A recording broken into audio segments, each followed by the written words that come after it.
Alright guys, BLM here, back, another live stream, continuing on, or not continuing, I guess we're starting Beyond Two Souls, which I'm sure everyone is excited for. But yeah, we had the Survivor Merge, we had the Merge episode, so that is lovely. Okay, that's perfect timing, I got text right as I started stream. But yeah, Merge episode was pretty fun. I thought it was a pretty good episode. Like the actual result was kind of like ho-hum by the end of it. I felt like it was kind of obvious Ellie was going home, but overall pretty solid episode. Sorry,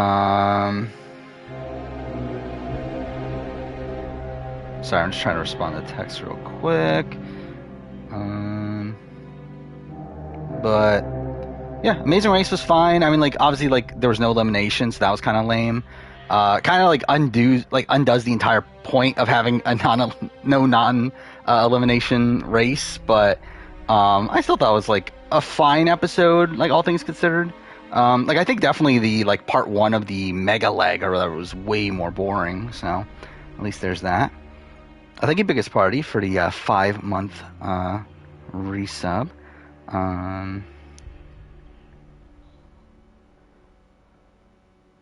Yeah, I'm trying to text this. Okay, we're good.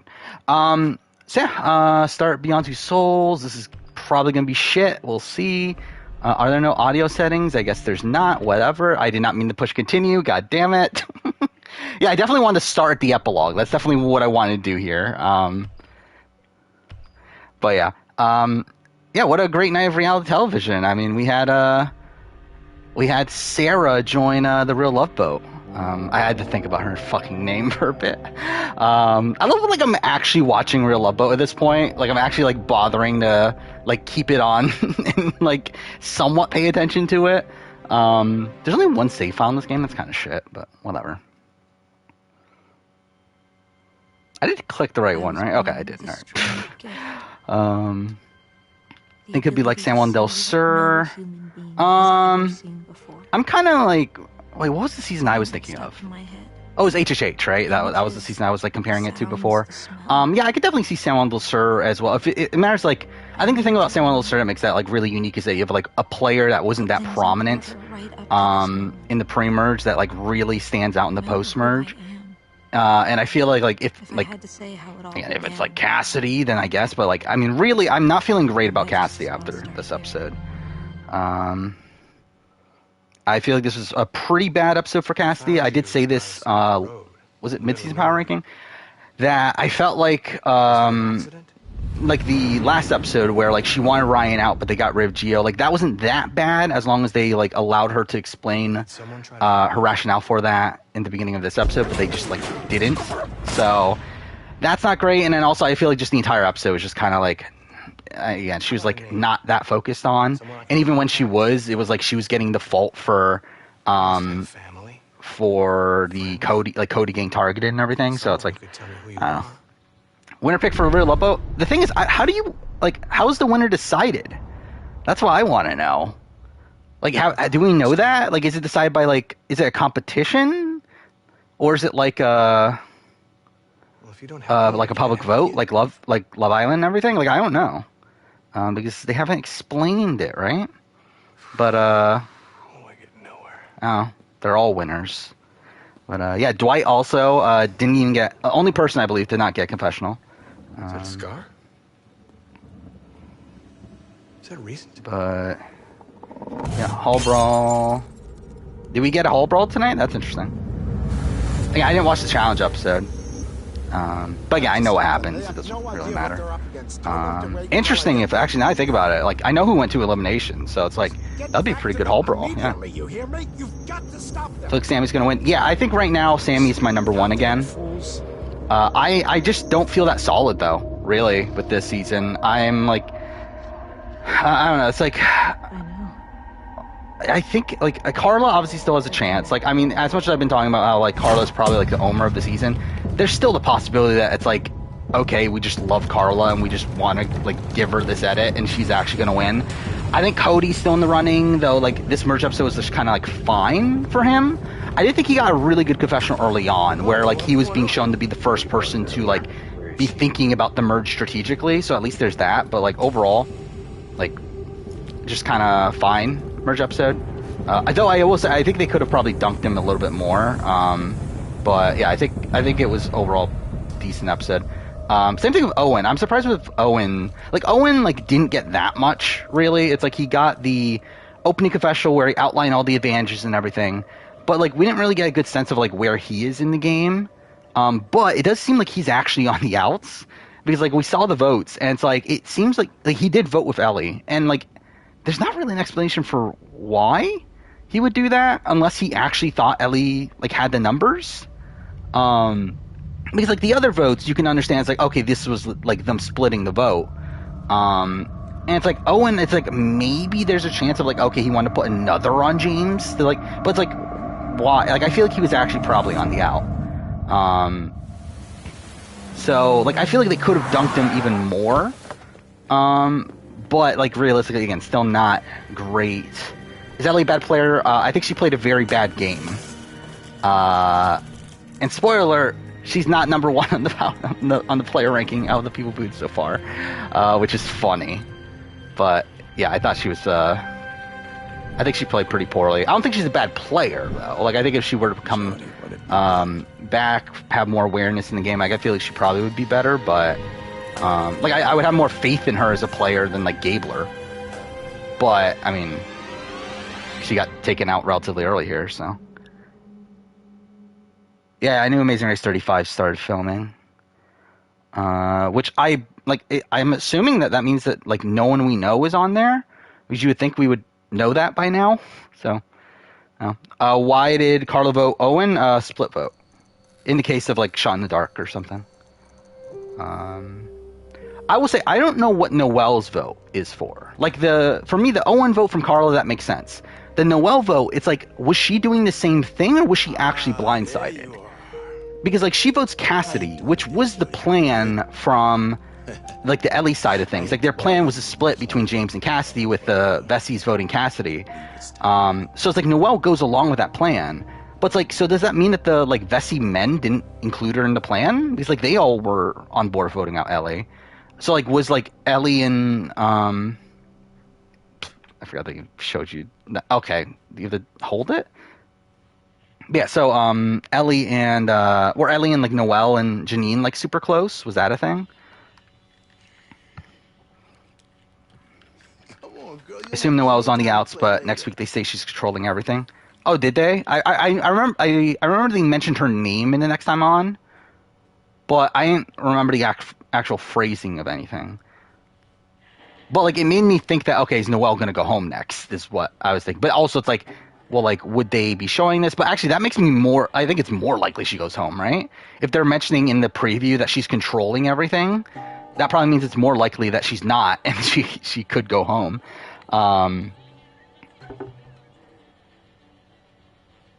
thought it was going to be an idol play. I didn't. I really did not think Janine was going to play the idol. If anything, I thought Gabler might have played his idol for like James or something to like secure that Ellie was going home. Because like also this is the thing I don't understand. So Gabler's idol's void now, right? Like his idol's not good anymore? Because like it's only good to the second tribal he attends. Which this was the second tribal he attended. Mind he was immune for it, so it's like I could see them like doing some wonky things of like, oh, it's good next time because he didn't have the chance to play for himself. But like, I'm assuming it's not valid anymore, right? Don't you look pretty today? Yeah, I thought bad episode for Cassidy. She's not dead, but she dropped from 1 to 5, I believe, on my power ranking. To where like.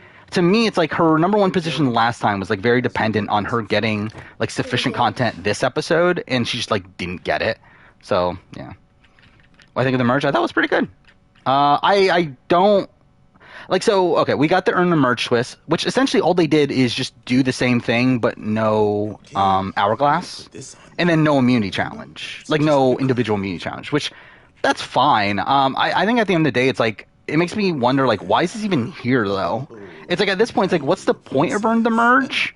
Like, if it's just literally this, and that's all it is, like, why is it even here? Like, it just feels like a twist for twist's sake.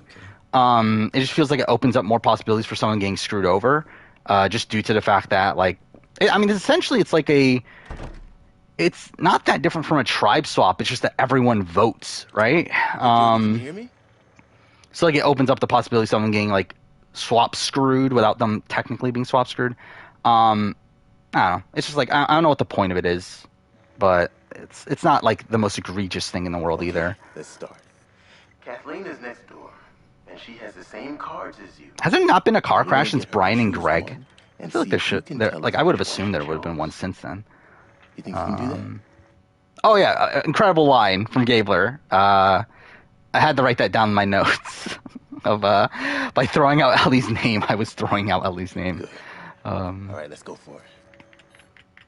Don't like there's gonna be 9 jurors. Is there gonna be 9 jurors? I guess that's what we're leading to, aren't we? Yeah. They're probably not though, right? Because again, like Survivor's been like intentionally like keeping it to even number juries for a while. Mind you, they kind of stopped with Edge of Extinction. Or not even number, but like numbers to where like you can't have a 3-way tie. So it would feel weird if they do that, if they're like back to that now. But I don't know. Wait, what am I supposed to do? I guess that didn't work. But it's like, I don't know, more than likely a 3-way tie is not happening anyway, but still, it's like, I don't know why even risk it. There's a bus crash in 20. I don't even remember that. Brother thinks Valhalla is the best AC game and Unity is the second best. One idiot. I mean, yeah, pretty much. I mean, like, at the end of the day, like, people will play Assassin's Creed for different reasons, but, like, from my point of view, what I want from Assassin's Creed, it's like, yeah. I'm really just genuine. It's like, I don't think Valhalla's that good of a game at all.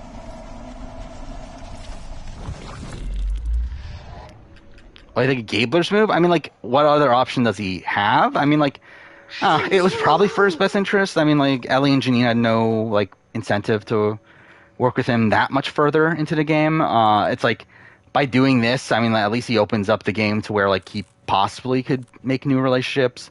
At the end of the day, I mean, like, Gabler's drawing dead anyway. Like, I would find it very tough to believe that he would win the game anyway, so, I don't know. Did I play Thief 4? Which one's Thief? Is Thief 4 the PS4 one, or is that different? Okay, it is. Okay, yeah, I played it. I didn't like it, or it was fine. Like, I only played like 2 to 3 hours of it. Didn't love it. Thoughts on episode 5 and 6 of The Traitors, Queen Marielle? I mean, I think Marielle's playing terribly though. But yeah, I guess. I think it's idiotic to get rid of all your traitors this early. Like, especially when there's already sus on you.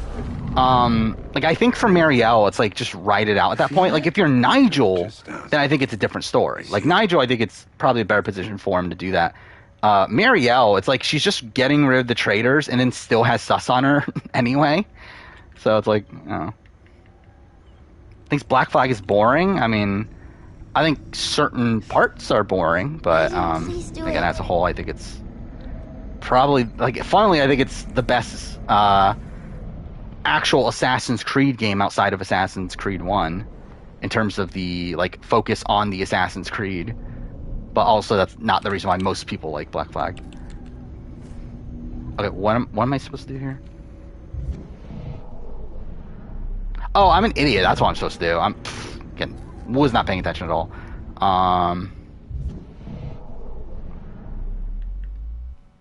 There we go. Do I think a newbie or returnee will win Heroes vs. Villains? I mean, I think it could go either way. I think the way the season is formatted is probably... Actually, I don't know. I mean, because, like, I'm trying to remember the cast now. Because, like, I at first I was thinking newbie when I was thinking that, okay, it was David and it was, like, I mean, I guess, like, George, Haley are still there. I don't know. It's like, if there are these, like, really big targets, then I feel like it's probably looking like a newbie. But... It's in the other room, Aiden. Show me the card. And, like, really just in general, I think I think modern newbie seasons, or newbie returnee mix seasons, I think tend to be disfavorable to the returnee nowadays, because I think we've seen so many of these times where the returnee ends up doing well that I think, like, as we saw in like Edge of Extinction, I think that's the way it plays out nowadays, to where there is going to be this like very anti-returnee sentiment, and like even if they do get to the end, they probably won't win, unless they're against all returnees, obviously. I think it's probably more likely a newbie wins, realistically. But no. What's Beyond Two Souls about? It's about a girl who has I don't even, like, what is this? I don't even know what this is. Like a second soul that she gets experimented on because of, I don't know. It's a fucking weird story.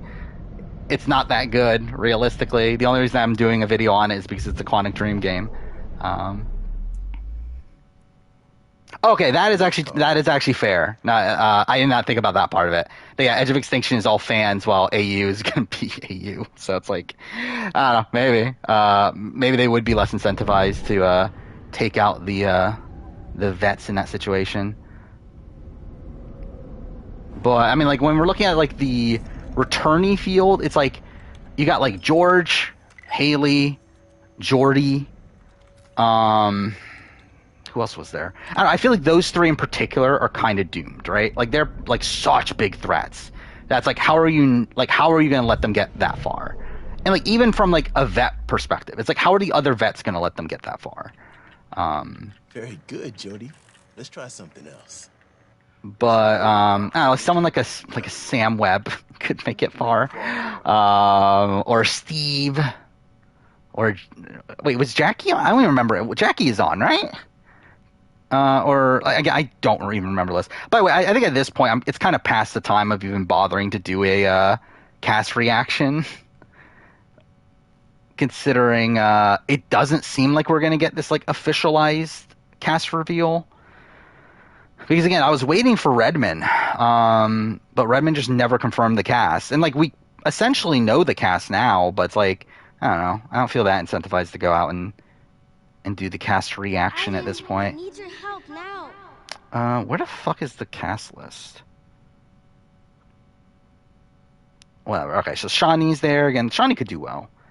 Oh, I forgot Sean is back. That's also really random.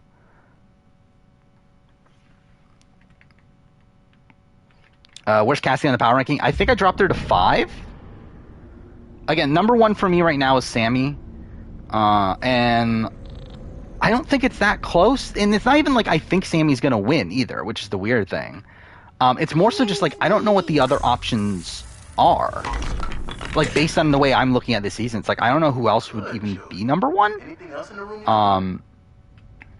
So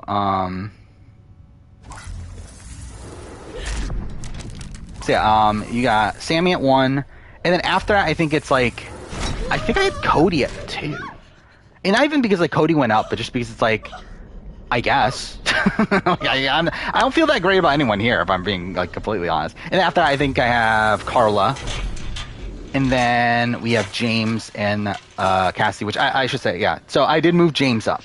I forgot about that. That's it. Not that I'm like that high on James still. I still think like the issues I said in my mid-season power ranking are still there, to where like for a male winner, the fact that he had like the least amount of confessionals coming into their merge is very abnormal. But I do feel like now, like now with this episode, like you got some decent content here. Mind you, I think some of it can come off as like a bit like situational due to the fact that he was like the secondary target. But still, it's like I think there's a chance, but I think really at the end of the day, I'm looking at him as probably like what's it, finale boot sort of person, like Final 5, maybe Final 4, that sort of thing. Like it kind of reminds me, like to a degree, of like someone like a Brett LaBelle. I was just like not super present, but not being shown like as a bad player either. Getting a lot of like middle of the road content when he is present. I mean, though I think his premiere was much better than Brett LaBelle's, to where like it's why he's in contention. again, male Erica. I mean, like that is the hope of a James win, is that he is the male Erica. But again, not 100% solid on that to where like I would put him at number 1.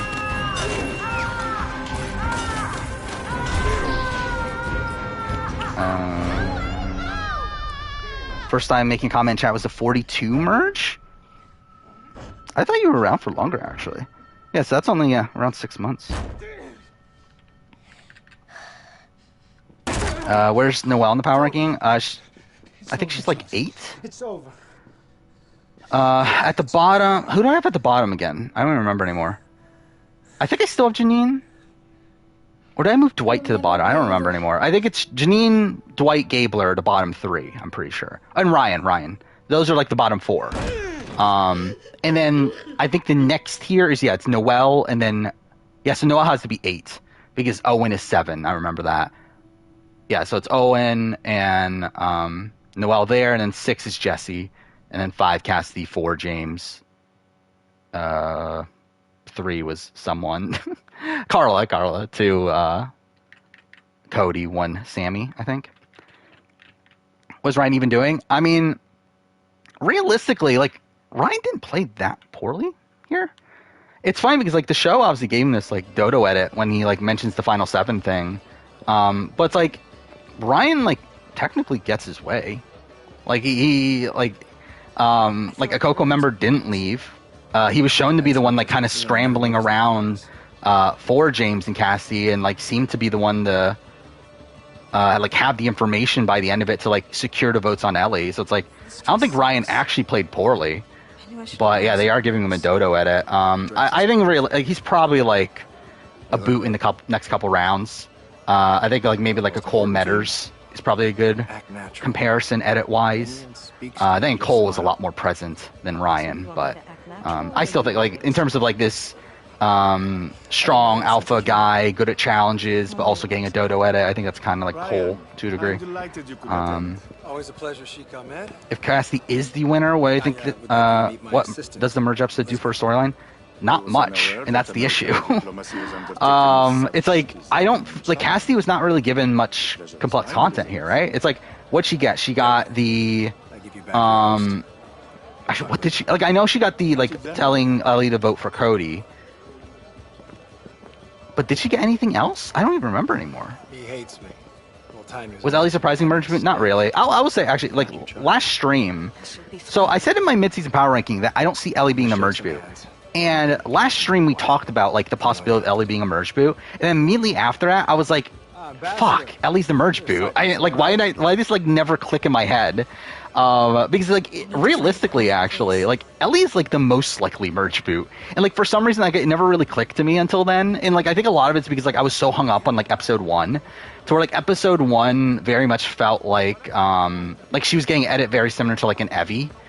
To where, like, that's kind of where I saw her game going at that point, was, like, a final, like, 10, final 9, maybe. But then, like, I kind of thought about it, like, after we mentioned it last stream, and so I was like, everything aligns for her being the merge boot. Like, why did I never actually, like, put this together, that she's the merge boot? So, I was not that surprised by the time it happened. Though I will say, I was expecting that group to win the challenge. Like, I very much expected it was the red team, right? Especially because, like, a lot of the people, like, I was assuming were going to be the merge boot were on the other team. Like, literally, I think literally everyone I mentioned previously as, like, a potential merge boot, with the exception of Sam and Cassidy, I guess. Or on the other group. Like, you had Ryan, you had Dwight, you had Noelle. So I was very much expecting that group to lose, but obviously they didn't. I mean, like, Maze Runner 34, it's like, in terms of, like, dominant teams and stuff, it's like, none of these teams are that great, right? It's like the average placement, the highest average placement right now, I believe it's like a 3.4, which is, like, yeah, not that high. So, yeah, I'm not expecting that dominant of a win here. Unless, like, a team just, like, completely wins out from this one. I will say at this point, I'm actually looking at, I think, like, Lewis and Michelle look like the most likely winners right now. to where, again, a few episodes ago it was Emily and Molly, but then Emily and Molly are now like struggling with the leg injury and everything, and they came second to last here. And yeah, I don't know. At this point, I feel like it's like I would probably put my money on Lewis and Michelle. Why do I like Jacob Fry? Because he's a joke. I mean, his entire character is pretty much a joke. Like, he's literally like there to be this like parody assassin essentially. Gabriel Scott's in goal, yeah, he is. Yeah, I forgot. I was gonna make a joke at the beginning of stream of Are you ready? We got our new winner edit in Gabler, but I didn't make it. But either way, yeah, I mean, like, Gabler's great TV. Again, not gonna win, no chance, but still, should be fun though. So you have to be careful, you guys. Lewis and Michelle have a podcast, do they? Yeah, is it just like every fucking team has a podcast at this point? Like, is that just the Amazing Race thing to get a podcast? It hurts like hell when you're too far away. I don't even remember the section that well, in terms of what I'm actually supposed to do. I forgot this game had more gameplay to it than Heavy Rain. An office with a portrait of the Sheik. Everyone has a podcast these days? I mean, yeah, essentially. This is the place. Janine or Noelle get voted out next. Will Naka be higher than them? Janine, probably. I don't know. Well, I mean, to be fair, yeah, she would be voted out the like second like opportunity, and also that would mean she would go out with an idol in her pocket, so that's pretty bad. The other person is Noelle, right? I think you could argue with Noelle. I think with that it'll be a bit more nuanced because like we don't exactly know how exactly that would happen right now, but yeah. Gabler will win. I'm sure he will. Again, it would be great if he did. Like, this would debatably be my favorite season of all time if Gabler won, but not happening. Least favorite of the final 12? Like, I don't really have, like, favorites at this point. Like, in terms of, like, who's the least entertaining? Like, maybe Ryan? I don't know. Who else is there? I mean, Dwight's barely there, but I feel like Dwight has, like, more potential to be entertaining. Now, maybe Noelle, just because it's, like, I don't know. Like, not her content's not doing much for me. I mean, she's like a likable presence and everything, but it's like, again, I don't feel like she's like bringing that much like entertainment to the show. Yeah, Naka is higher than Ellie for me. Where again, they were both voted out at the second opportunity. Nako's also someone that like was just voted out because of physical strength, essentially. Like, I don't feel like she does like much actively wrong in the game. Where like with Ellie, it's like, even though like you can say like, okay, maybe she got like screwed over by the mergatory thing, the earn a merge. Also, it's like she played very sloppily. And then also mixing that with like the fact that like her like treatment of Gabler like directly comes back to bite her. And then she's also voted out at the second opportunity, and was also more than likely going to be voted. Actually, I guess we don't know that for sure, do we? Like, what would have happened? That's interesting. What would happen on Baka if they went to tribal again? I do think Sammy. So Gabler would have had an idol. Sammy and Gabler, which at that point, to be fair, is like Ellie would have been screwed by an idol. But so Ellie and Janine obviously are together. Gabler and Sammy are together. So I guess Owen becomes a swing of like potentially voting out Sammy. Which, like, would he do that over Ellie? I guess we don't know yet, but I feel like that's like the one thing that if we like get information of like Ellie was like never going home in the pre-merge, then like maybe I would put her above Naka, but I don't know. It doesn't seem like she was in that good of a position there. Is really screwed if they knew that he had not. It's screwed in the sense that it's like so like there's so few options at that point. Like, screwed in the sense that Gabler probably would have been the consensus boot if he did not have an idol. And at that point, it's like there's only 5 people to vote for. And you need 3 of those people to be on your side. Like, there's not many options. That's like kind of the issue with the 3 tribe format. And like with all these advantages and taking away of votes and like all this stuff, it's like there's not much you can do. Is Neka a queen of winning second chance too? Probably not. I think Ellie's a better player than Neka. It's just that in terms of the game that they played, I feel like Neka did less wrong. It's Neka, right? It's not Neka. Either way. What do you think the traitors will kill next boot? Probably, was it Kate? Like, I think the problem with killing Mark is that it becomes too obvious because Mark literally just said that he's, like, suspecting Marielle. So, like, I think for Marielle to kill Mark, it does put a bit of a target on her back, but also it's, like, it might be beneficial to get rid of him so that no one's, like, really talking about her anymore. So, I don't know. I don't remember who they were debating between. It was, like, Kate and Mark, right? Yeah, Gabe outplayed Ellie. Yeah, that is a thing. I still find it funny that's how like this entire thing played out. Because again, like I said this before, that's like 100% Sammy is winning the battle between him and Ellie, but it's funny that it actually became more of a battle between like Ellie and Gabler than it was Sammy, and like Sammy just like had to go along with it. Thoughts on Gambler twist? Oh yeah, I didn't talk about that. Yeah, that's the one thing with the traitors that I did not like, is that this was essentially just a forced non-elimination, right? This was just like an excuse to keep around people to make the season longer.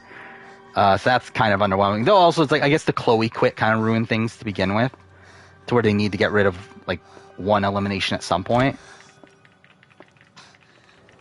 We're talking about the Traitors, Australia, which they're going to have a US version next year that has like Suri and Rachel Riley and some other people. Jody, but don't touch me. Yeah, Australia got their version first, and again, it's really good. I wanna go now. Surprisingly. Right. Yeah, we're leaving. Sammy wins, while the winner would have the most similar edit to him. Let's see. Like Fabio, but just not like he's just better than Fabio. I don't know. It's like a theme. Like again, his theme in the pre-merge was a lot about him being underestimated. Which is like, I think you can like look at like Fabio as a person that was underestimated, and that was like a major part of his story. Though to be fair, I think he was properly estimated. Just that he just comped out. But Zach King hosted a makeshift Survivor game I'm not sure. for $150,000. That's a lot. Jody, you've been begging me for Good weeks. for him. You're not going to back up now. I don't know anybody. Is it like televised, or not televised, but like They'll hate me. recorded and released and that sort of thing? Stress is awful. Let's just go. I completely forgot about that part of it too. Actually, I forgot about they're going to add a new traitor, which I guess that answers my question of like, what happens if like all the traitors go home? I guess they just like add new ones. So, yeah.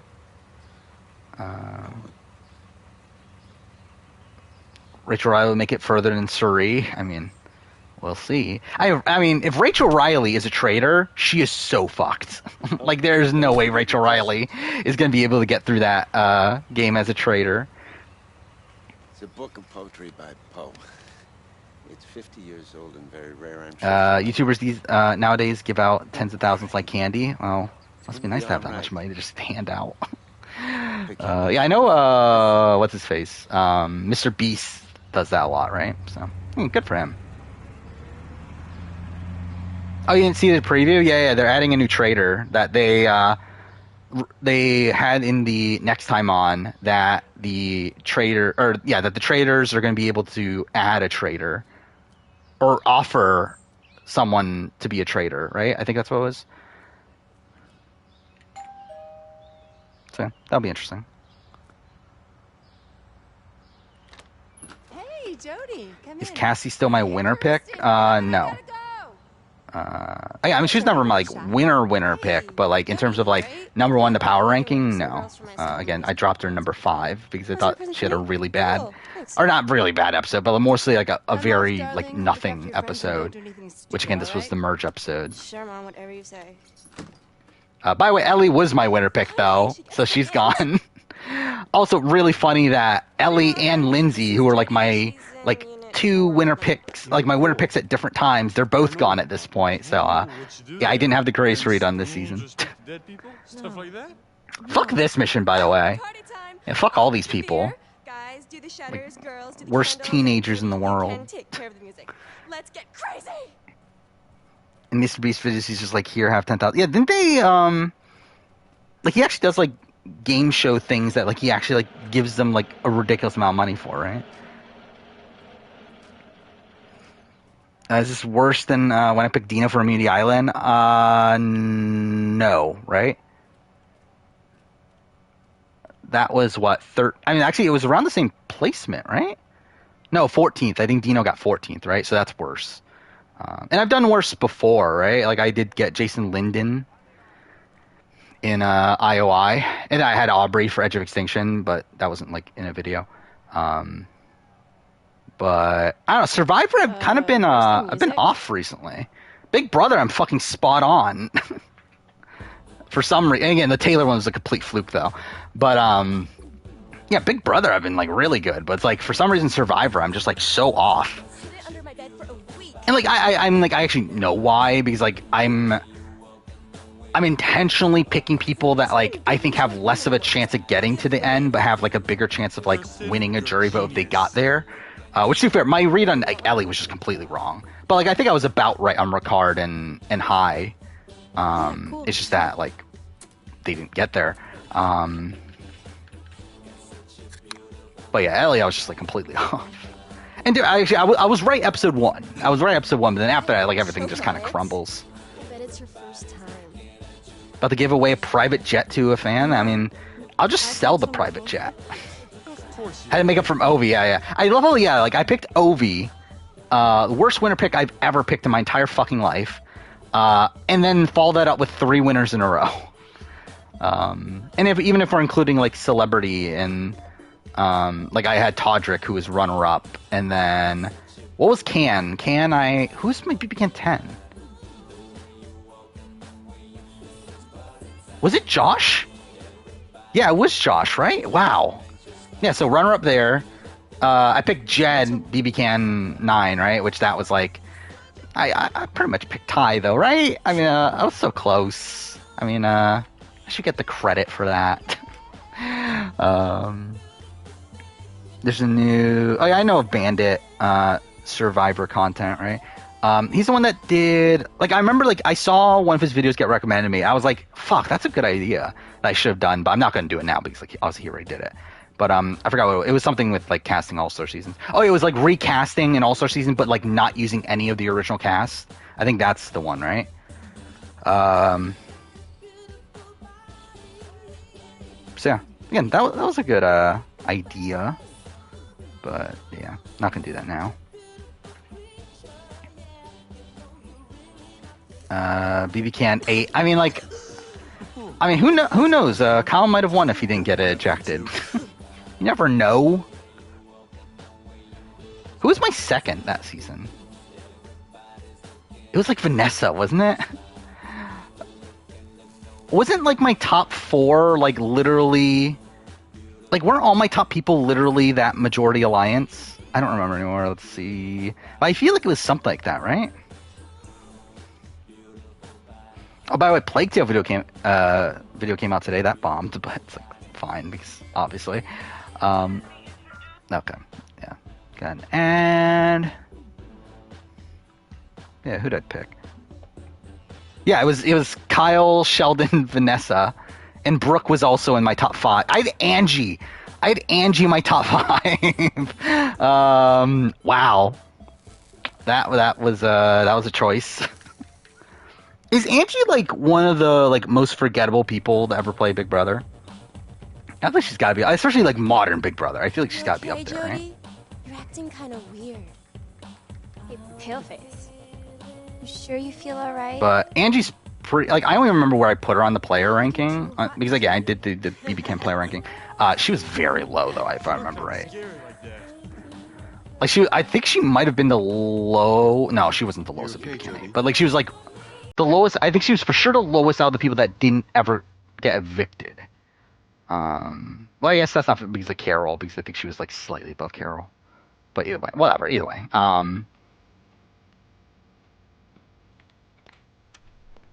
Rank the Angies.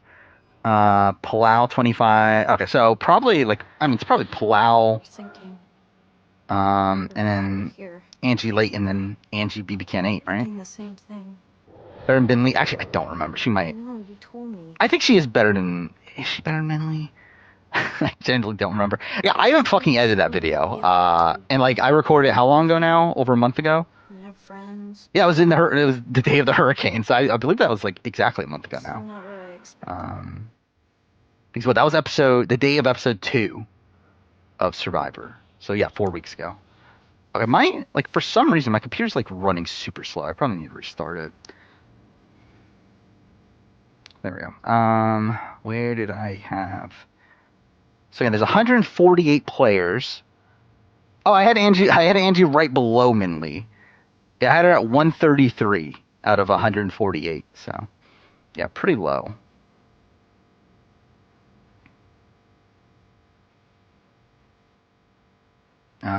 Thoughts on Angie? I mean, she was a person that existed that liked cookies. Yeah. And the fact that she got what, 3 rounds into the game, right? She survived 2 rounds. I mean, that's good for Angie. Good for her. Oh, yeah, Angie BB10. I forgot about that. Angie, because who the fuck is that Angie? Yeah, I mean, I wouldn't rate her that high. In terms of legacy, she's there with BB Can 8. I mean, she's a better player probably than BB Can 8, Angie. I don't remember that. I mean, BB10 is one of my weak spots in terms of knowing live feed information. Yeah, she never got any cookies. That's such a travesty. Oh, look at this douchebag that's gonna flirt with her and then make fun of her. Hi, I'm Matt. Only Brad made it as far as Gabler. I mean, I think Gabler is more chaotic than Brad, realistically. But yeah, that would have been fun. He's I think Brad, in reality, Brad is a very loyal guy. Where I think if someone told Brad that Ellie looked through your bag, he wouldn't believe it. I think that's kind of the person that Brad is. Essentially, if I don't know, Ricard told Brad that Shan was looking through your stuff, I don't think he would believe that. So it's I feel like Gabler's actually probably better in terms of TV potential. London before I moved here 2 years ago. And you? Yeah, I already answered that. I think if Janine is the next boot, she probably is lower than On the base. Than Neka or NECA. Which one is it? God damn it. Noelle, I think it depends on how she's voted out. I surf any chance I get, and too for Janine too, but I expect if Janine is the first boot, it would be a landslide, just easy boot sort of thing, and blindside if the idol in her pocket. I don't personally find Angie Layton attractive. I read a lot. Not really my type. Boring. Can I ask you something? Why are you in Unit 4? Our BB Can 8 players gonna be lower on average. I believe we did run through this. Do I still have it actually? I might have deleted it, but I did end up getting the entire list, and then averaged out each season. And yeah, BB Can 8 is the lowest average, but it kind of has to be because we have less information on them. Really crazy, but actually, I don't think it was actually by that much. I assumed it would have been by more. Is it here now? Damn it, did I delete it? No, actually it is here, isn't it? Yeah, okay, I still have it. Okay, actually it is by quite a bit, actually. Yeah, so the average placement for BB Can 8 is 95. I'm so stupid. Out of, again, 148. The next lowest, I believe, is BB Can 7 at 84. Yeah. Highest average is BB Can 5, but that's unfair because of returnees. But highest newbie season, I believe, is BB Can 2? Yeah. I don't really know how. It's alright. I don't really know. No, 3. It's 3. 3, then 2. They're very, very close, though. It's what? 3, 2, 6, 10, 9 somehow.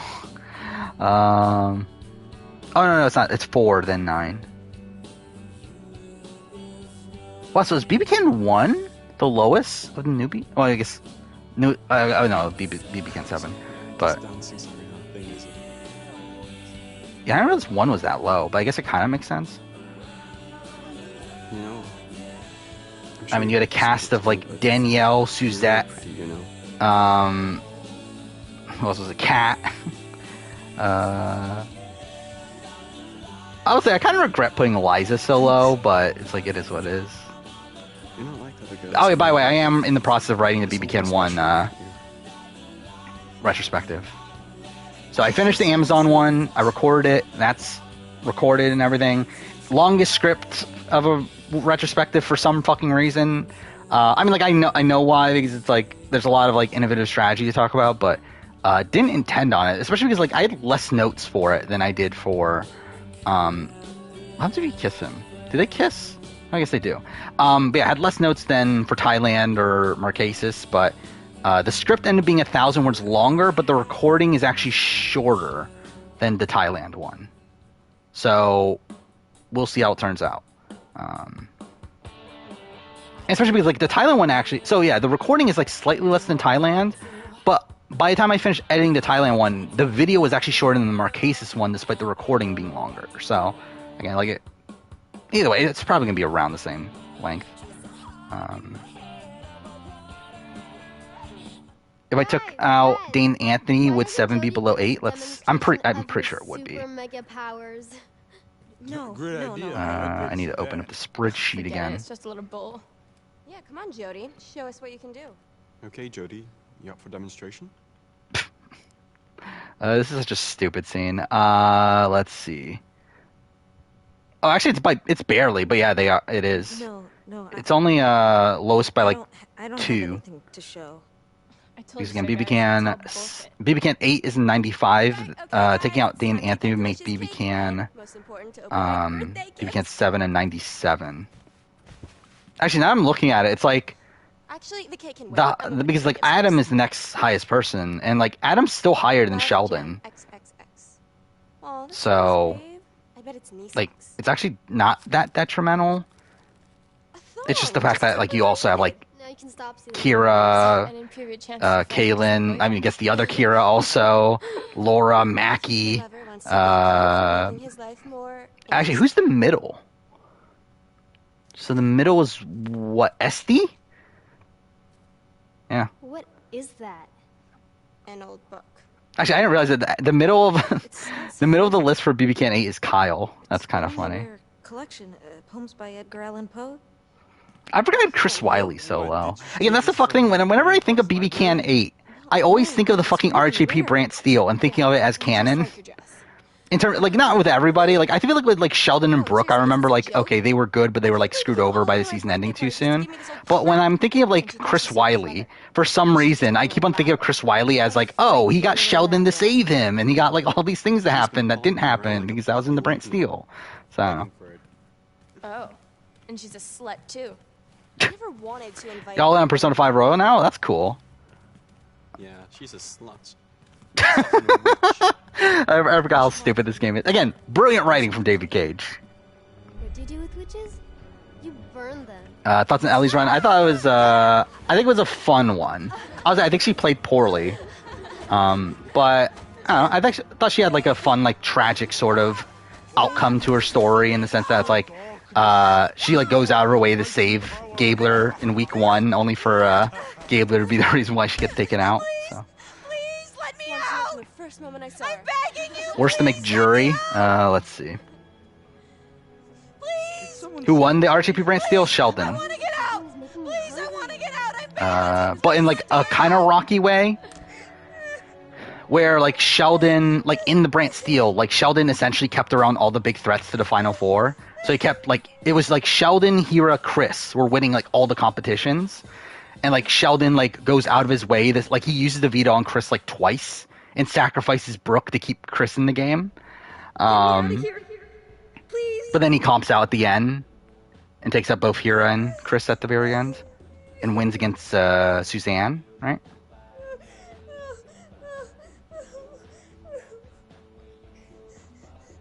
Who has the most clear storyline of 43? I don't know.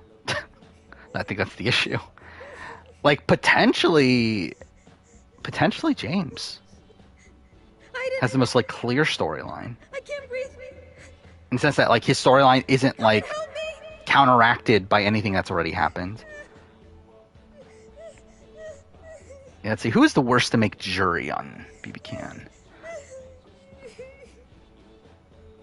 Fuck, okay, this is actually kind of difficult to do, isn't it? Like, I actually have to do it manually. And BB Can 8 doesn't count, right? Because, like, were they at jury phase yet? They're going to be after that vote off, right? Oh, yeah, I'm supposed to do this, aren't I?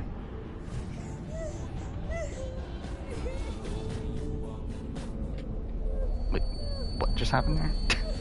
Whatever.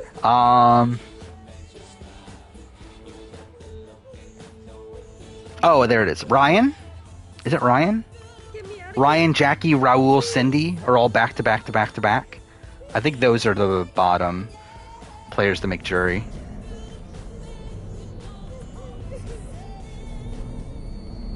To be fair, Ryan actually makes it the furthest out of them, right? Oh, no, Jackie makes it.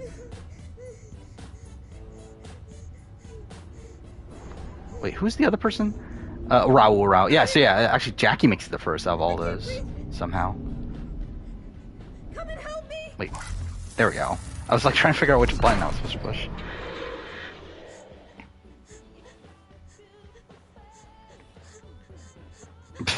I mean, again, don't watch the, like, old videos of me playing games. Like, I'm, like, especially with the Minecraft story mode, like, I was just so out of it. Did not fucking care.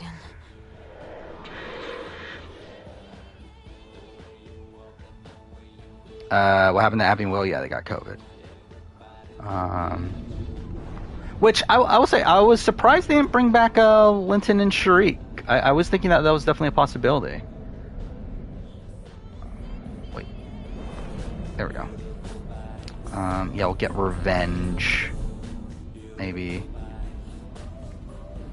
If I knew how to get revenge. There we go. Well done. Very funny, Steven. And BBUS player ranking, what the fuck am I gonna do? Glenn, Jody, and Cameron. Yeah, I don't know exactly. Like, Cameron, I feel like there's enough there to say. Glenn and for Glenn, I think too. Jody, I don't know what the fuck I'm gonna say, considering, like, there's, like, nothing to say about. By the way, I did actually rewatch. Wait for me. What made me rewatch this? Oh, I forgot about that. I fucking went this, like, so part of the reason why BB Can 1, or, like, a lot of, like, time wasted I had with the BB Can 1 retrospective so far was, I did end up rewatching the premiere BB14 for some reason, in all this, because, I mean, the thing is, like, BB Can 1 is, like, very influenced by BB14, like, BB14 and then also, like, Dr. Will and Chilltown. I feel like those two, like, were massive, like, influences on BB Can, to where I kind of went back and looked at some stuff there.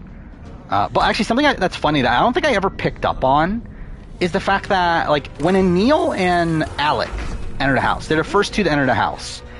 They both try to mimic Mike Boogie's entrance in BB14. But they both do, like, different parts of it, which is so weird.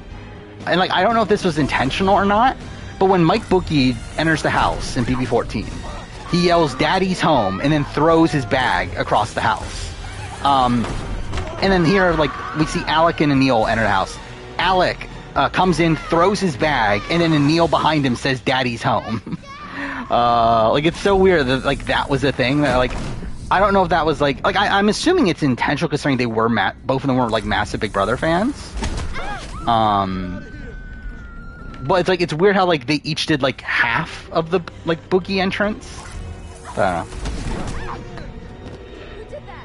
Yeah, a couple traitors got eliminated, which is interesting, but also, like, I don't know how it is. I think for Marielle, it's not, like, the optimal move to be making, but also it's like, like Angus, I think was already like on his way out. Like I can understand the Angus one. The Claire one, I think is probably where it's like, oh.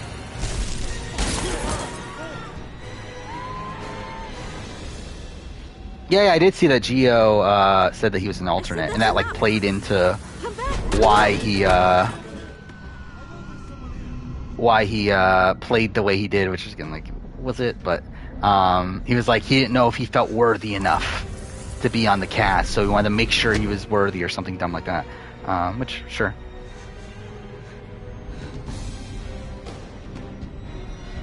Always found funny that Dan said Peter or Neil would win after he just lost to Ian. Actually, I never picked up on that either. Yeah, that's kind of funny. Like, I remember he said Peter for sure, but like I didn't pick up on the connection to Ian. What are you doing, Aiden? You're going too far. I still find it so funny how involved Dan Giesling is on BB-Can 1.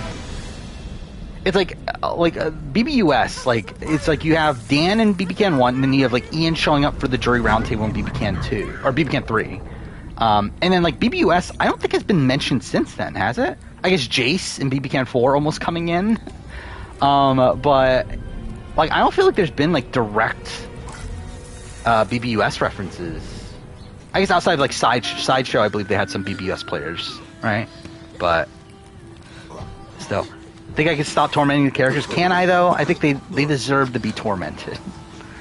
I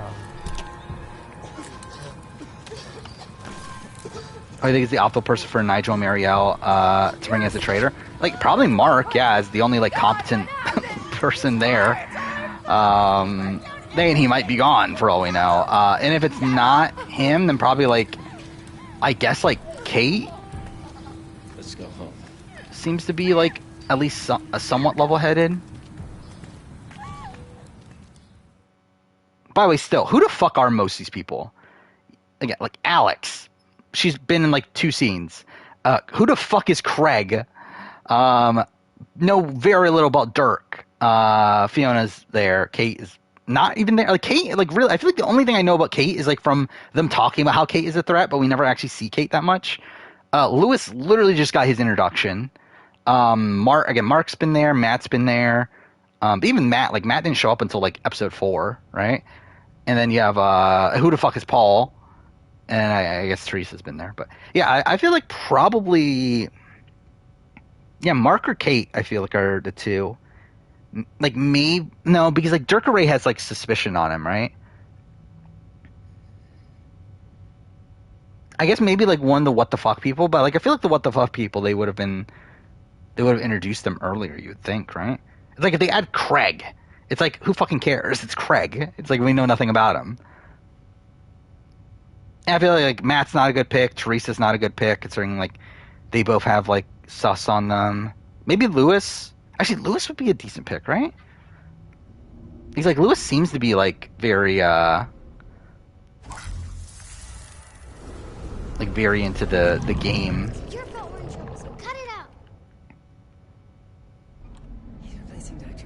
What's this mission? Oh, this is the first. Okay, yeah. It's so weird how this game like has all the missions in like a random order that I don't even like get why they ordered it the way they did outside of like pacing.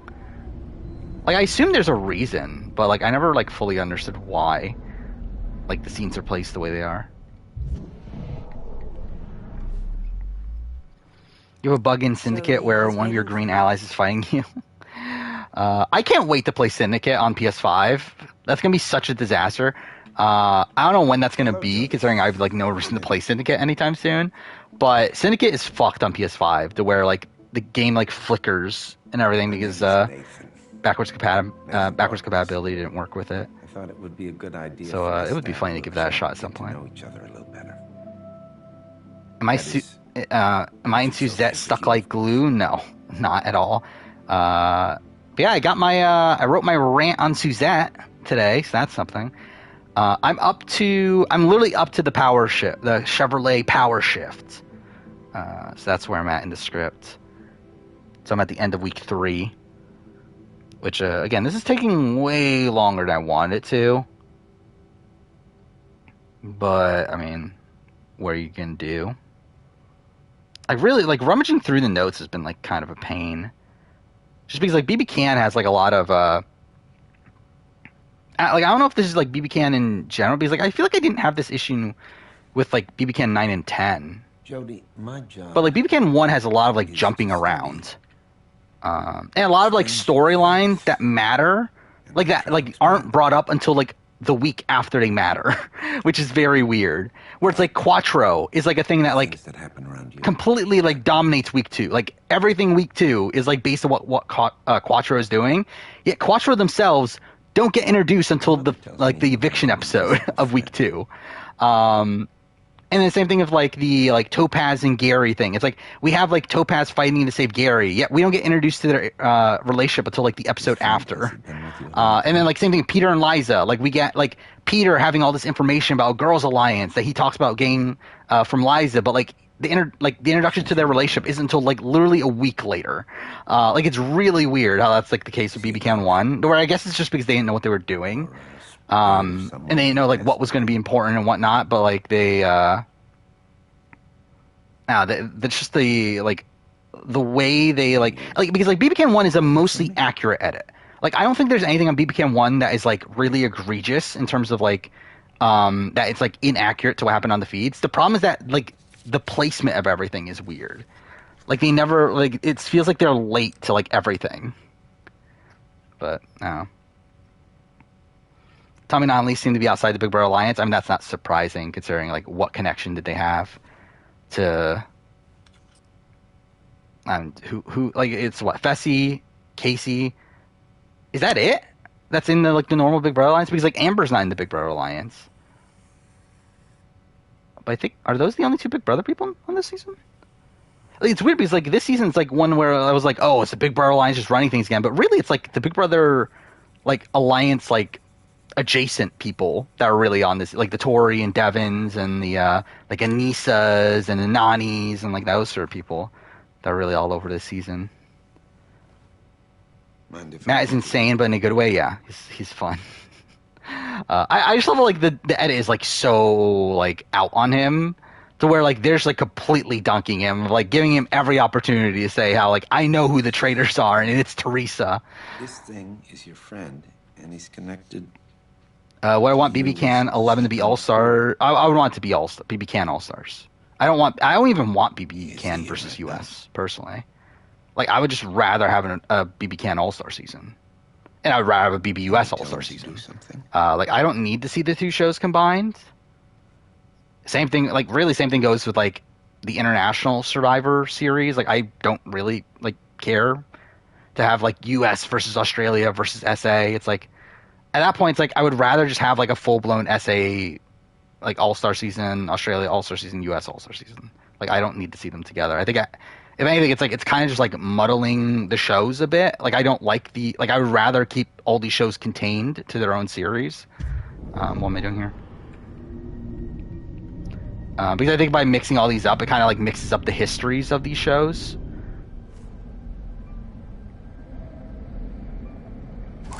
There we go. Oh, okay, cool. I need to remember the fucking controls of this game. There we go. I broke your computer. Is Jay doing well? Not. I didn't watch this last episode, but not really. It's kind of on the bottom. I mean, like he was doing well, but then he like got kind of screwed by like Bananas joining, and then just the like more and more vets joining is not great for him. That makes him really angry. Who from 43 would be good transition to the challenge? Noelle, but it's like I don't know if they would let her on. Scary sometimes. Outside that, it's like Cody, but like I also would rather have Cody on Survivor again than on the challenge. Maybe Sammy. Cassidy could be fun.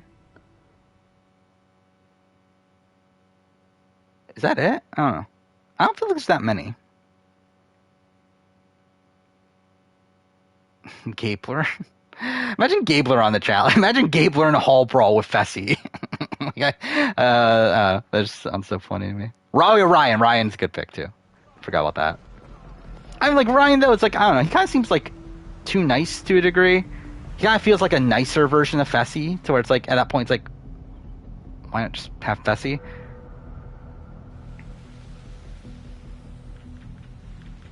Do I think Ellie's a likely returnee? I think she's a possible returnee. Like, I think if 44 was an All-Star season, like, I guess, obviously we know it's not, but like, if like 45, 46 are All-Star seasons, which also I assume they're not at this point, realistically. Like, I think Ellie would be somewhat likely.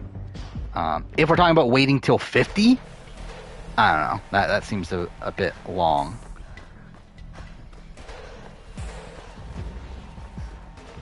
Do you have a favorite character in the lore of Marania? I mean, like, the main character would probably be my favorite character, but like, in terms of like the overall lore. Okay, what am I supposed to do here? Oh, I'm supposed to use the stick. Whatever. Wait, do I duck under this one? Okay, cool. I definitely know what I'm doing right now. But like, I have like characters that like I like their role within the lore, but there's like a lot of like lore-based characters. Like, I haven't really like fully fleshed out their character to where like I actually care about them as characters, but more so like know about like what they mean for the series. How did Cliff Hogg do on Survivor? Probably not well. Like, I think he would like fit in a bit more than on Big Brother, but I think he's like kind of like set up to be an early boot from a like. Wait, what is this? Wait, I'm pushing it. Whatever. Like, this is such a fucking weird section.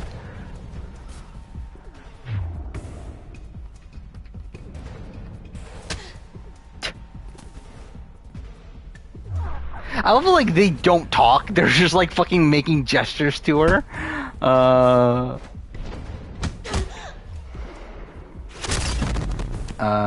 What's this? The fact that challenge... yeah, like, I don't... Like, I still don't get what they're doing with the challenge in terms of, like...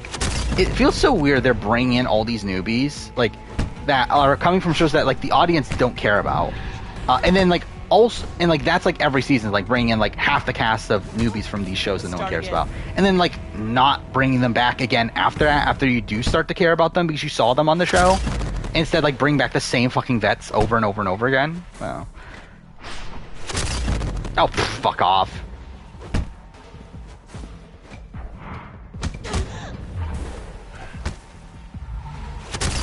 Yeah, if I were to... So again, I have the pre-merge versus post-merge casting video, which I just decided to exclude 40... Okay, this is just me being an idiot. I just decided to exclude 43 entirely, just because, like, one, obviously, it's like I made the video still during the pre-merge. But also, it's also, like, one, the theme of, like, Return of the Outcasts necessitates no one that made Final Tribal, and we don't know that yet. So it's like, I just feel like I just might as well just not bother to put 43 people. But if I were to put 43 people, Ellie would for sure be on it. And to it, probably Lindsay could potentially be on it, too.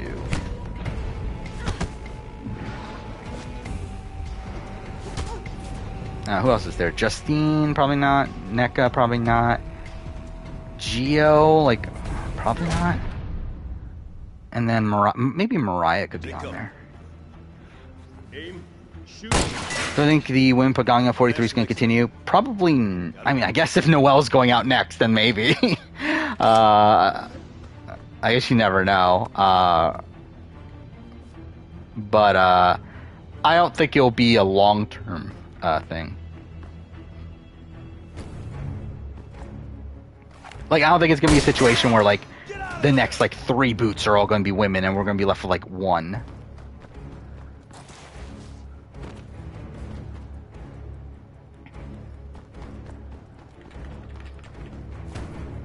But, again, the next one, like, potentially. But I don't think it'll be, like... I don't think we'll be, like, down to 1 woman, like, with, like, so many...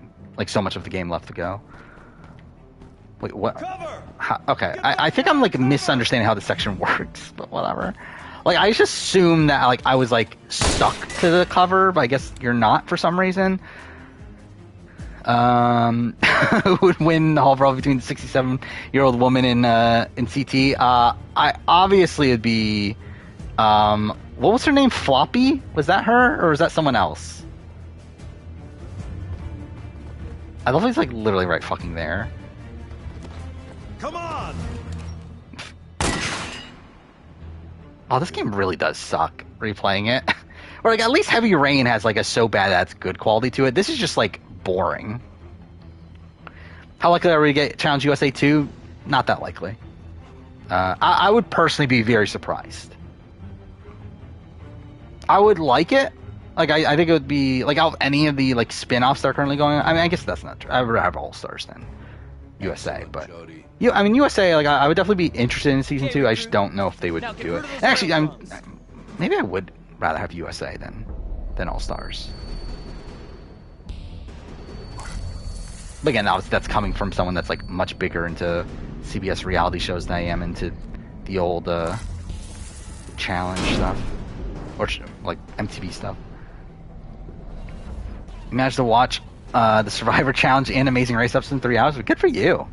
See, I swapped out Challenge for Real Love Boat. I had to watch that Real Love Boat episode, so yeah. I'll just watch the challenge tomorrow. So I think I got the better end of all this.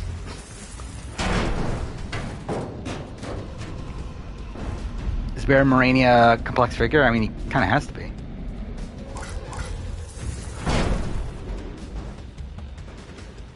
Good. You could see a reverse Chris Doherty, potentially. And who are the women left? We got what? Cassidy, Carla, Noelle, and Justine or Janine. That's it, right? Wow. That's like not the greatest group there. It's like you have Carla, who like again is good, but like I don't think is like being set up to win. Cassidy, I could see go either way at this point. I could see Cassidy being a boot in the next few rounds, or I could see her getting this like Erica style trajectory. And then who's the other one again? Noelle. Noelle's not winning, so yeah, it's not looking great for the women of this season, is it? Oh fuck! I feel like this took me forever the first time I played this game. Maybe because I just did not understand what the game wanted me to do here. Okay, I guess that was it. Cool. This is definitely necessary. They definitely need to add in all this fucking military training. Keep your fat ass down. Floppy's your inspiration in life? Well, who is Floppy then? Wait, who is Floppy? Alright, let's look this up. So Floppy's not the old one? Wow, I cannot type for the life of me. There we go. What the fuck? Yeah, which one's Floppy? Okay, I love how like it doesn't even come up. Whatever. Okay, why can't I find who Floppy is? And now I just okay, it's not even fucking worth it. I just accidentally closed it, so whatever, it's fine. Mark Long got in WWE. That's really fucking random. Which, I mean, good for him, I guess. I mean, so is he not going to be on All Stars 4? Move it, recruit.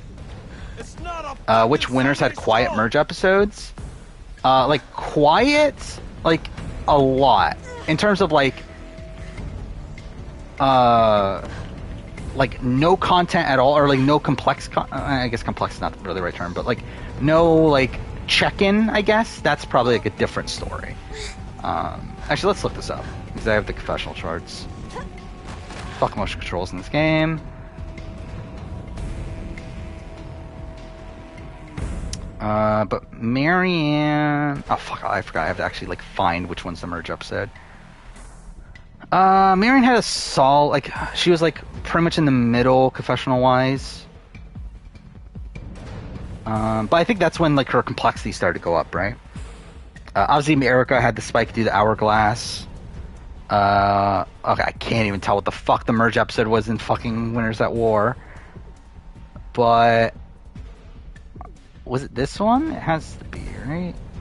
Yeah, so he got 3 confessionals, so he was like kind of high. Wait, is this the one Ben got 4 confessionals in the merge episode? That can't be right? But no, I guess it has to be. Yeah, it has to be, because like Wendell got 2 and then got 0 in the next one. Winners at War is just such a weird edit, looking at it. Where it's like, there's not, like, outside of Tony, like, and like, Tony has like a endgame, like, sort of, spike, whereas like last 5 episodes he gets a lot of content. Like, outside that, like, it's not a high confessional count season. I guess, it's, like, too fair, it's like similar to Edge of Extinction. Yeah, Edge of Extinction's the same way, so. But, I mean, like, typically winners do get, like, good content in their merge episode. Like, it doesn't necessarily mean that they're like the star of the merge episode. They usually at least have like a check-in and what they're doing.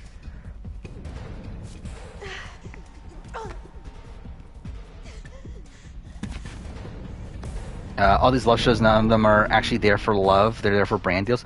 Well, I don't think you've watched Real Love Boat then, because Real Love Boat's as genuine as it could be.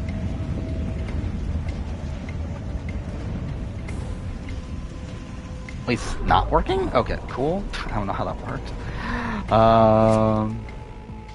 A Minecraft challenge is announced the All-Star season. Actually, that'd be cool if the Real Challenge did a...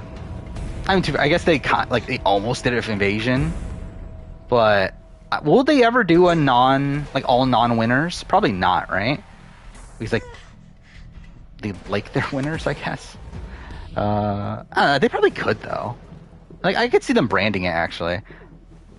I consider Ellie the merge boot, yeah. And this one like is even more like this one, like there's no reason to not make her the merge boot.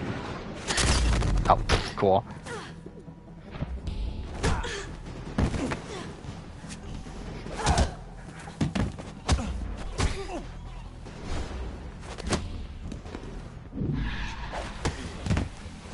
Because like this is like literally just a normal merge round.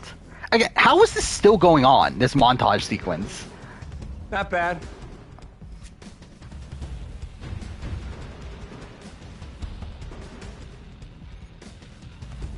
She didn't touch the merge buff, but she was on the merge tribe.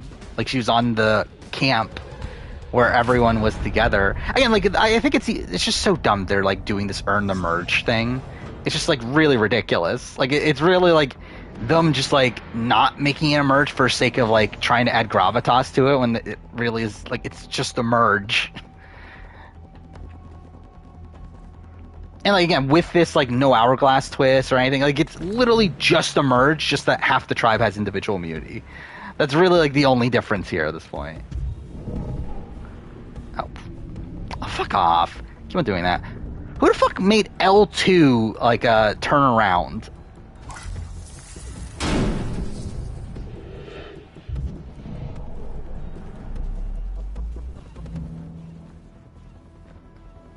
Wait, can I not move? Oh, I had to take him down? Oh, what masterful gameplay in this game. Yeah, I like them. Like it's like a variant of teal, right? Which I don't know. Have they had that in a while?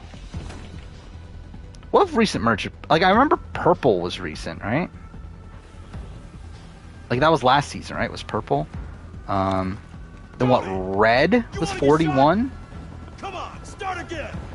Then what? 40 was black, right? Which is like really boring.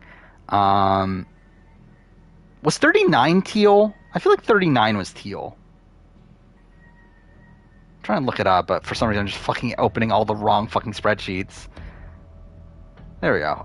What was 39? Oh no, 39 was just a more blue. Okay. Yeah, have we had teal in a while?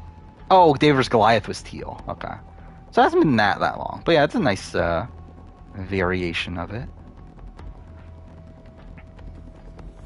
I'm based on like my chart at least. I have 39 as like a more normal blue instead of a teal blue. But yeah. But it does look like 37 was like more of a teal blue.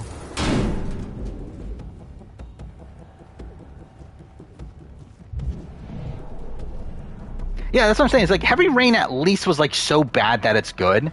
Like this is just actually bad.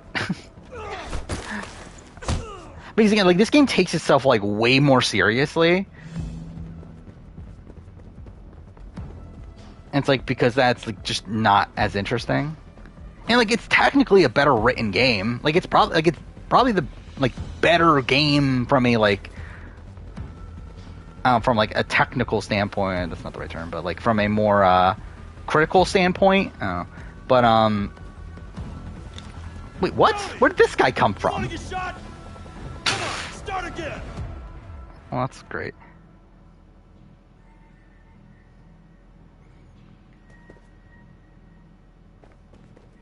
I have a spreadsheet of all the results from every Survivor season. So, yeah, I have a chart so like it's every voting chart, and through that I have all the comp results, including like the post-merge rewards for whatever fucking reason. I have when like all the idols were played. I have every advantage like that a person had. It's like I have a list of like idols, and like Dave vs. Goliath episode 1, Dan had one. Episode 2, Dan and Davey. Episode 3, Dan and Davey, like that sort of thing. And also like extra like other advantages. It's like Carl with his idol nullifier and whatever.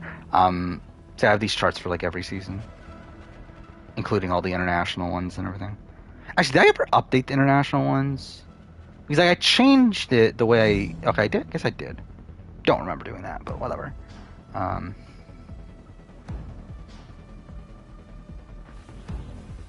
I'll see a biggest party. Genuine question on a standard Persona 5 Royal run. You can't get high level personas from Igor. I don't remember, if I'm being honest. Like high level as okay. Where the fuck's my mouse? Okay, there we go. High level in terms of like I feel like you can, but I genuinely don't remember anymore. I haven't played Persona in 2 years at this point, but I feel like you can. Like, I could just be wrong. Oh, fuck off, game. I hate this. Ugh.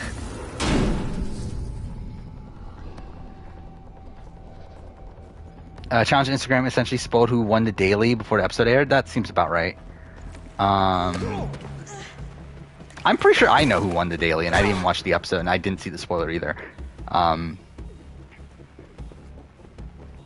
But just based on like talk on social media, I guess, I think I know who won the daily.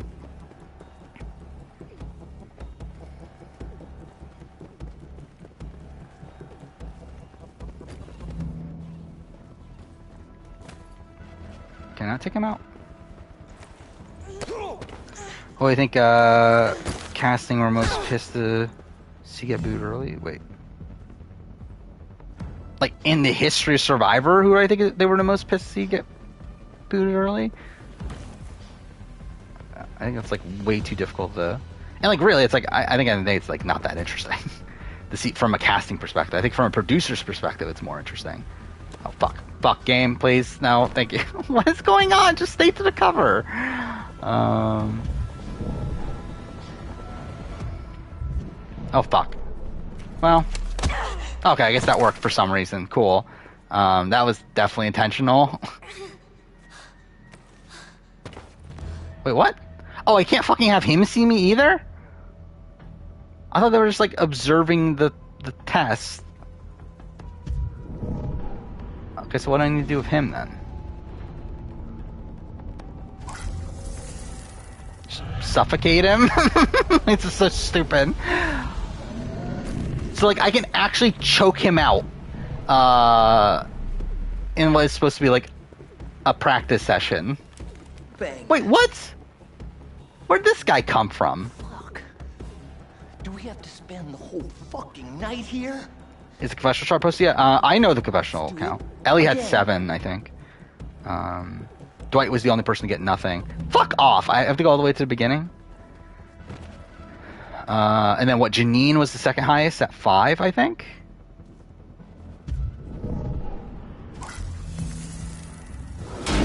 and then like a lot of people had like 3 and 2.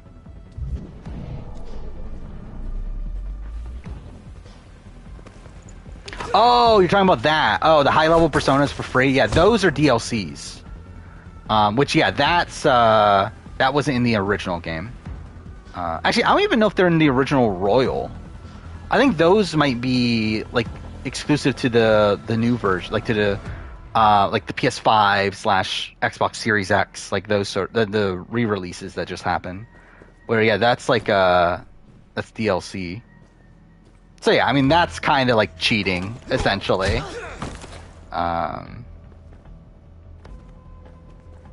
But if you want to use them, use them. I guess it matters like what you want to get out of the game. Nick got Quiet Merge episode 37. I think he got a not like he wasn't like the main character of it, but he still got content, right? Because like I believe that was the episode where the Stealth Force came together, right? Was that what they were called? Was it Stealth Force? Strike Force? Whatever they were fucking called. So he was there. Like they still like checked in on what he was doing. Oh wait, so he's not a... Okay, I don't even know where I'm going at this point. Wait, where am I? Where's the finish?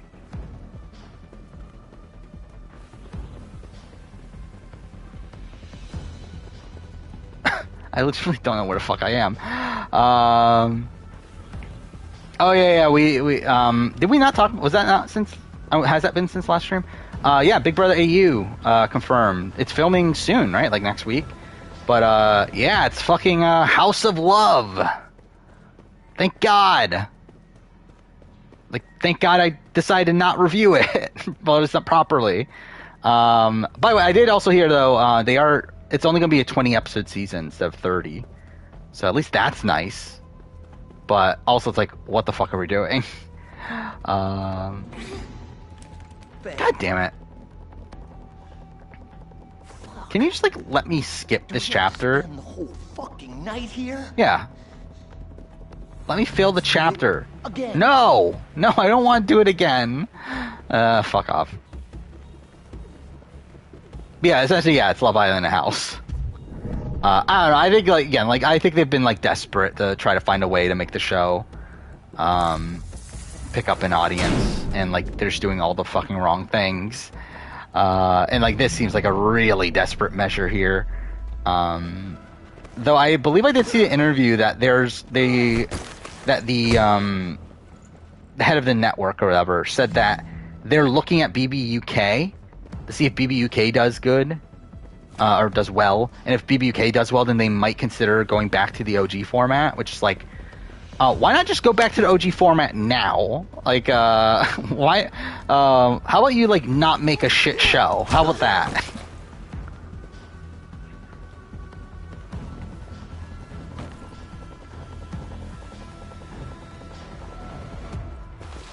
But I don't know.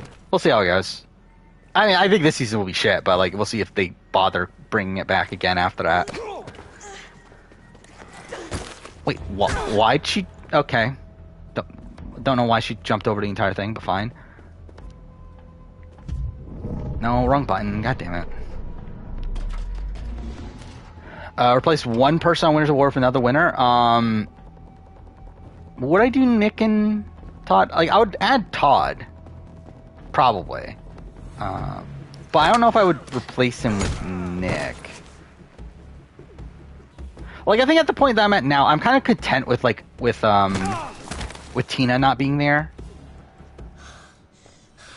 But also, it's like, I don't need Amber, though. So it's like, really, it's like, I would want to get rid of Amber. It's just, I don't know who you replace Amber with. That would be, like, that big of a change. Like, it would probably be Tina, but it's like, also, it's like, I feel like there are other, like, male winners that weren't there that I'm more, like, I would rather see. Like, probably, yeah, so, like, Todd and Mike, I think, are the two that I would rather have on. I guess, like, Ben and Mike, probably swap them. Welcome to the agency. Looks like you made it, Jody. Congratulations. Yeah, we made it. That was definitely well worth it. Towards dumb as rocks. They think Ellie's mistake was keeping Gabler. I mean, I think that's one of her mistakes. I think her real mistake, though, is like playing really sloppily post-merge, or not post-merge, I guess technically, but like once the groups come back together.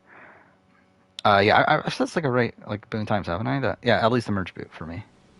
Like I don't think it's a question. Like if I'm including Sydney and Lydia as the merge boots, I think Ellie's even more of a merge boot than them, because at least there was like more wonky shit going on. Like this is just a straight up vote, just with half the people saved. But again, they're all like at the merge camp the entire time. Just a straight up one episode thing. Vote out the like everyone just votes out one person. It's like I think this is like more of a merge boot than the other ones. I consider the other ones a merge boot. Gun to my head, to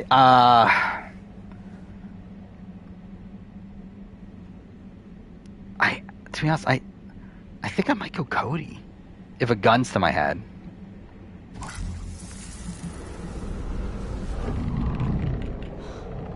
Especially because like I would want a Cody win more than the Sammy win. Like to me, it's like Sammy is the one that seems the most probable from like a pure like storyline perspective and everything. But like I think Cody is like probable, like it's still like a probable outcome, and also it's like I feel like it's the most desired outcome. So again, like Cody winning Survivor, especially like right after Marianne, would just be like really fucking funny. That this is like kind of the era of Survivor that we're at, where these like really wacky characters are winning.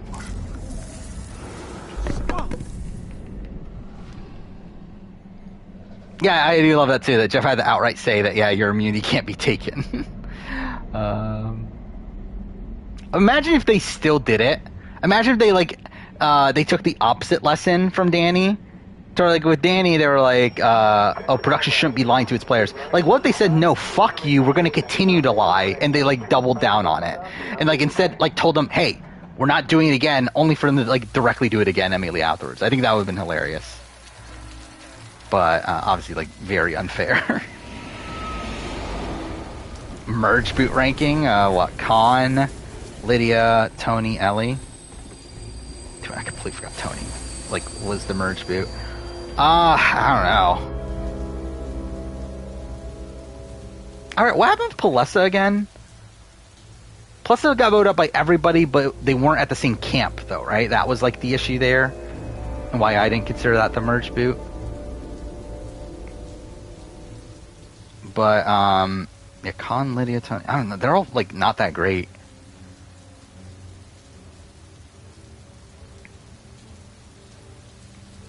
Wow, I really don't know. I mean, they're all bad.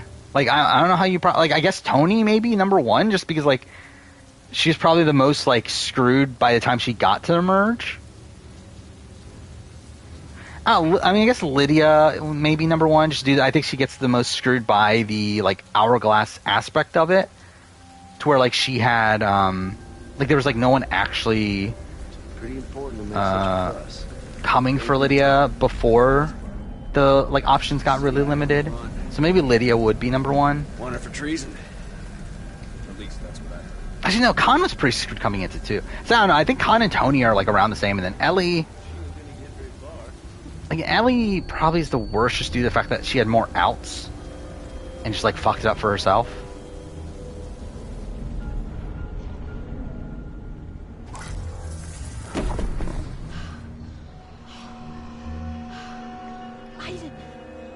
Imagine relying on Cody winning Survivor Save My Life. I mean, yeah, that I guess that would be the position I would be in. Yeah, I feel like to me it's like that's probably the one I would bank on most right now. Evening. Routine check. Because like, I think like real again, like edit wise, storyline wise, like I think with Sammy, it's like it's there. Shit, that's her. That's her. But like I don't really have that much faith in like Sammy. Like I mean I think there's like more downsides to me for Sammy. Where, like, I can also see Sammy's, like, overconfidence getting to him eventually. Cody's best casting choice since Tony. No, is he that high? He's definitely a really, really good casting choice. But I don't know if he's like the best since Tony. Are we saying he's better than Dan Foley?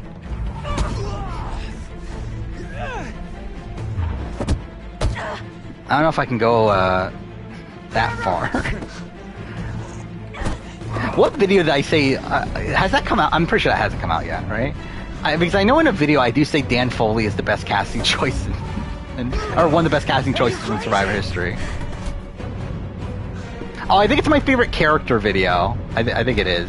Yeah. But yeah, that's a thing that's coming up at some point. Quick, Aiden! Blast the window! That's actually like way down the road, though, isn't it? That's like mid 44. I think that's when that's coming out.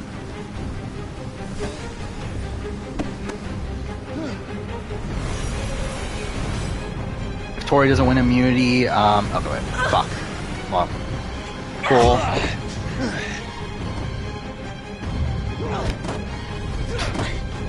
I forgot the game actually like makes you remember like the.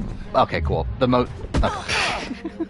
Actually makes you remember the training section. Yeah, Tori doesn't win immunity. Who I think, or what do I think Lydia's run ends up being? Open up. Yeah, I think she probably works with Lydia, or works with Marianne. I think she obviously still has high at that point. But really, I don't think she's gonna win. Like, I find it very tough to believe Lydia would have won. But to be fair, I mean, I think you probably would have said the same with Marianne at the time of the merge.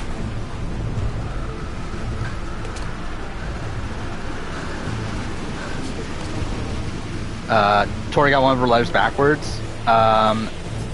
Was it like backwards to where like it made a different shape? But also it's like really, it's like I don't care that much anyway. But I guess it does like add into the luck factor if that is the case for Lydia. I forgot Lydia was on the merge boot ranking, right? Yeah, because that was later. So I wonder where I would have put Lydia. I guess where would I put Ellie? Because that'd be also maybe interesting. Lydia would probably have to be high, right? Because like realistically, like I don't think of Lydia that like fondly like as a player. Okay, this is shit. But yeah, it's like she does get screwed over by like a lot of like weird circumstances.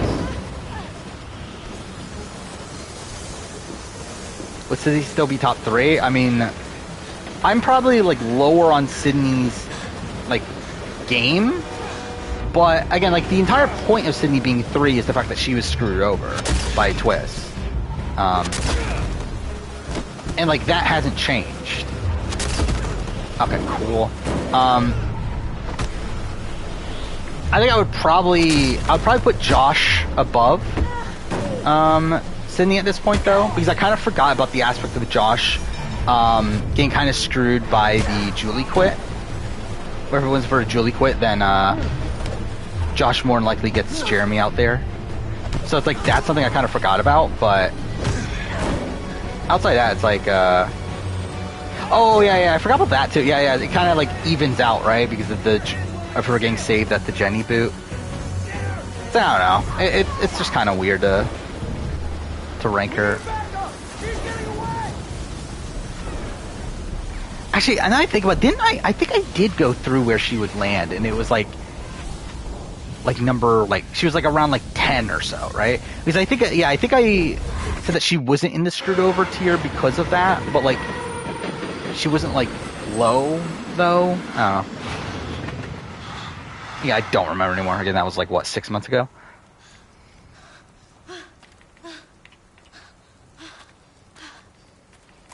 But yeah, where do I put 43 in the merge episode ranking? Let's look up the merge episode ranking.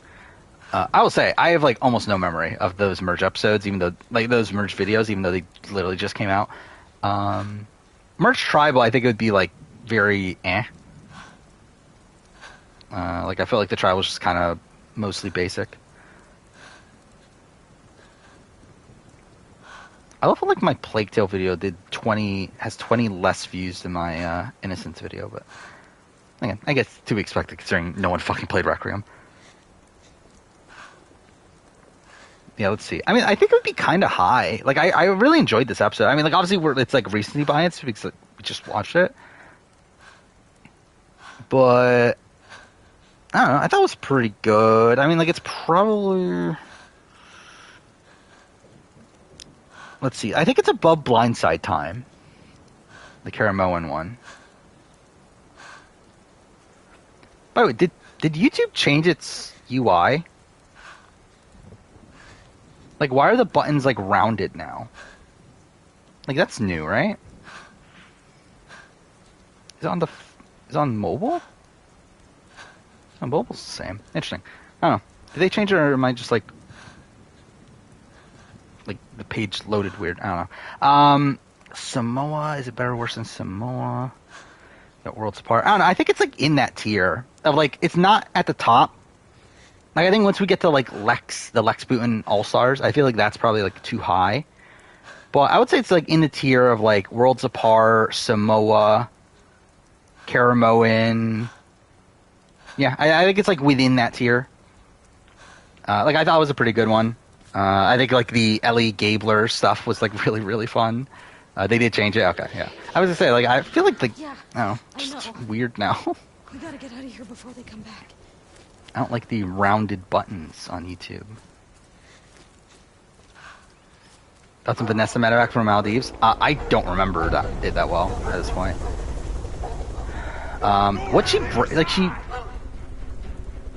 Did she break her neck? Was that what she broke? Yeah, it was like a serious injury though, right? Yeah, I don't remember a lot of it now. Just thought ahead, what's my favorite Survivor episode title? The premiere of Cook Islands. That I don't have to forgive her, but wait, Anna, what was the title? Something what was it? Survivor Cook Islands premiere. Okay, that didn't come up. Cool. But it's a ridiculous title. Yeah. I can forgive her, but I don't have to because she screwed with my chickens. That's the best episode title in the history of Survivor. Not even close. She was paralyzed during the cave crawl. Yeah. Yeah. That sucks. I assume she recovered though, right? Like, I feel like if she didn't eventually recover, like, that would have been, like, a bigger thing. Okay, cool. Like, I remember her, like, wasn't she in a brace and everything? I feel like I remember that, like, seeing her in a brace, like, on the jury or something. Wow, I'm literally pushing, like, all the wrong buttons.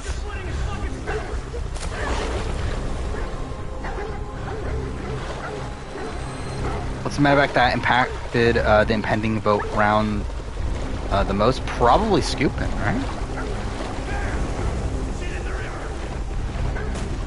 I mean, like, Scoopin's, like, gives, I'm too far, like, it could have been the same thing of, like, Kucha could have just lost the next immunity, and then, oh, wrong button again, or not, can you climb? Cool. But I don't know, Scoopin's is definitely a big one. Yeah, that's what makes it so great, is that it could have been so much shorter. Like, it could have been, I can forgive her, but I don't have to. It could have been she screwed with my chickens. But no, they had to fucking put both parts of it.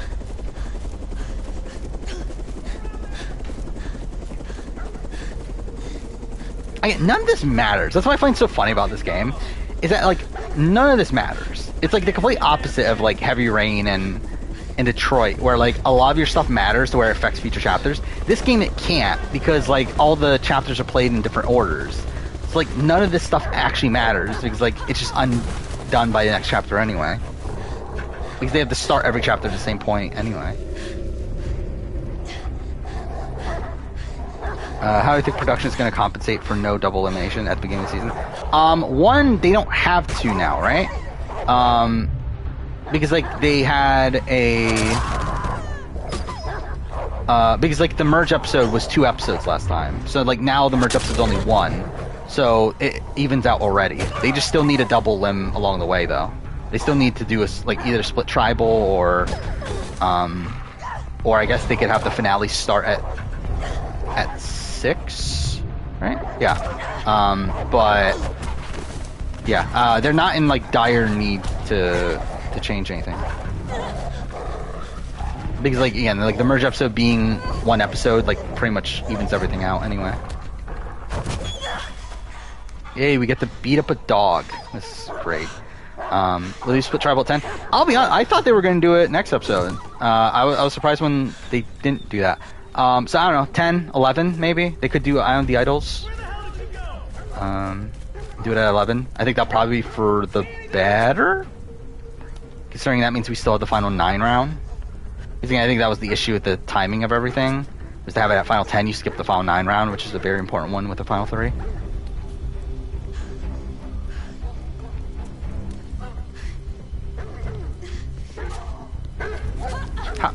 They give me like 2 seconds, not even 2 seconds, to hit that. Oh, whatever. We need more light over here. I can't see a damn thing.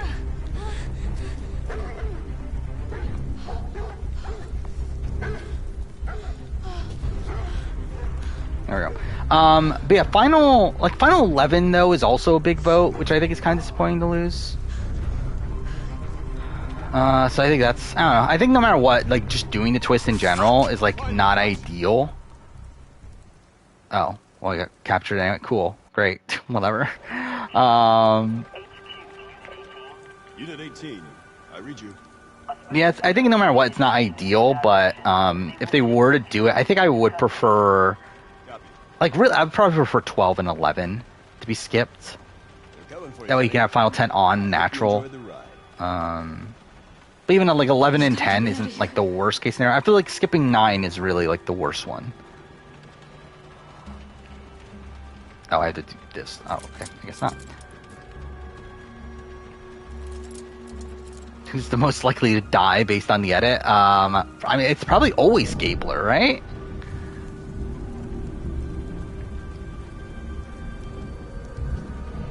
No? Is that not what I'm supposed to do? That definitely wasn't blatant. Luckiest moments for every winner, that's this Saturday. At least again, that was supposed to be last Saturday, but when we had the mid-season power ranking. So yeah, this time it will be this Saturday. Then what, next Wednesday's the Big Brother 2 player ranking finally. In retrospect, I probably should have released it this week. I definitely could have, but it is what it is at this point.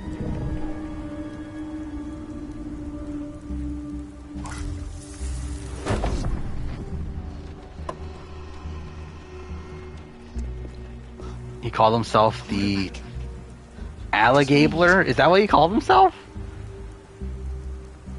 Like, how did I miss all this in the preview? Like, I watched the preview. I feel like I don't remember that. Wait, I wonder if it's on. Like, I know there's the person that, like, uploads the Survivor things, like, immediately after, right? Like, the vote off and then the next time on. I wonder if that's up already. Is this it? Yeah, this is it. Oh, of course, I fucking had it muted. Whatever.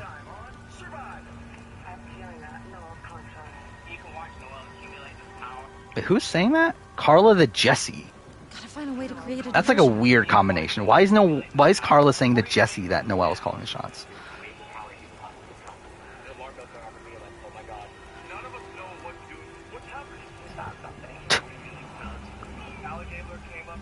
Yeah, he did say the Alligabler. That is kind of stupid, but whatever.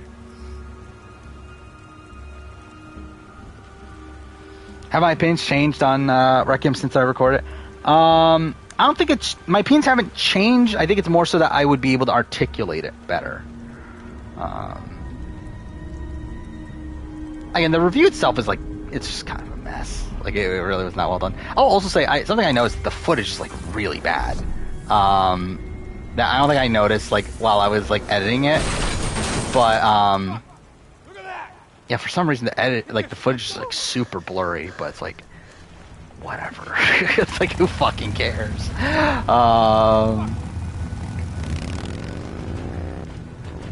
But yeah, it's like I still really like a lot of what Requiem does.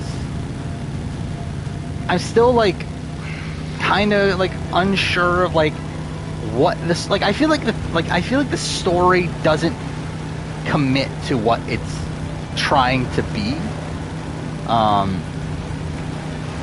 Where like I feel like a lot of, because like, again, a lot of the game focuses on like the themes of like love and friendship, or not friendship, but like love and family. But then like at the end it like counteracts all that, and like instead it's like about again, it's minor spoilers for Requiem. Not super anything too in depth, but just thematically. But like it's like the overall theme is like about fertility and like how like feudal like the conflict is, and how eventually you have to let go and like all that stuff. And it's like and like the fact that it focuses so much on love and family, like it makes sense. But like to piece those together, like okay, it's focusing on this because it's trying to trick you into thinking these are the themes, when in reality it's about how feudal everything is. But it's like the game doesn't actually like focus on that though. Like I feel like it doesn't like I feel like it's an interpretation that I have to create for myself without actually much basis within the actual story. To where like I don't feel like the story actually like knows what it's doing with its themes. No choice. We're going straight through. Do I think Noelle will find her like at some point? Hopefully not. Deeply disturbing, right? What is this? Who's on the Ellen show? Just a new contestant on Survivor. What is this? Okay, we have Worlds Apart. The blue-collar tribe. The no-collar tribe. This group includes a sailing instructor, a YouTube sensation... Wait, why is this even a... Oh, okay. Sure, I guess. Yeah, I mean, that's something. Why they, like, randomly, like, do a Survivor thing? Like, that's so weird. Especially if we're, like, at the time of Worlds Apart. They just randomly do a Survivor parody thing. Oh, I forgot you're supposed to do this, right? Look at this, we're fucking Leo from Power Rangers Lost Galaxy.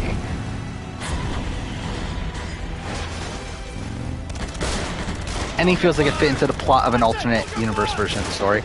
I can see that. Because again, like, I just think, like, really, the plot is, like, dumb. Like, the plot makes no sense if you, like, really, like, think about it. Like, the entire, like, macula and, like, all the things that the macula is doing. It's like, how? How is this thing happening?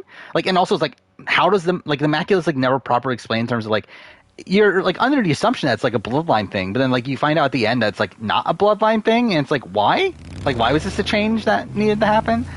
No. It's like, I feel like there's a lot of, like kind of retconning to a degree. It's like, and like, to be fair, it's like most of it's just because it's not explained, and then when it is explained, it just feels like contrary to what you thought was happening before. But I don't know. I just feel like it just feels like there's a lot of like, there's like a lack of focus, especially like towards the end.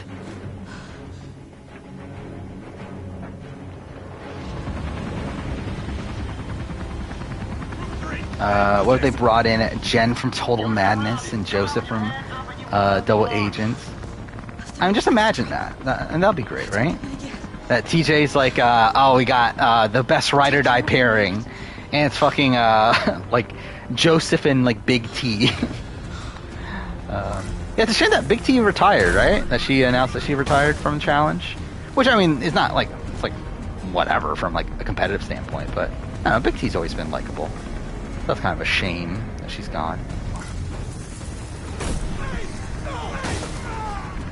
Do you know how many contestants there will be on House of Love? I don't think so. Filming, I believe, starts on Halloween, right? I think. So we'll probably know by then. Especially because it's a live taping too. So it's like we're probably gonna 100% know who the cast is. You would think.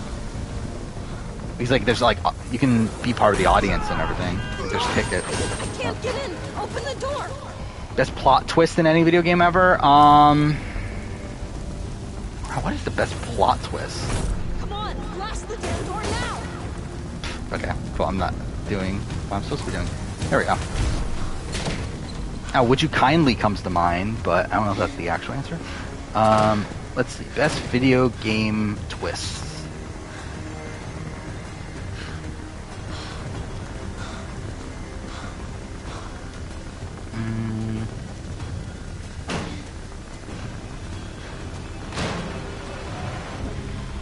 Let's see. Top 10 video game twists according to Reddit. Oh, Spec Ops: The Line's pretty good. I never played Spec Ops: The Line though, but I would. That's a pretty good one if I ever played it. They're gonna get me! Come on, Aiden, help me! What am I supposed to do?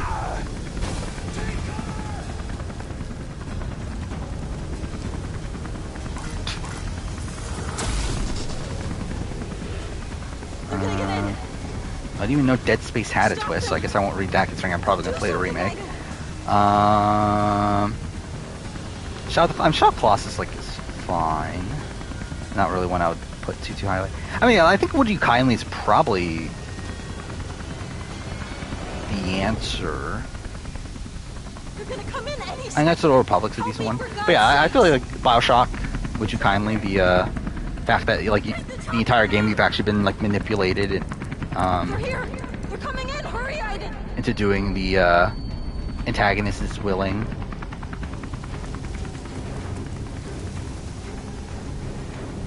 Wait, so what am I supposed to... Okay, cool. Well, that's great. This is definitely working out. Metal Saw 2 is up there. I mean, like, that's just the fact that, like, you play as Raiden for, like, most of the game. Yeah.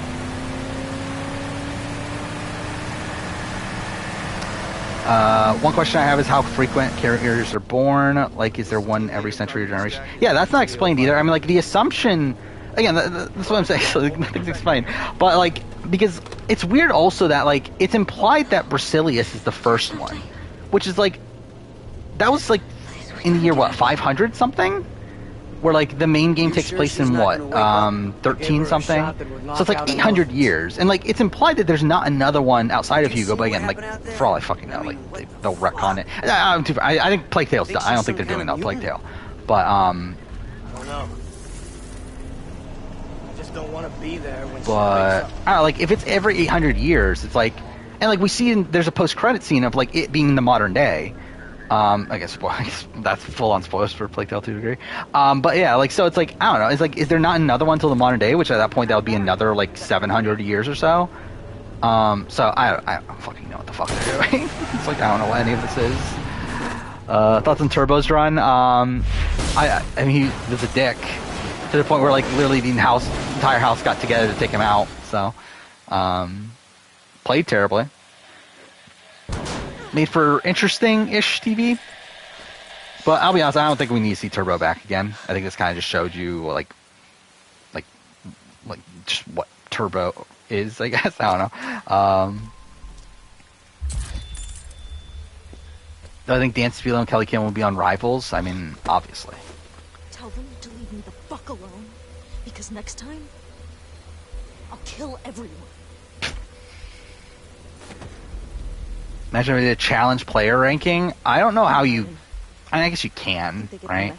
I don't think you can, like, edgically, though. I think it'll just be like, oh, Bananas is very physical, and he has friends, so he's number one. Yeah. Someone suggested the story of Plague Tale to be continued in a book. I mean, the thing is, like, the story of Plague Tale can continue. I just don't see the point. And it's like, from a gameplay perspective, yeah, it's like, if you're going to continue on with Amicia, it's like, I don't think you can do a game. Just because, like, the entire point of the games is, well, spoiler, I guess. But, like, I mean, obviously, like, without the Hugo of it all, it's like, can't really do a game. So it's like, yeah, I guess that's why it would be a book instead. But it's like, I don't think there's a point. Like, I don't know what the point would be outside of, like, I guess giving more closure to Amicia. I think that's probably actually, I guess that probably would be like worth it to a degree because, like, I think that's like kind of the another one of the weird aspects of the story is that the conclusion is still with Amicia not having closure over everything. So maybe that would be like a nice like capper to it all, but. I don't feel like I need it. And like I think I would guess if they do a Plague Tale 3, it will be modern, like maybe modern day. I don't know. It's weird either way. Because it's like, again, the post-credit scene was modern day, but like I don't think their intention is to do a modern day game. But I think if they make a third game, then like what else would they do though? Like would they just like, could they go back to Brasilia, or would they just say fuck it and then like make it so like, oh no, the modern day one wasn't the next one. There was another one in between, and we'll do like 1700s or something. Because like, when was the next plague? I think the next plague I saw was like 1700 something, right? So like, it would make sense if they said it there.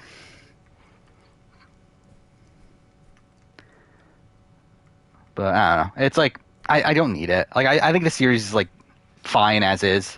I don't think it's like really. I don't think there's like much to do with it's like a sequel, at least in game form. But yeah, I mean, maybe book would be like just a nice way to cap off her story.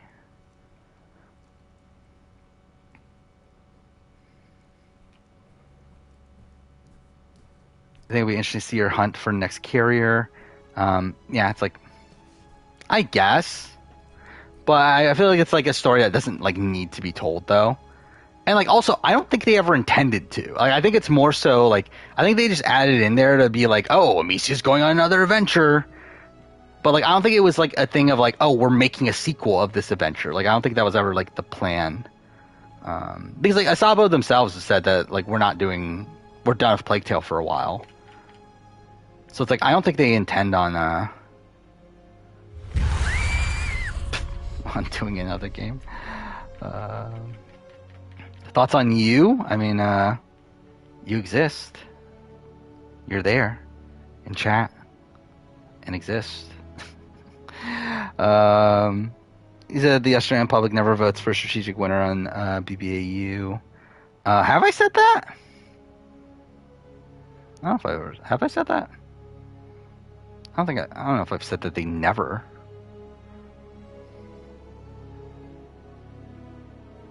So I wouldn't even like have enough BBAU knowledge to even know if they ever. I don't think they care about strategy though. Because, you know, like they didn't vote for Luke because he was a strategic guy. They voted for Luke because he was the family guy that has a family that has a family dog. Has a kid with like a disease and like all that sort of stuff. No, I didn't. Mom is gonna be mad if we mess with her stuff. Have ever been in or witnessed a car accident in person? Not a serious one. Like a minor one, as in like my mom drove into my neighborhood gate back in the day. But even then, like I don't think ever a car crash with another car. And like I've never gotten in a car crash myself, so. Yeah, I think that's like the only car accident I've been in like the car for. And then, like, even witnessed, I don't think... Like, I've seen, like, obviously the aftermath of one, but I don't think I've seen one in person.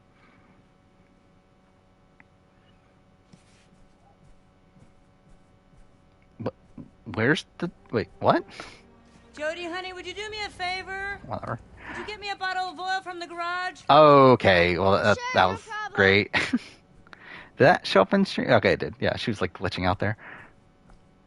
Where's the exit? Why is the camera in a weird... Like, why is the camera at the door? Can you change the camera? No, this is even like Heavy Rain where you can change the camera. So it's like, why did they put the camera there? That's such a weird choice. Jean got 5 confessionals. Think she could be getting the Erica treatment now. Come on. Now, who had an edit similar to Janine? Trying to think, because like Erica's content's like radically different than Janine's. Because even in this episode, they're dunking on Janine still. They're still showing her being wrong. How the ratio do on Survivor? Probably well. Like I don't know how strategic he necessarily is, but I think he's a likable guy. He's really physical. I could see him being like an early merge blindside though, but. Yeah, he's kind of likable. I'm trying to look at like previous seasons. Like who had like a spike? like right at the end of their run, and they were like an early merge boot. I guess like a Nick Majorano, but that's not the person I was like thinking of. But he kind of fits into that.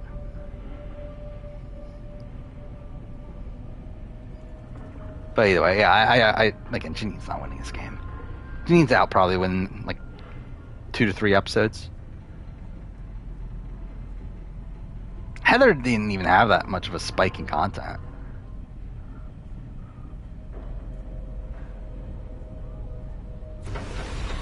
But yeah, I would be surprised if Janine got to like final 7. Like I think there's like almost no way she's making it that far.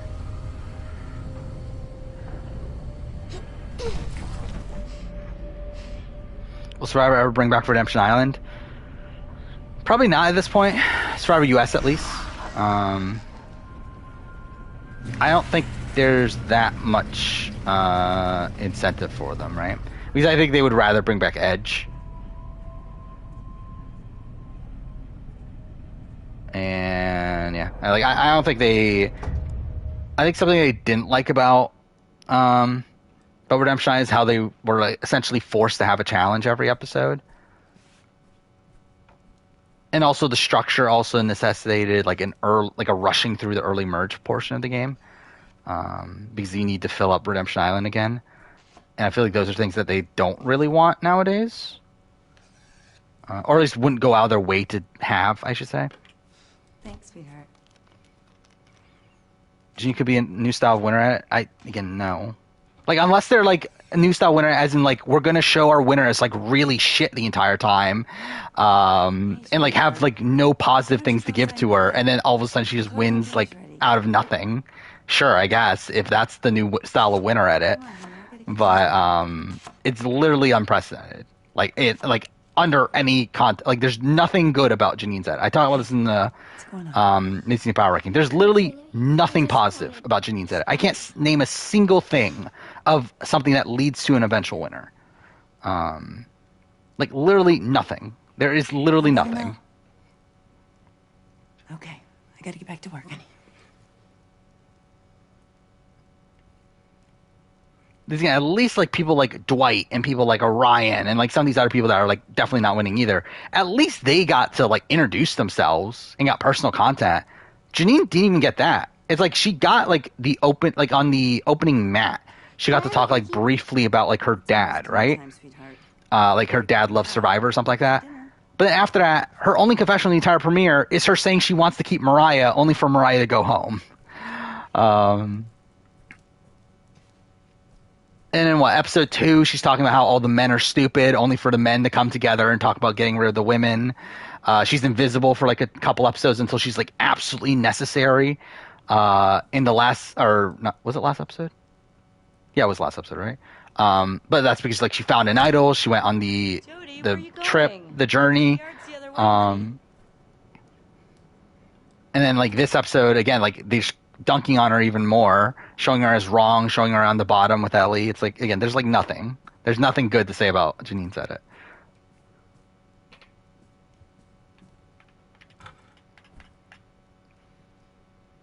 I'm going. Do I think Trailers will be 2? Probably not 2. I think possibly top 5, depending on how the season plays out. But I don't think it'll be at number 2. Great. Now it can be bored and freezing. But you don't care, do you, Aiden? You never get cold.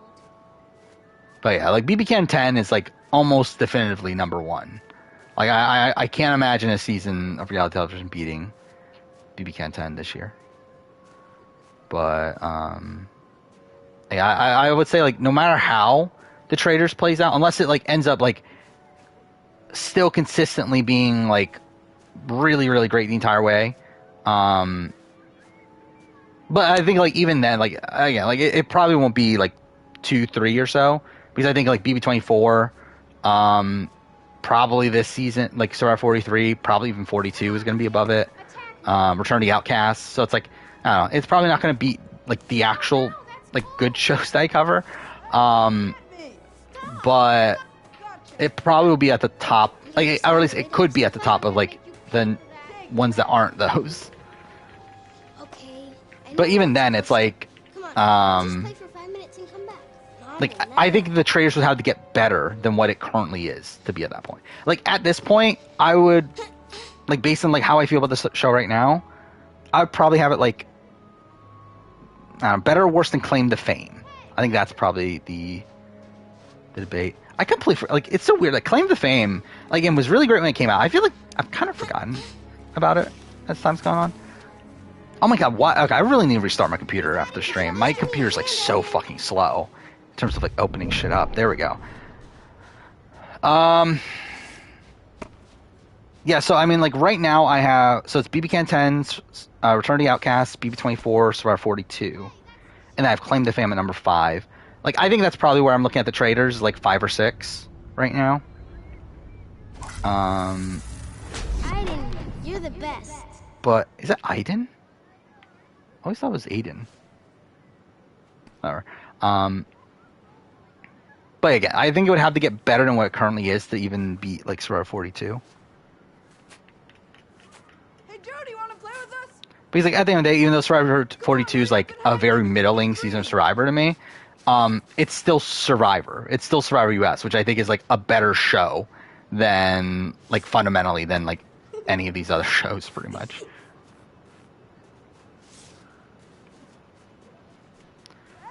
Wait, what? Oh, okay, this is just really janky. Yeah, this is no Last of Us 2.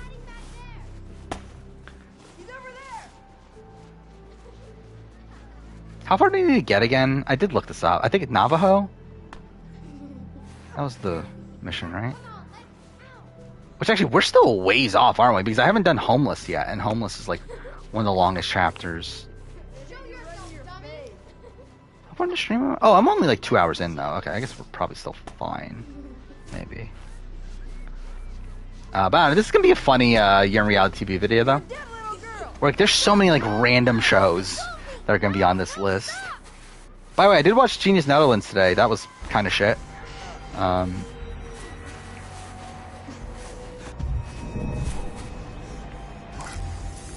it's Kill the Kid, obviously. So I think 43 is a bottom tier season? No. I think it's a middle, like very middle of the road season right now.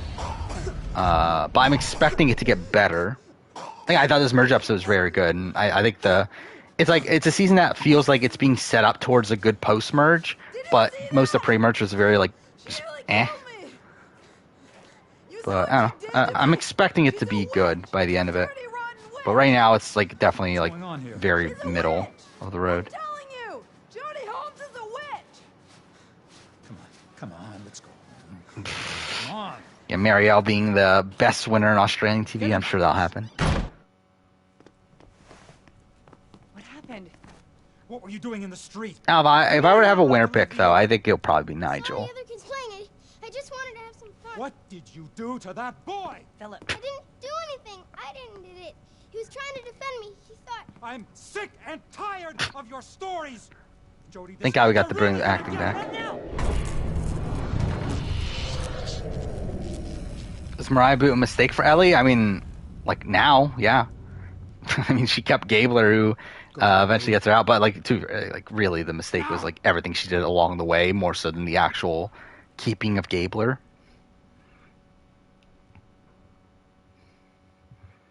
Gabler should use his expired idols to fake and recreate the Bob and Randy moment. I think the problem with that is that everyone knows about his fake idol, right? Or, like, knows about his expired idol.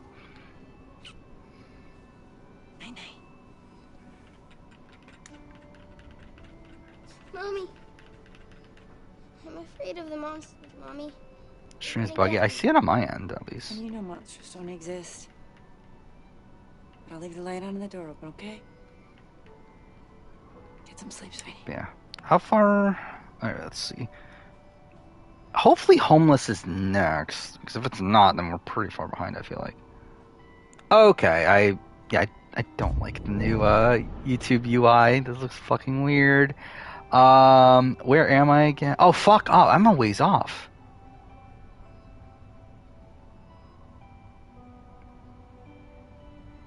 Okay, yeah, I'm behind. But I mean that's what's new with this channel. Yeah, next to the condenser. I completely forgot about the condenser chapter. I agree with her, Philip. She's just a little girl. So yeah, this is like an hour and 50 minutes. So I'm like 25 minutes behind my last playthrough. So yeah, this is probably going to end up being a 3-stream game, which is annoying because I wanted to get it done 2 streams, but whatever, I guess. They're not normal, and they're getting stronger. For the love of God, Susan, what's to stop her from turning on us? Oh, don't be ridiculous. I love how like Susan, that really thing is overly like an dramatic the uncontrollable music is right animal. We now. have no idea what it's capable of. We have a demon living with us right under Nigel's our own totally roof. winning. Yeah, it's like, I think, based on the edit and everything, I feel like the only person that has like the typical Australian like reality TV winner edit is Nigel. Especially because like, who the fuck are the Faithfuls? It's like, I don't know who any of these people are outside of Mark. And like Teresa, but like I feel like Teresa's getting like too I think she's getting like some negativity along the way. Or again, usually Australian TV likes to give their winners like these like very like ridiculously positive edits. And I feel like Nigel's the only one to really have that right now.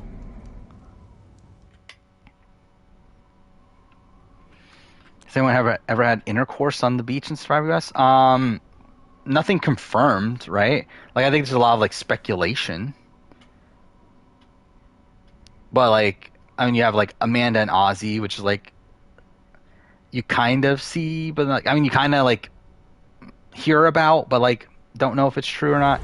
Like you would assume Rob and Amber, but like don't know for sure. But there's other people that like have had sex like on rewards with their loved ones and stuff. We know that, but There's no reason to be scared, Aiden.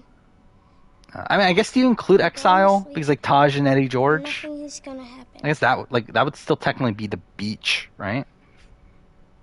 It's like there's that.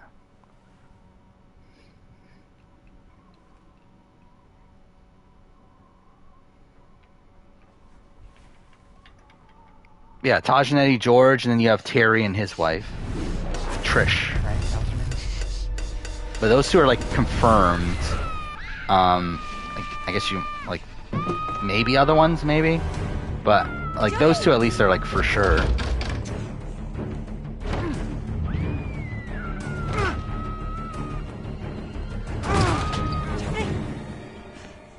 Are you alright? Yeah, I feel like the Taj one maybe be a bit weird considering she's on Exile. It's not like she hasn't been able to clean up, so I feel like that's like kind of. But the like Terry ones, like they're actually in like a reward and a house where they could. I'm pretty sure they could shower, right? But like they spent the night in a mansion, so it's like I'm pretty sure it was the mansion that it was like Michael Bolton's dad's mansion, right? It's like the mansion that Rob Cesternino and like his in the Shapiro tribe like spent their pregame Ponderosa at. I believe he confirmed that in TOS. So like I'm assuming he could shower there, right? So he probably Jody, get up. Huh? like he at least got clean. What's going on? Get dressed. Eddie sounds like he likes it that way. I mean, well, yeah. I mean, you do you, I guess. I have not given up on watching The Real Love Boat. I'm loving The Real Love Boat. But it's still on in the background. To open a rift to what lies beyond. He's got like between like 9 to 10. It's like I'm not doing like I'm not gonna watch anything in particular between that anyway. Again, I don't have a way to watch the challenge live at this. I'm like I can if I really want to in terms of like looking up a live stream and all that stuff, but like I just don't fucking care enough. I'll just wait till tomorrow. And like even then, like the challenge episode's an hour and a half, right? So it's like whatever. So it's like what I'm doing usually between the hours, like again, like updating the confessional chart, updating my like other chart, like the votes and all that stuff. Update my power ranking. I worked some on the BBCan 1 video, and I did something else. Oh, you look on the like Edgic Reddit and that sort of stuff. So. Watch Cars 3, I think I'm good. Watch the Uncharted movie, I'm more likely to watch the Uncharted movie. But also, like, both of them, like, not in the 1 hour in between the shows. I'm probably gonna, at this point, I'm probably gonna put Real Love Boat in the ranking because like I'm at least watching it. The problem is like, where do I rank it though? I think that's like the What are you thinking? the thing, because like at the end of the day, it's like it's not bad. It's just like a show that I don't care about, but it's not necessarily like a bad like show entirely. Like there's like funny things to talk about it. Like it's a ridiculous show. Like it's ridiculous that they thought of making a real life version of the Love Boat, and that they have like these like really over the top actors like playing as if they're like the captain and like all that sort of stuff, which like I don't fucking get. And like them having like cameo appearances from people from the original Love Boat show, like that's weird. And like this is all based around like essentially a Love Island ripoff. It's like there's weird stuff to talk about it, but it's like also it's like I don't care that much. I mean, it's like it's on, it's a thing that's happening. I have no like actual complex opinions on it. But it's like realistically, it's like I probably don't hate it as much as I did like Celebrity Big Brother 3. Or like it wasn't like a dreadful fucking experience like fucking Blood versus Water or something like that. So it's like, I don't know. Like, do I put it above those? I don't know. I get it. But again, with those, it's like at least I cared. Like I don't care at all for Real Love Boat, so I don't know. You want to see a Pixar ranking? I'll like maybe at some point. I don't know. Like if I do, like get back to doing like movie like ranking things. Like I feel like Pixar is definitely a pretty likely one, but I just don't know when. Best ripoff. Yeah, Glass House is definitely I don't know up there. But I'm scared. What else would you consider a ripoff, though?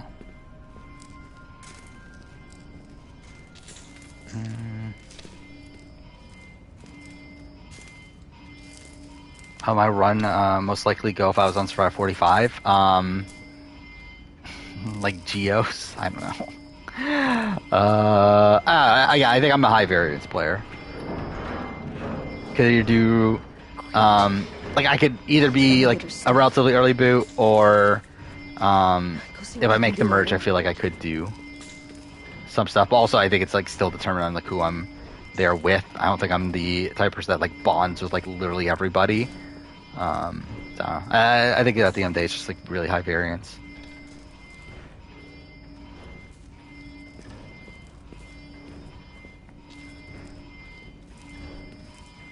Does Real Love Boat have strategy? Not really. Like, there's, like, some strategy if you don't love anybody. Like, if you don't fall in love. To where, like, you're just trying to, like, manipulate people into trying to keep you around. But not there's not really strategy. There could be. If people weren't actually trying to find love. What am I doing? I think I'm supposed to use Aiden. Right? Or Aiden. See, the problem is that everyone's trying to find love. Which, by the way, something I didn't even know. Like, the Real Love Boat theme is just the original Love Boat theme.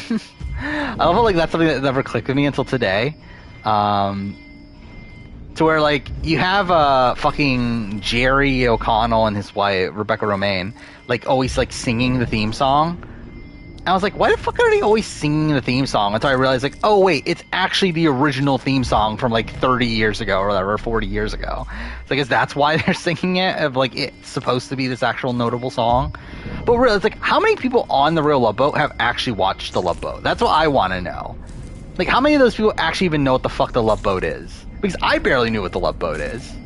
Like, I've never watched a single fucking episode of Love Boat. And actually, to be fair, I believe the cast is actually, like, relatively old, right? Because I think with, like, a dating reality show, you would think everyone would be, like, early 20s, but I think, like, almost everyone's, like, late 20s, right?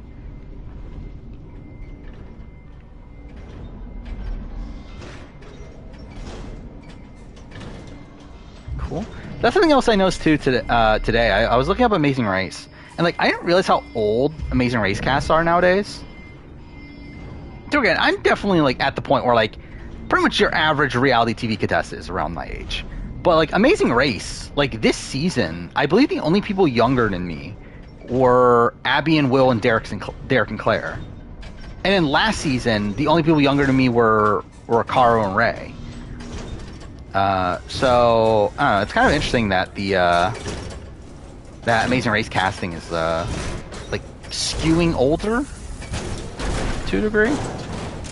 Thoughts on Abby and Will? I mean, like, what is there to say? They were barely on the show.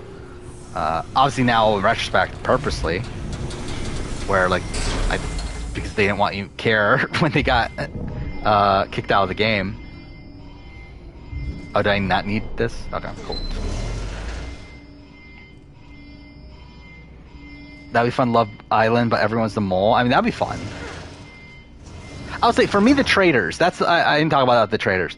I think the other little flaw in the format for me, something I wish that they did, is I wish that the traders and the faithfuls were fighting for the money instead of I think that's what makes the challenges so boring to me. Is that the challenges are essentially like, despite the game being faithfuls versus traders, the faithfuls and traders have to work together for the money. Because at the end of the day, the prize pool is still the same prize pool. It's just that obviously the social deduction part of it decides who gets the money. But at the end of the day, they still want to increase the prize pool together. I think what would be better is if this was the traders were essentially the mole, and the traders had to essentially stop the faithfuls from getting money, and then all the money that they and all the money that the faithfuls don't get, the traders get for their prize pool. I think that would be a better format. Oh, fuck off, you dude! I completely forgot about this part of it. They make like a bridge thing, right?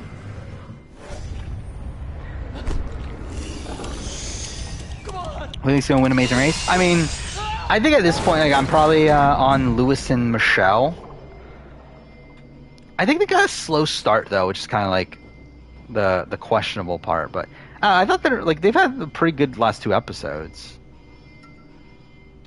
And it seems like they're picking up steam, and also they gave them personal content about them wanting to start a family and this being their last adventure before that and stuff. So it's I don't know. I feel like they're getting good content. Again, before that was Emily and Molly, but I feel like they've kind of died off a little bit recently.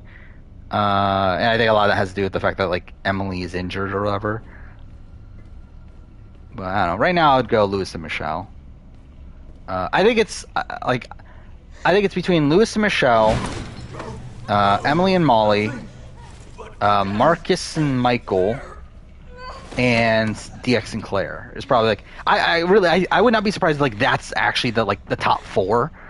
That kind of seems where we're going, because who the fuck are the other teams?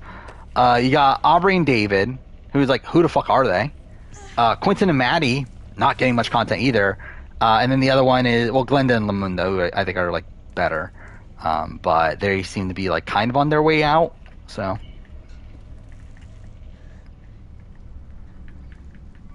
Yeah, I think it's more than likely it's going to be one of those 4 teams. And right now I think Lewis and Michelle seem to be on the rise. But then we are still 6 more legs until the end or whatever, so.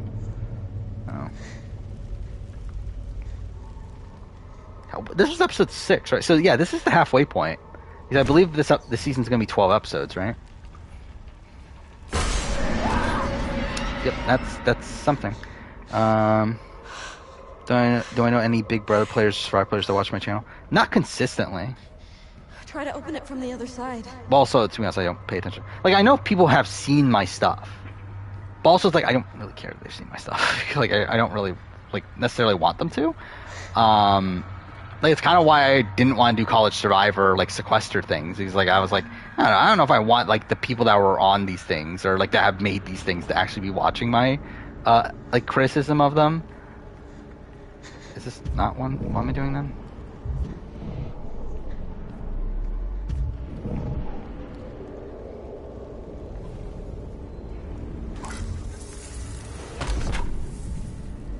So, not that. There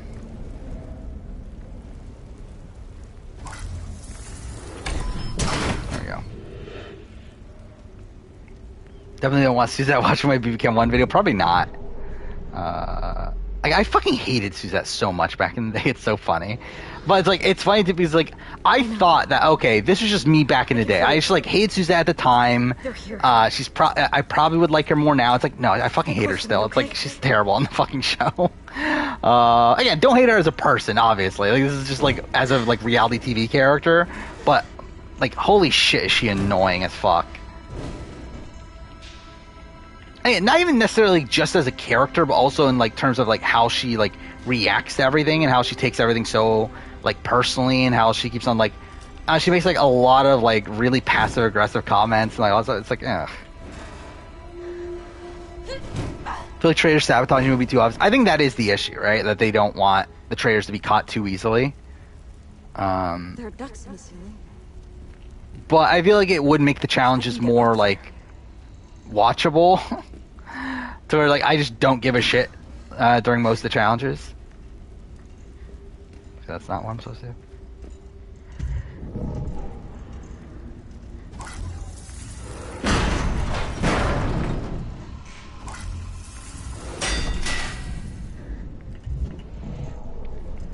Now, how long is my like I don't complain about Suzette for that long, right? Where is it? Oh my god, I did not realize I wrote this much about week 3. Holy shit, I'm on like page 3. Oh no, well, yeah, 3-ish. It's like almost 3 pages on week 3. And I'm at the point where I'm about to get to the Chevrolet Power Shift. Did I complain about her here? Yeah, here. Let's see. How many words is this? Oh, actually, this is longer than I thought it was. Holy shit.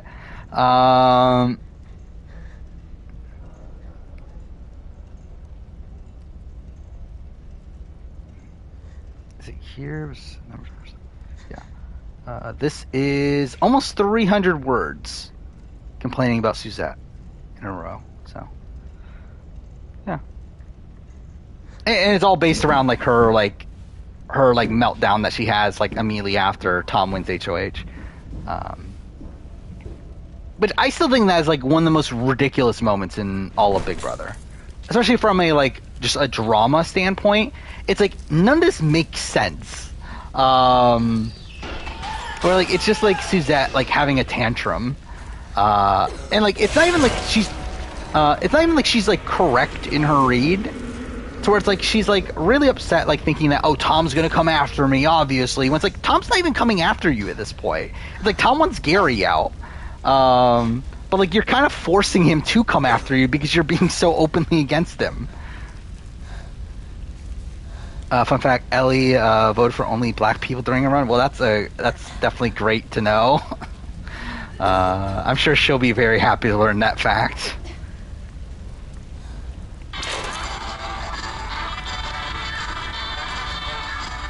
If I watch Bad Girl All-Star Battle, I'd want to cover it. I mean, yeah, I'm sure that's gonna happen eventually, at some point. Let's see. There's only been 2 seasons of it. Okay, yeah, that's what I was gonna say. So it's a spin-off of Bad Girls Club. Oh, was it like a challenge ripoff? I didn't know that.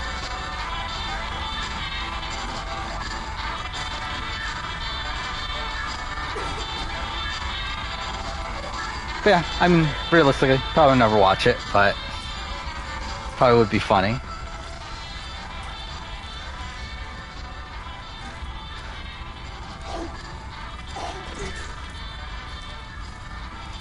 How Todd from China doing the challenge? Probably not well, right?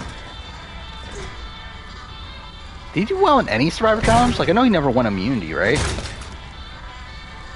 Did he win a reward along the way? I don't remember.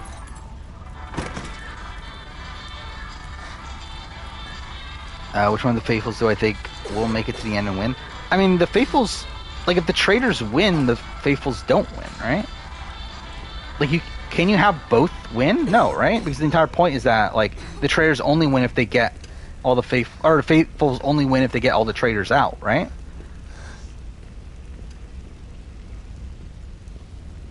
But, I mean, like, the only, like, Faithful that's getting any positive content's Mark. like everyone else is either non-existent or like getting negative content. So.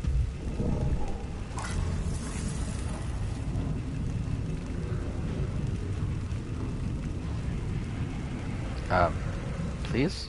There we go. Are you hurt? Can you move? I'm not gonna wreck it. Calm down. It's like a challenge about people even less strategic ability, so it's train wreck. I mean, I could definitely believe that.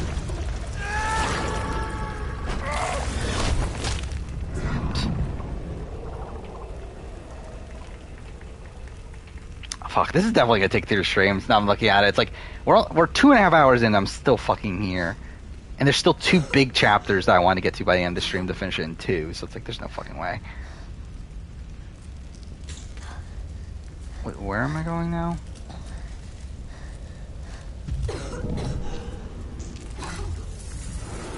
No point in doing that, Aiden. I almost she even says that. What is this? Okay, well, it's pointless. What do I need to do? Like, set off the fire? Like thing? Did that do anything?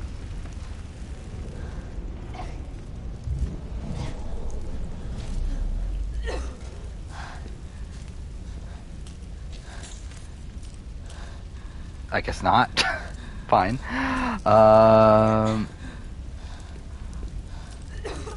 Yeah, I know, it's supposed to be Aiden, right? But I don't pronounce it that way, so...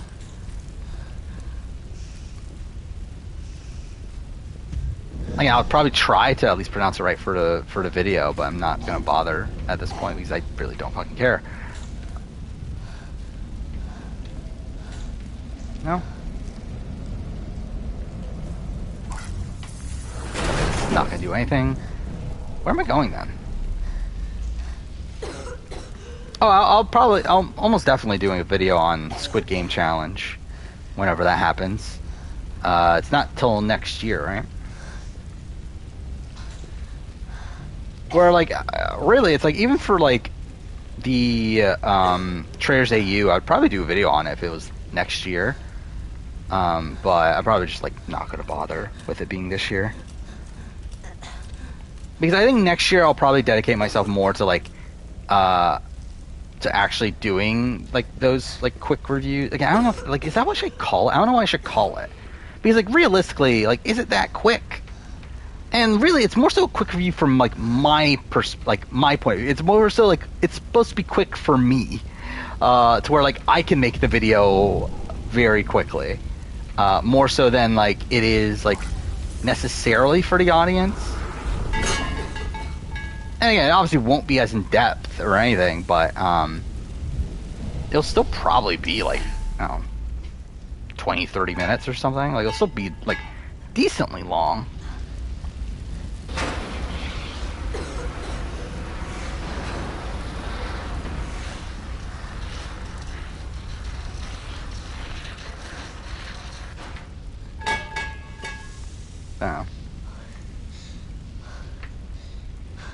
Didn't talk about Last of Us multiplayer. I mean, has there been that much? I mean, like, I know that there's been like a work thing released, right? Like a job listing that like said that it's gonna be like free to play and that sort of thing. So that's interesting.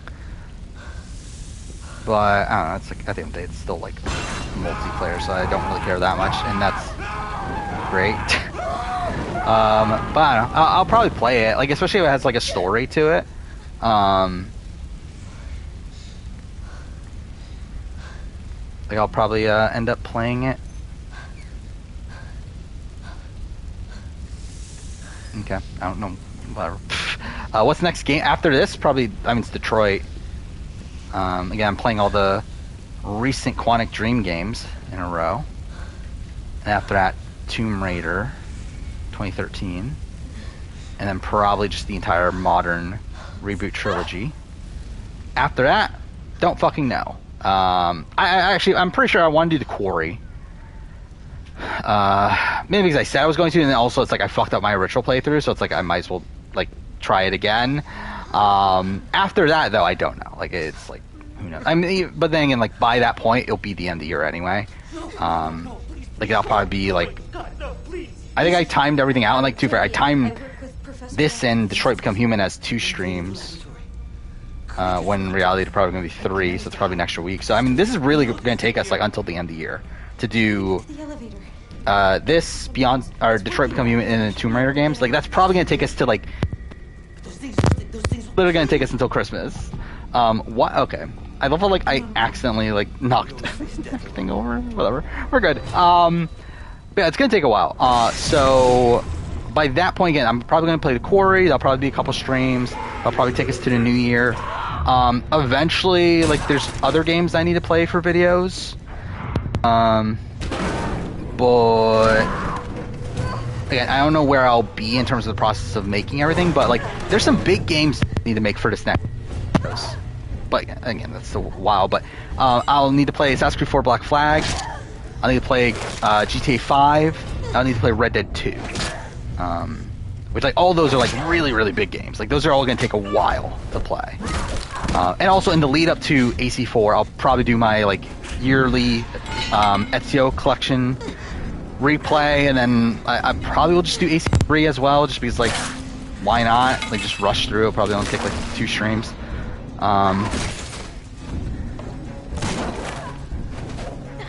Yeah, this definitely isn't creepy. Oh, okay, I was not looking at the screen for that one. So I don't know how much, like, actual downtime we're gonna have in between, like, these, like, games I need to play for videos, but, Witcher, actually, I forgot what The Witcher comes out, right? The Witcher remake, or not remake, the remaster, Witcher 3 remaster. By the way, they did announce a Witcher 1 remake, which is cool. But, Witcher 3 remaster, that's coming out at the end of the year, right? So, maybe we'll play that.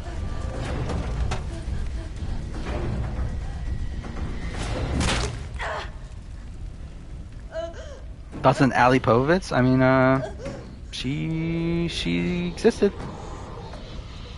She played the game. Didn't do that well. I think she could do well in the return, realistically. I guess she's a big fan.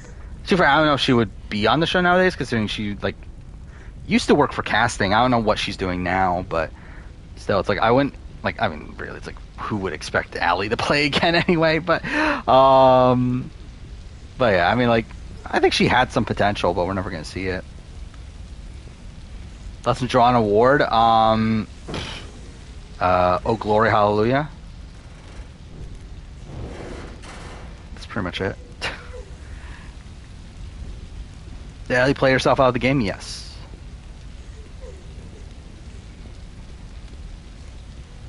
Yeah, I think Ellie is probably still below Nika on my player ranking. Oh, I'm supposed to use Aiden, aren't I? I keep forgetting I have Aiden.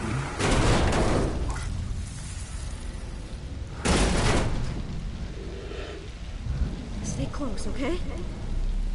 Here's the top 3 and bottom 3 from this group. What is this? The gold tier of female competitors. Alright, so who do we got? We got Tina.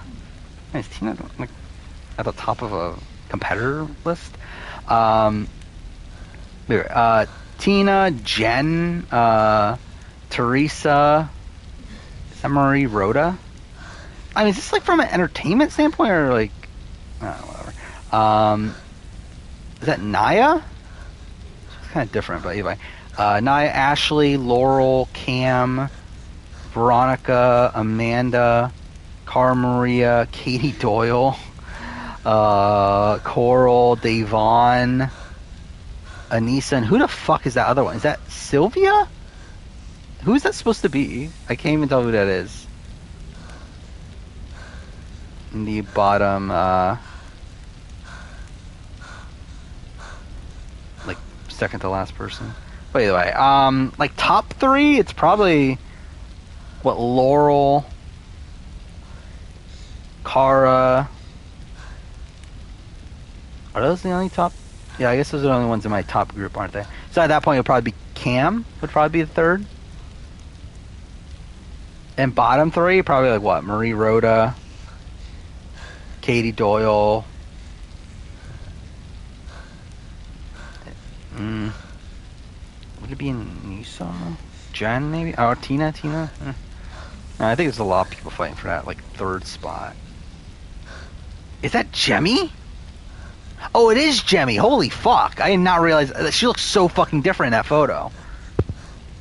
I see it from the face. Yeah, it is Jemmy. So yeah, Jemmy would probably...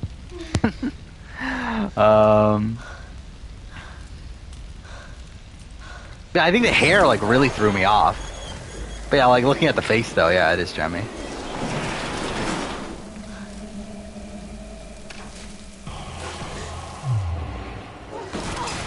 Cool, that worked out.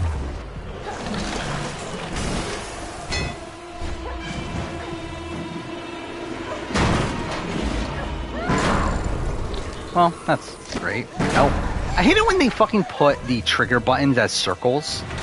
That always throws me off. Do they go get a 2nd season of The Mole? Probably.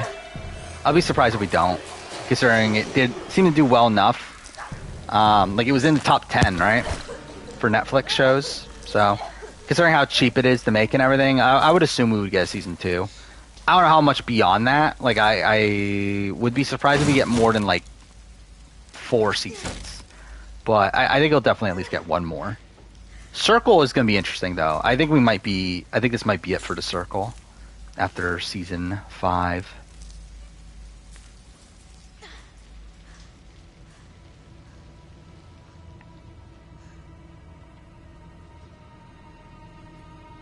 Gayla Cody Final 2 would be madness. I mean, wouldn't it just be a Cody win, though? But yeah, I guess so. In terms of, like, entertainment of the Final Tribal and everything, probably. But I think it'd just be an easy Cody win. Really slow. Maybe we can slip through unnoticed. So player ranking, I think I might switch Lindsay and Gio. But everything else, yeah, that's about right.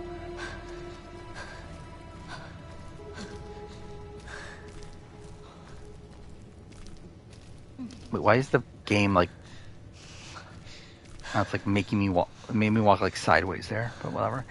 143, do I think he's getting a losing finalist at it? I could see it being Sammy. Which is like my worry of like picking Sammy as like my winner. Is that, like, I've always felt like there was this like potential of this like Brad Culpepper-esque edit. Again, not obviously exactly like Brad Culpepper, but I mean, like, I guess Mike Turner would be like the more recent example, actually. But either way, like an edit that's like looks really good in the pre-merge, but then they get to the post-merge and all the like positive attributes of their edit turn into negativity. I feel like Sammy could get that, where like initially it's like, oh, he's being underestimated, and then now it's just he's just getting like really cocky.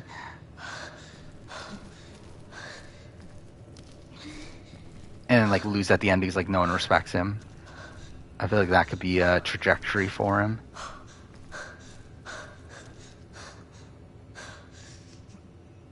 I think people are sleeping on James as a player in terms of edit.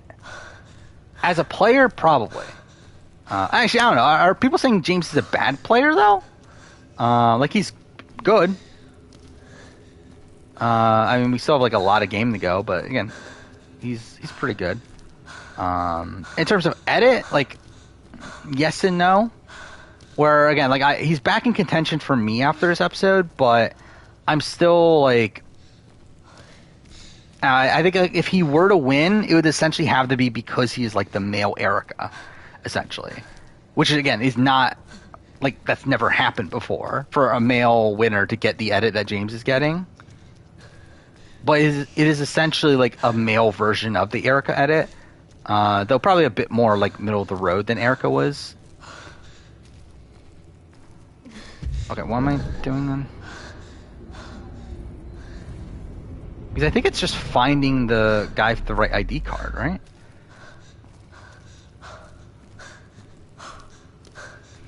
Recasting Amazing Race 8, I believe it's next... No, not next week, the week after that. So next week, a week from today, is the BB2 player rank, or BB3... player ranking? Yeah. I don't feel like that's not out. Like, for some reason, I just assumed that video came out, like, months ago, because it should have.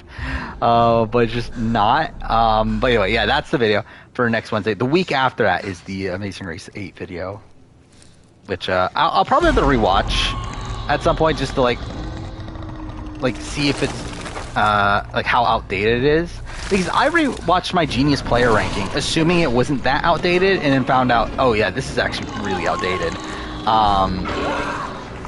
So I haven't rewatched the Amazing Race 8 video yet to see how that is, but not that it matters. Like either way, I'm going to release it in its current form anyway. But maybe I'll add like a disclaimer in the description that no one will fucking read of this was recorded like a year ago or whatever, or how long that was. How long was that actually? That was like almost 2 years ago, wasn't it? Oh no, that actually. When was that? That was 2 years ago, right? Yeah, literally August of 2020. Holy fuck. That was over 2 years ago.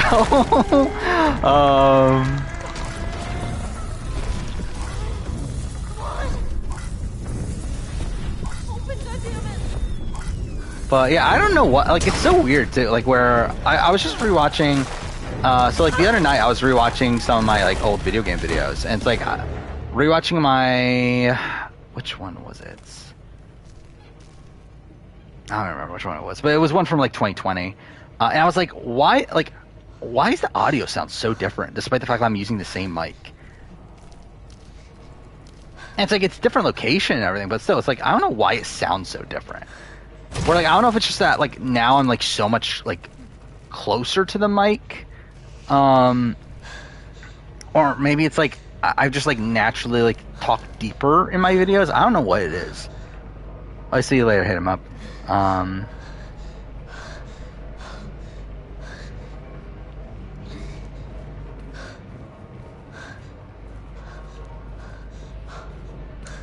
Who would I don't know, I already asked that. Answer that one. Like Ellie's jab at Gabler, when she got it. Yeah, I did like that moment too.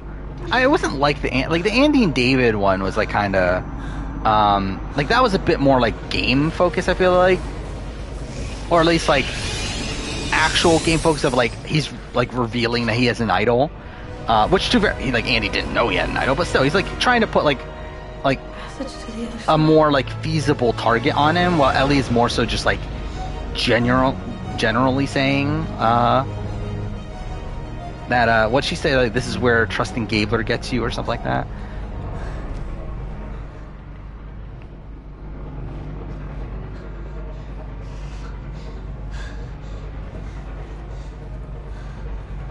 That's when I'm doing monthly Amazing Race videos. That was a little bit after that, because I believe I stopped in like May of 2020, right? Doing those Amazing Race retrospectives.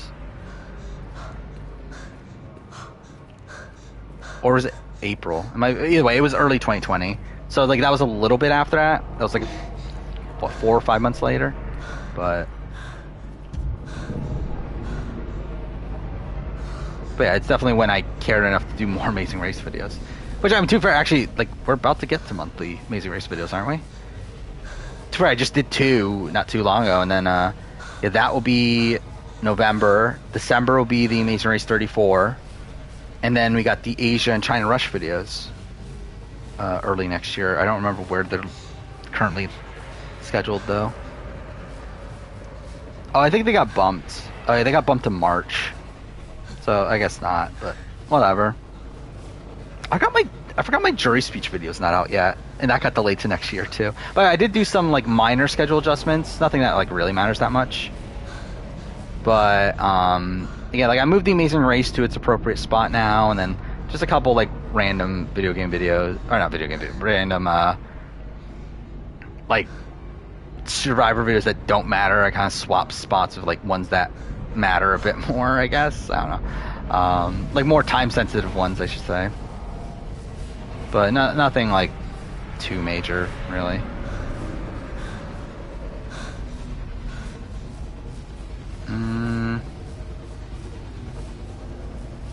So I guess that's not what I'm supposed to do.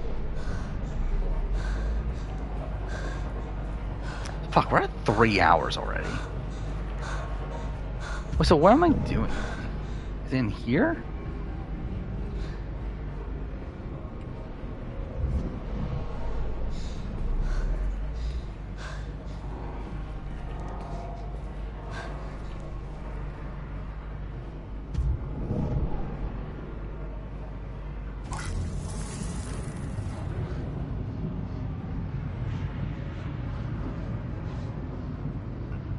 I really hate these. These are so stupid.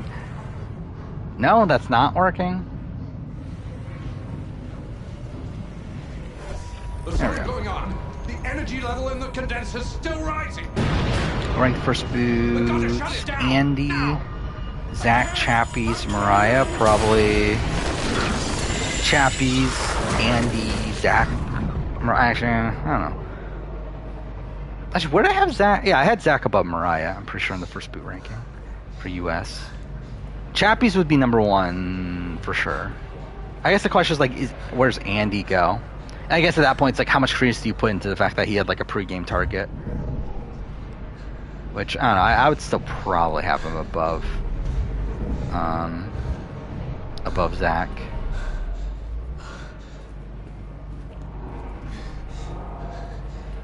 Oh, I can just do this.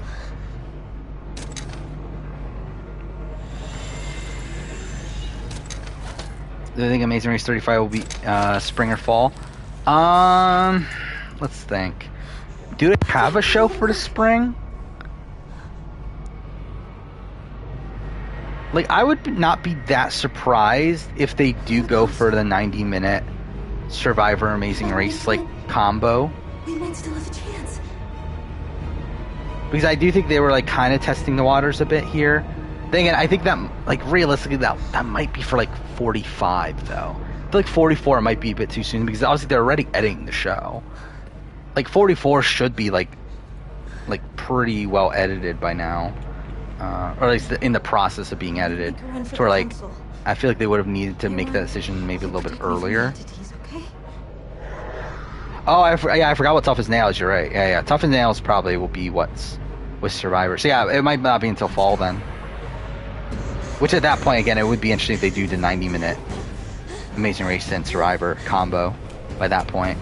Which I think at that point will be like, it's either they test the waters with another new reality show, or they bring back Real Love Boat, which I don't think is likely, or yeah, it's like they just do 90 minutes, which I'm hoping they do that.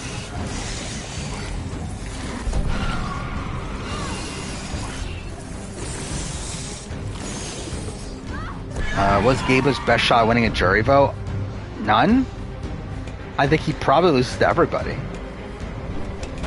Like, I think maybe at best, like, what, Dwight and... I don't know. Who's the other? Maybe Owen? Like, I don't know who the other person would be. Dwight and... what, Cass? Maybe Cassie, depending on how she got there.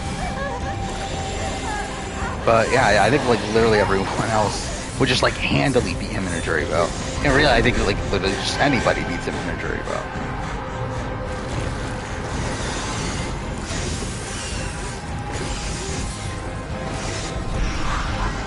I completely forgot Tough as Nails existed. Did they have a season this year? I don't even remember anymore. What is going on?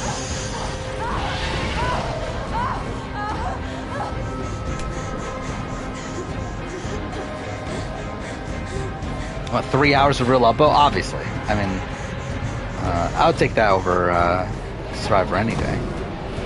You know what? Fucking cancel Big Brother, too, and make Real Love Boat 3 times a week.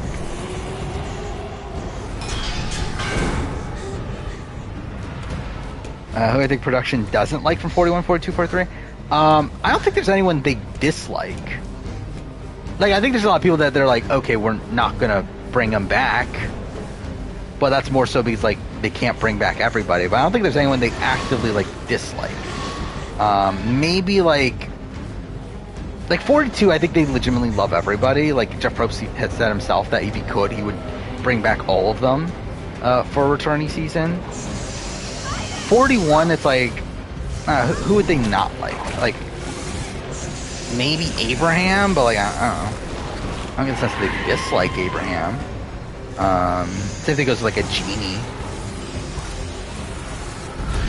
Brad's probably also in that conversation. But yeah, I don't think there's anyone they, like, actively dislike. And 43, I think we'll probably have to wait a bit to truly figure it out, but like I doubt there's anyone 43 either.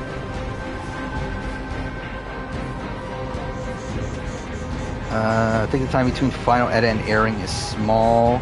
The one for Blindside was set up to look like. I mean, that's what like the audience says, but I don't think that's like actually a thing though. Like I don't think that was like that's never been confirmed by like production, and like even if it was, it's like I don't think they care. Like that's the thing too, is that like I know there's like talks about how like Survivor to the Amazon was edited to make Jenna like they wanted to make Jenna look bad because they wanted to counter the spoilers. Like I don't think they give a shit. Like I think it's even more reasonable then because at least like Survivor's a bigger thing. It's like they're not gonna fucking care by Cambodia to re-edit their entire fucking episode or like edit their episode in a specific way to counter a fucking random spoiler that's out there.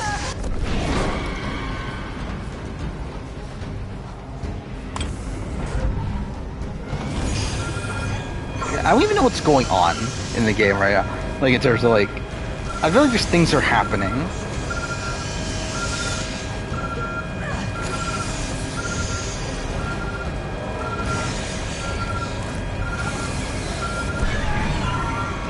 Perhaps in what conversation? People that I don't think production like loves, but I don't think they dislike either. Yeah, I did hear James Gunn is gonna run the DC universe, which good for him. Because I don't know if that's a good thing or a bad thing, realistically.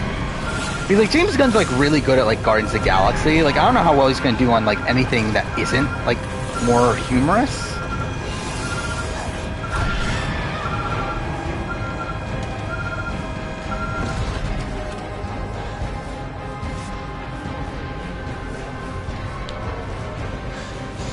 I feel like Brad's like one of these people that you're never gonna hear production ever talk about again. Like I feel like he's like not gonna be on Jeff's mind ever again. Okay, cool.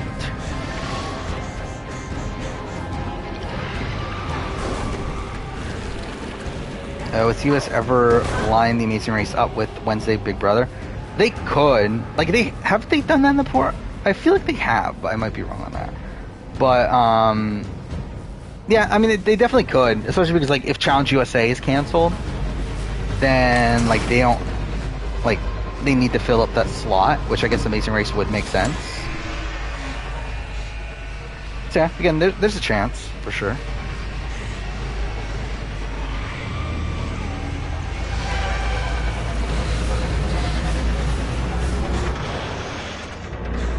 I'm kind of like mixed on James Gunn. Like I like what James Gunn like does, but I'm not like that convinced that he can do that well like when he's actually like the sole like creative behind or not creative, I guess the sole like showrunner, I guess. I don't know what you ever thought. Like what is Feige's position?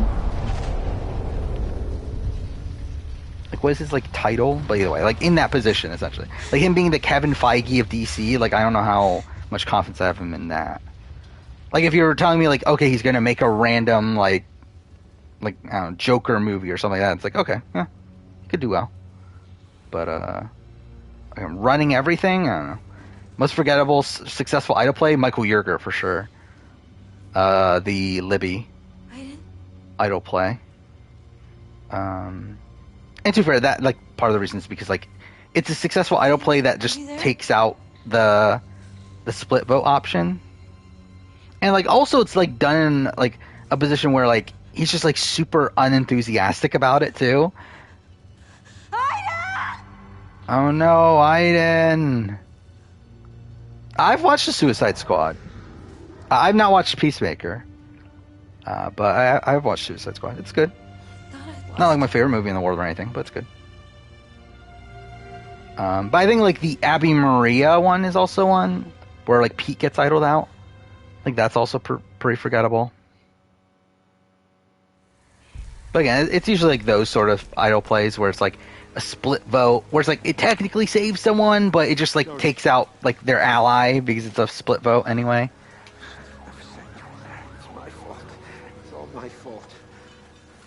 My God, I was so afraid I lost you. Oh, I forgot James Gunn did Scooby-Doo.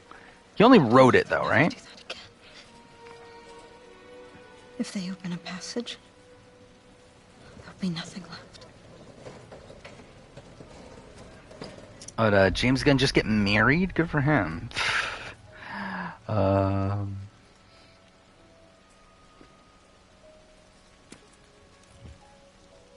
Wait, his wife was in American Pie, The Book of Love? That's really random. Was the Suicide Squad only last year? For some reason, I was like thinking that was like 5 years ago. I guess the original was only 6 years ago, but I did not realize that was last year. For some reason, I was thinking that was like way longer, but I guess not. Yeah, he wrote Scooby-Doo, wrote Dawn of the Dead. I like both of those movies. Wrote Scooby-Doo 2. I don't like that movie. Directed Slither. Slither's good. Super's good. Guardians of the Galaxy's good.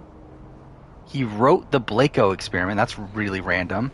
And that was Guardians of the Galaxy 2's goodish. Was producer in Brightburn, which I never watched, but I always wanted to. But it's not even supposed to be that good, right? And yeah, Suicide Squad, Guardians 3's coming out. He was executive producer on Infinity War and Endgame. I didn't realize that. I was thinking, weren't like all the directors? Like all the directors of like the standalones were, right?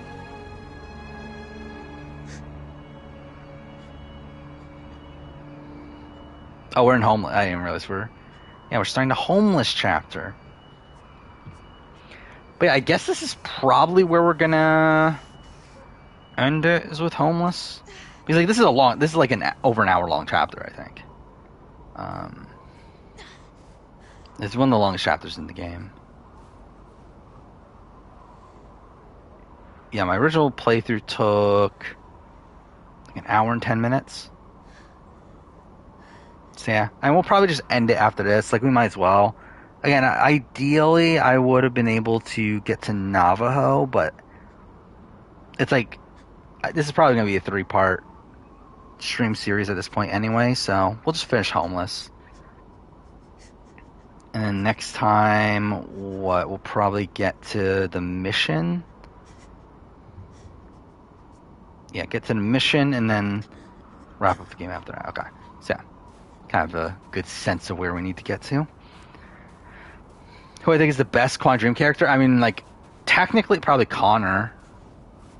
Or... yeah, I mean, it's probably Connor or Kara? Was that her name? Kara? The female character from Detroit? And Jodie's fine, too. Jodie's fine. Again, just... like, the game itself is, like, not that good, but the character's fine. The reality show didn't next do all winners. Survivor again. Probably. I don't know. Not like none. I mean, like maybe like RuPaul's Drag Race or something. Didn't they already do? I feel like they already did, didn't they? But again, Big Brother US is probably not gonna ever care enough. Amazing Race, not gonna care enough. BB Can, probably not even gonna get the opportunity. Australian Survivor, never gonna get the opportunity. SA, never gonna get the opportunity. I'll come right now, Jodie. Jodie. Yeah, so RuPaul Drag Race did. Yeah, that's what I thought. Because I remember hearing about it.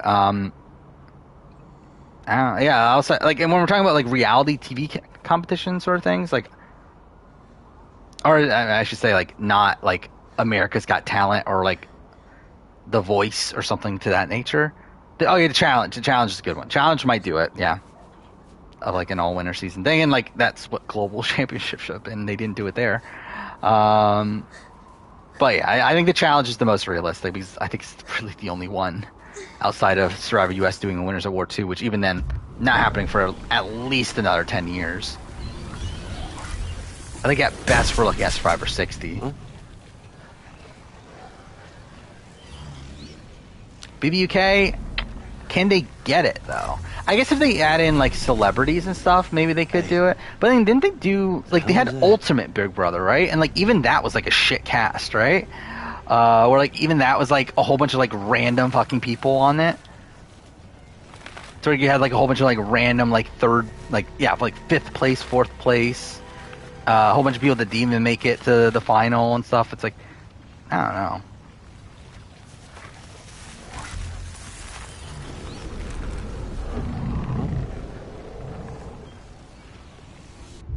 I think the most realistic one's the challenge. I think the challenge can legitimately do it if they care enough to.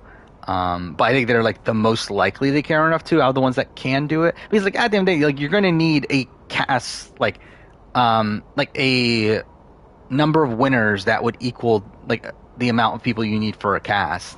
So again, Australian Survivor again, are they gonna get to 24 seasons? Probably not. And even if they do, would they be able to get all those winners? Probably not. South Africa, same thing with like 20 seasons, probably not. Again, BB Can's like getting kind of close, but I don't think they can get most of their winners back, or at least like one. It's like I don't think they have an incentive to, but then also it's like there's certain winners I don't think they can get back. I should say. Come on, girl. Oh, is Werewolf by Night out yet? I didn't even know that was out yet. But yeah, I don't have interest though. Hey. Survivor 60 might just be a newbie cast. Or if it's just last season, it could be an all-star season. I mean, like, I think that's like really of any anniversary. Like Survivor 40 or Survivor 50 could be a all newbie cast for all we know. My place, kid.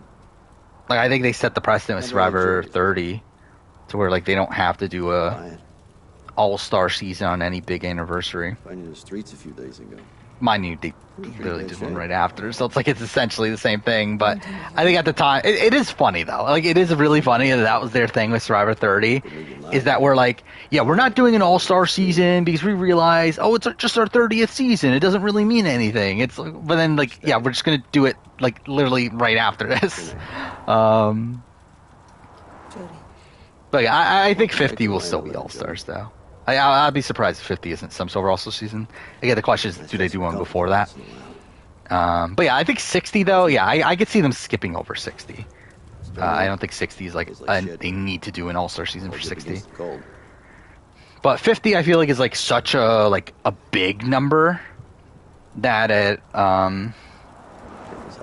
feels like they kind of have to, but maybe they won't.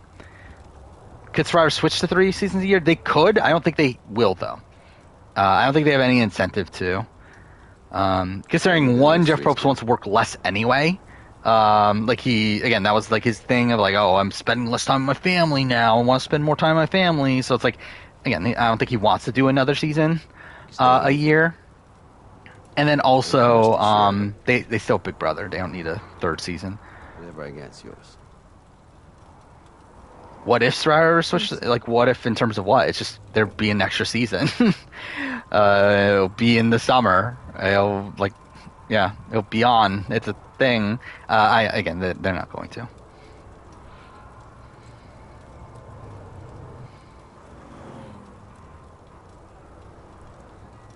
Why can't Jeff bring his family to Fiji? I mean, they have shit going on in their lives. Well, you want them to like stop like all the other shit that's going on in their lives just so they can spend time with Jeff in Fiji? No. Especially because like his like kids, again, like his technically stepkids, but his kids, like they're like old now, right? They're like, they're like 18, 19, somewhere in that range.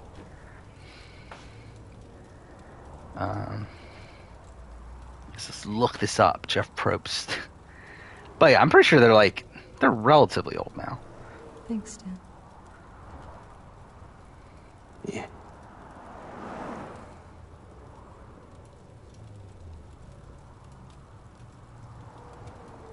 ...2004, so yeah, 18. Why did you help me? So 18 and 16. So yeah, they're getting up there a bit. Let you freeze to death. So it's like, again, they have other shit to do. So I did. It's no big deal. Trust. I wish you hadn't saved me. The original game does that too. Or like Heavy Rain does that too, right? Of like not giving you like the actual responses, but like just kid. I know. like Well, the we all go through that. like mood of them or whatever. Imagine if TJ had to host all 6 seasons of the challenge that were filmed this year. I mean, that'd be ridiculous. But yeah, Wait for it to pass. wasn't there like there was a point where we thought it was gonna be that too, right? Their own place. Which yeah, worked out for the better for him. Figure out where it is. This list is stupid. What is this? 10 fan favorite characters ranked. Do you know the others? Tyler from Fahrenheit. Okay, sure, I guess. Navajo family and Beyond Two Souls. Like, okay. I mean, that's a character. Like the entire family. Like that's a character. The homeless. Okay, the home. This is so stupid. Like I love it's like a rank of the characters, and then it just like lists a group of characters. Yeah, the homeless. Okay, which again, here we are. Yeah, they don't want to give Stan his due. They don't want to name. Yeah, they don't even fucking name Stan. It's almost as if they didn't play the game and know Stan's name. You got Aiden, who's a fucking ghost that you never fucking see. Cool. I guess you see him in the like ending scene. Alice. I mean, sure, I guess. Fine. Mass and Paige. Okay, that's yeah. Luther. Yeah, Luther's cool. Hank, sure. Norman Jaden. Wait, Ethan Mars is not on here. I mean, if you're gonna have Norman Jaden on here, you gotta have Ethan Mars too. No Scott Shelby. Yeah, see, they don't know what they're talking about. But I mean, like realistically, like I think the best characters are probably what it's like. Yeah, like Connor. Like in terms of just the writing of them, like Connor. Kara, Mass and Page to a degree.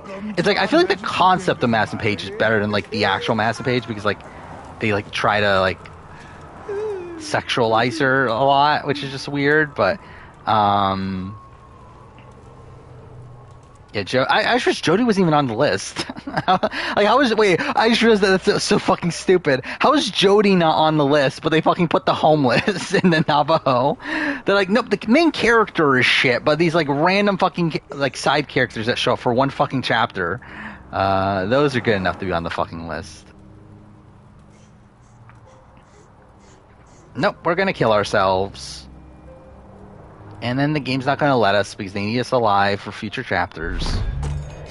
Of course. I didn't get off my back, for Christ's sakes. Actually, I just realized too. So the only character from Fahrenheit is fucking Tyler. Which is I don't remember Fahrenheit that well anymore. Or like Indigo Prophecy for the US version. But, like, I don't remember the game that well anymore. But, like, I don't know. It's like I wouldn't have Tyler on my list. Which, like, wasn't he, like, a very, like, stereotypical, like New York, like, black guy? Like, where, like, they were, like, very much playing, like, archetypes with him. I feel like that's definitely not, like, a character I would, like, mention. I've not played Quantum Break. I always wanted to, but it's Xbox exclusive, and I just don't care enough. Is it on PC? I don't remember anymore. It must be, right? I don't know, maybe I could. I don't know. I don't care enough, though, do I? Yeah, it is on PC. But I did think about doing a Remedy, like a video on Remedy games, or like a series, I guess, because like I want to do one on Alan Wake, and then I want to do one on Control. So I was like, maybe I'll do Quantum Break too. But I haven't played it.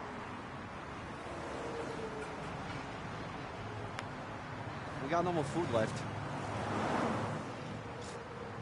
Got nothing left to eat. We as a society need to normalize making top 5 lists when you don't have enough for 10. I mean, the thing is, like, there's probably 10 you can mention.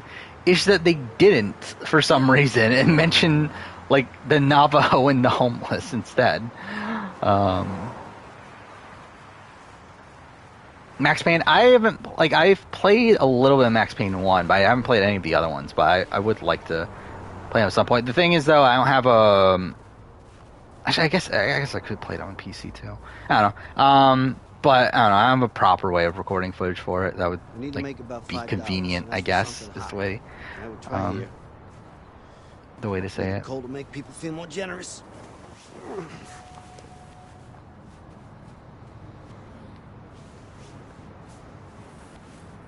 I don't remember actually if I watched the Max Payne movie.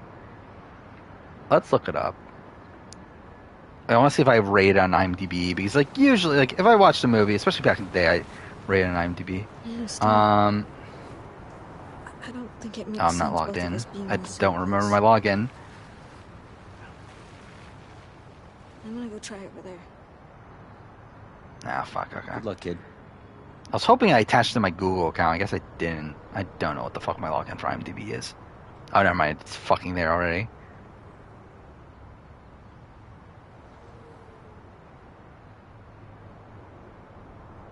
But anyway, I don't think I've watched it. No, I have not.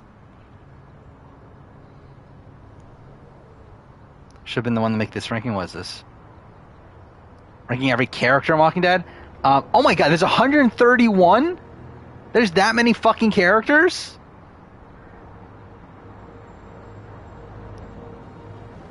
And also, I mean, like, the fact that Lee's not number one. It's like... I mean, I like Clementine, but I mean, like, it's not even a question for me. I guess I need to play Walking Dead Season 2 also. Next year. Yeah, so next batch of videos. So, like, right for this batch of videos that I'm working on, I need to play these Quantic Dream games and Tomb Raider. Next batch of videos is, again, a lot of big stuff, right? Yeah, so it's like Grand Theft Auto 5, Assassin's Creed 4 Black Flag, Red Dead 2, Life is Strange 2, and Walking Dead Season 2. So those are the games. So it's like, again, those three are like really massive. GTA 5, Red Dead 2, Assassin's Creed 4. And then, again, do I play all of Walking Dead again? I don't know if I care enough. Like, I might just do Season 1, Season 2. Because, like, to be fair, that's all that's, like, really relevant for a Season 2 retrospective anyway.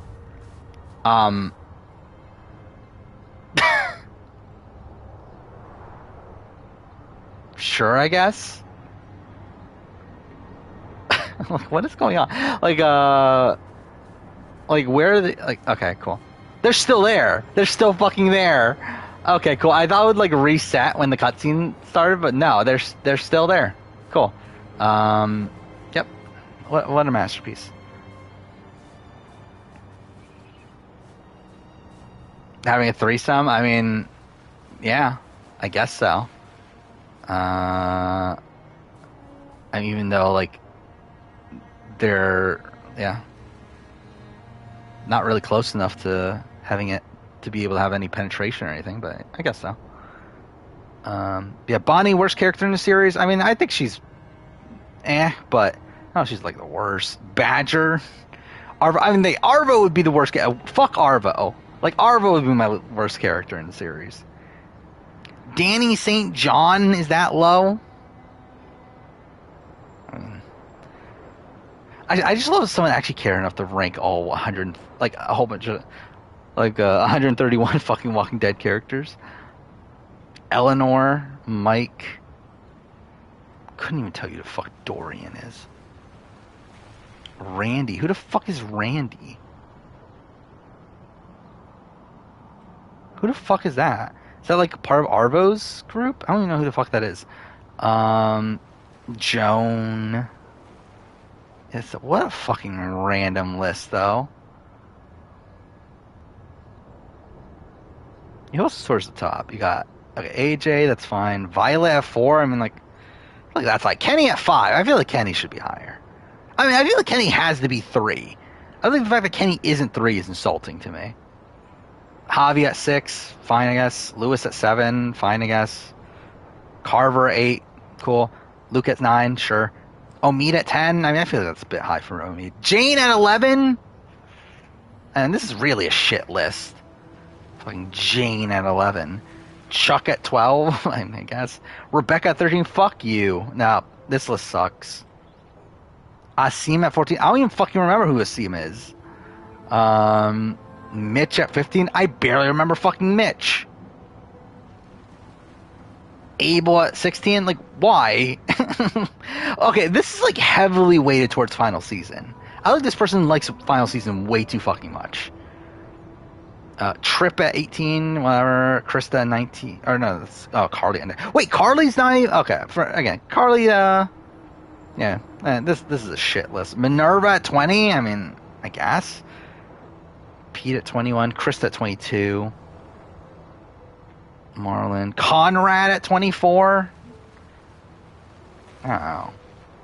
This is just a fucked list. At least they didn't put Ben at the bottom.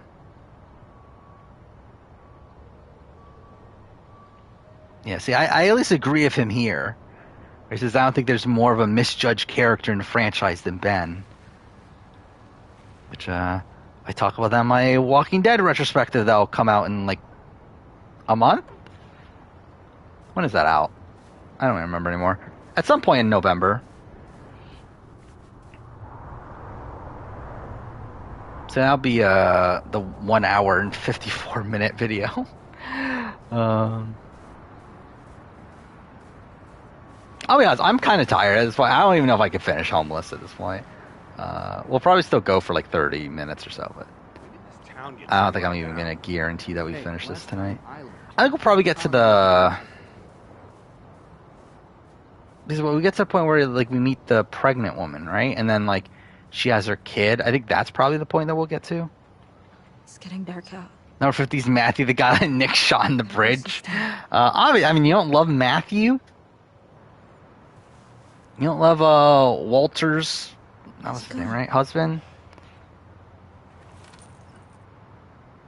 Oh, wait, did we literally get nothing?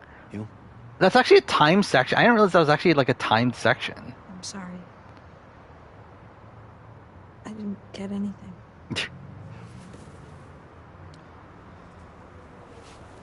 That's all right. Is it though? Stay here. I'll see what I can scratch up. I mean, does this guy do like a whole bunch of Walking Dead stuff? Actually, let's look this up.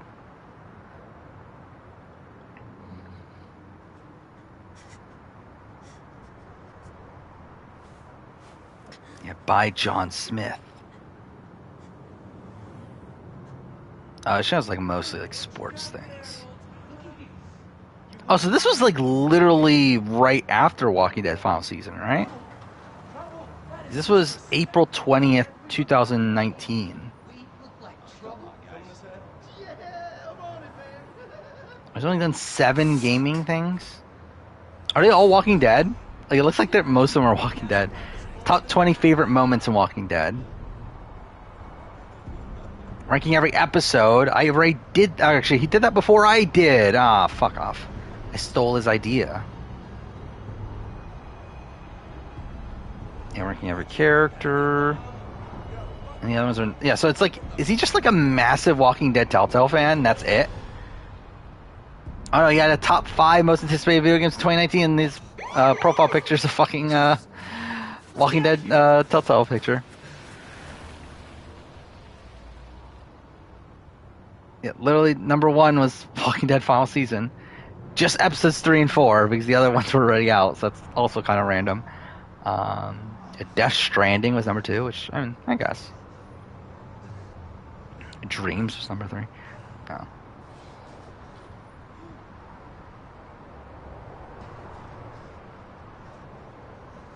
Vernon is 100. Irene is 75. I mean, you don't love Irene? Yeah, what did he do on his ranking here? Season 3, episode 2 is at the bottom. Fine. I mean, not... It's bad, but yeah. Season 3, episode 4, 18. Actually, like his... Yeah. His episode ranking's not that... Wait. Number 14 is season 1, episode 4? See, this is where he loses me.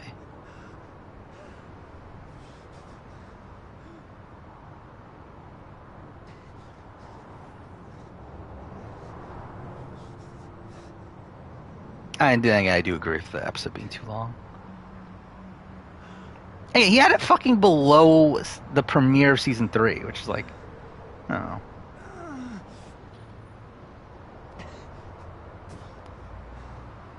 I feel like do I just like is there just like something with season 4 that just doesn't click with me? Because I feel like everyone loves the final season like way more than I do.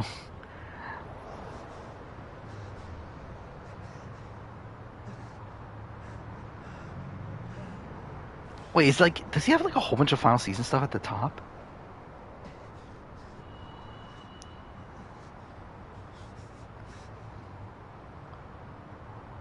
What's he have at number 1? Wait. Okay, No Time Left is number 1. Okay, number 2 is Broken Toys. Yeah, I never liked Broken Toys. Oh, whatever. Oh, this is like probably really boring right now. Me just like looking at a fucking random Walking Dead ranking. Needs to be everyone loves Clementine more than I do. Probably. I like Clementine, but I've always liked Lee a lot more. Top 20 favorite moments in Walking Dead Telltale. What's number 1? Death of Lee Everett. Okay, that's right. Number 2, Kenny and Jane fighting to the death. That's the number 2 moment in all Walking Dead Telltale. Number 3 is Armed with Death. Oh, is it just the fight sequence? I mean, like, fine, I guess? Oh.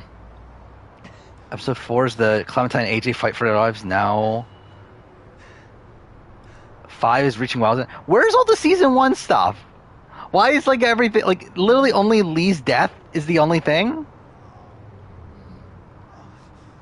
Yeah, okay, this is like actually a pretty fucking bad list.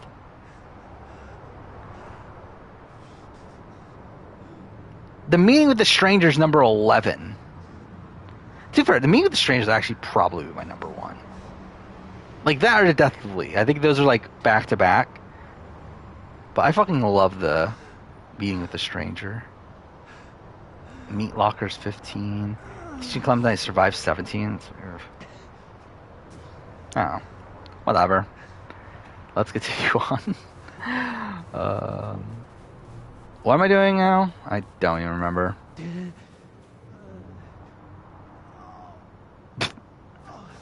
Oh yeah, he's getting beat up, right? When we have to save him. Or is it like it's here, right? No? Where's he getting beat up at? None of those?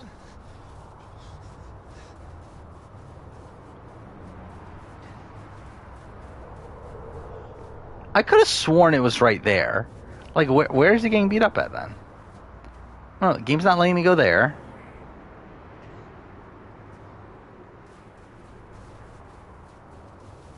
What is going on? Why is the game not letting me go anywhere? Like, where am I supposed to go then? It's just down the street? No, because it won't let me go there. It's here, right? Like, I could have sworn it was in that, like, area.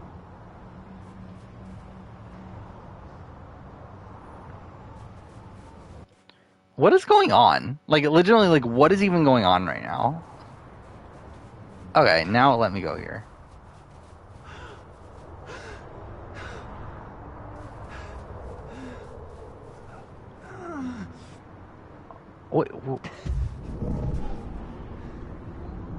What is going on?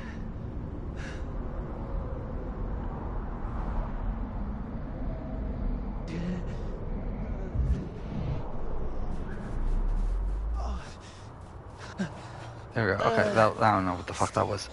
I'm so sorry. I'm so sorry I didn't help you. Against 4 of them? Wait, what is this? Thank Christ it didn't get to you. Top 20 games of 2010. Wait, how come I didn't see this article? Oh, what does he have? Oh, the 2010s? Okay, just in general. Untitled Goose Game. I guess? Until Dawn at 19. I mean, I feel like that's too hard for Until Dawn. Smash Bros. Ultimate. Sword and Shield. Black Ops. Walking Dead Season 2 is number 15. I guess. Red Dead 2 at 14. I find that so fucking funny. That's so funny. The fucking Red Dead's back-to-back with Walking Dead Season 2. Which, again, obviously everyone has, like, their different tastes and everything. But, again, like, from my perspective, again, that seems so ridiculous. That a fucking Walking Dead Season 2's back-to-back with Red Dead 2. Assholes. Stick of Truth is above Red Dead 2. Come on, kid, let's go. Walking Dead Final Season is at number 9. Fortnite is at 7. Life is Strange is at 6.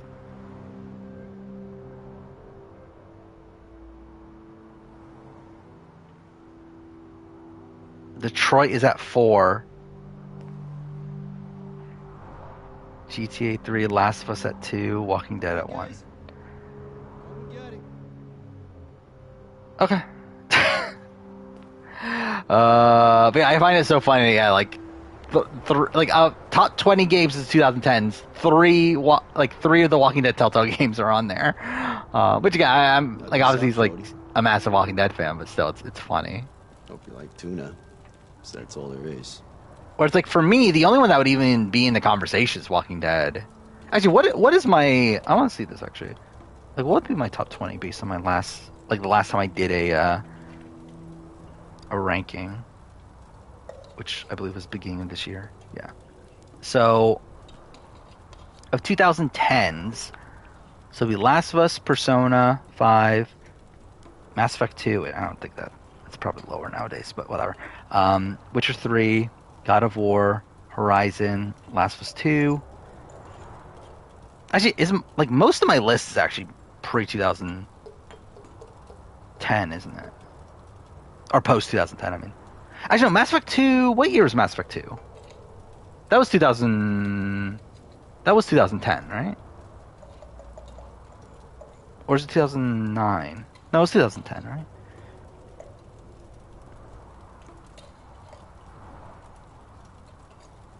Yeah, actually, most of my list is actually really modern.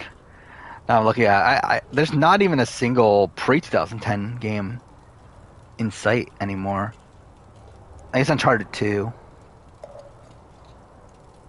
And to be fair, like Assassin's Creed Brotherhood's really close, but yeah, you get a bit lower than there are, but at the very, very top, it's a lot of modern stuff now. I have Walking Dead Season 1 at number 10 of my favorite games of all time. Ultimate Alliance Robbed, I think it's about right. In it not being on the list.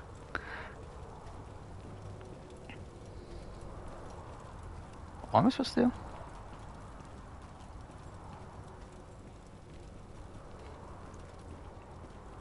I guess not that way. Mass Effect 3 came out 2012. I know that for sure. Mass Effect 1 came out 2007. I know that for sure. I don't know when... Mass Effect 2, I kind of get confused. Because like I didn't play Mass Effect 2 until later. Okay, so yeah, that was like beginning of 2010. Yeah, that was January 2010. I forgot, what did I do with my thumbnails? Did I put 12 years later? Now I think about it, I think I actually even put 12 years later, didn't I?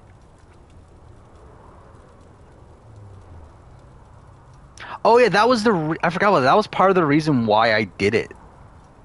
Why I did all of them this year. Was because it was like multiple big anniversaries at once.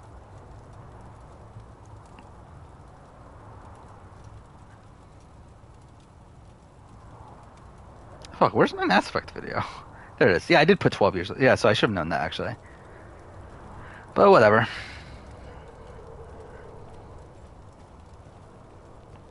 I can't believe that was, like, already, like, those Mass Effect videos came out, what, 7 months ago? 7+ months ago now? That's kind of insane to me. Considering those came out, like, way later than when I played them. And, like, considering those have been out for, like, 7 months, and... it's been so long since I've even played Mass Effect at this point. No? Even though, like, I believe it's still, like, the Mass Effect Legendary Edition is still the most played game on stream. Maybe because I played it throughout the entire Big Brother BB23 season somehow.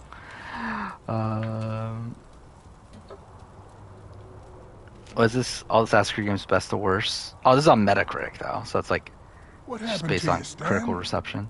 Four punks jump me. Odyssey's number 3. Of course it is. Lucky to make it back. Black Flag. Valhalla being the highest, also travesty. It is funny how like AC3 even got like good reviews at the time, despite no one liking AC3 at the time. You know, those kids come down here looking for a one-way fight. You got them phones with the cameras, and I guess they like to show off. But yeah, it's like, I want to like I am going to redo my series ranking for Assassin's Creed, but they got me once. Like, I feel like I have like so many like I feel like my opinions on the series are like so different now than even what they were when I did my last one, 2019 or whatever. Next month. She hasn't been kicking for days. I hope. So I find it so funny. I put AC1 so low back then. My friend used to beat her up. You didn't want a baby. You probably would have killed her. Tuesday. How did you get that name? It's a fake name. That was the day I left home. First day of my new life. That's a shit way to name yourself, but okay. Walter. How did you end up here? I was a Yeah, Walter, my favorite character. Till I stopped being able to pay back the loans and lost my house, my job, all my friends. Ended up here on Dead End Drive. How about you, Jodie? You haven't said much about yourself. How did you end up on the street? I love the way she says you. Like it's like the most David fucking Cage thing. It's like really emphasizing, like essentially like making it like so blatant. I know that this is gonna sound really I strange. feel like a massive can of beans though. But I'm It's like what the different. fuck? It's made my whole life a fucking mess. You said you were different, Jody. In what way? Wait. I want to see something. Who voices Walter? It doesn't matter anymore. Okay, it's not. I thought for a second it was fucking Dave Fennoy, but no, it's not. Who the fuck is Barry Johnson? His voice does sound familiar.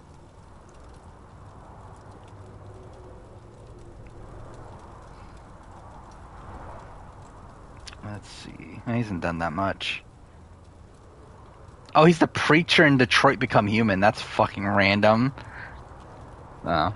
Yeah, nothing too big. The weird thing about critical reviews of games is how if you games good ones at least can radically change over time.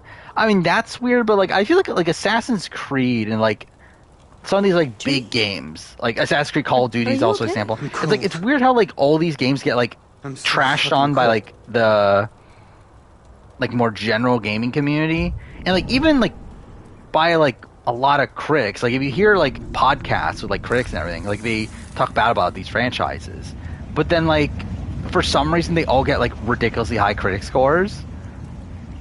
Like most Call of Duty games get like within the 80s, most Assassin's Creed games get within the 80s, and it's like obviously I'm assuming it's like potential like payout from the developers and that sort of thing, but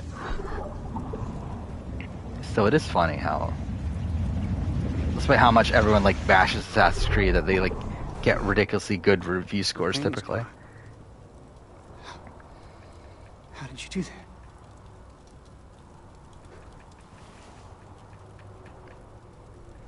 But yeah, I mean, like, I think my opinion on games, like, I think a lot of like games at this point for me are like kind of solidifying my opinions of them. But then you have like things like this, which I think this is the type of game that would go down a lot for me on the rewatch or replay.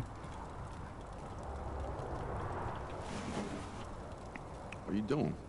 But I think like anything I've played within the last like 2 years or so, I feel like I'm like pretty solidifying my opinions on.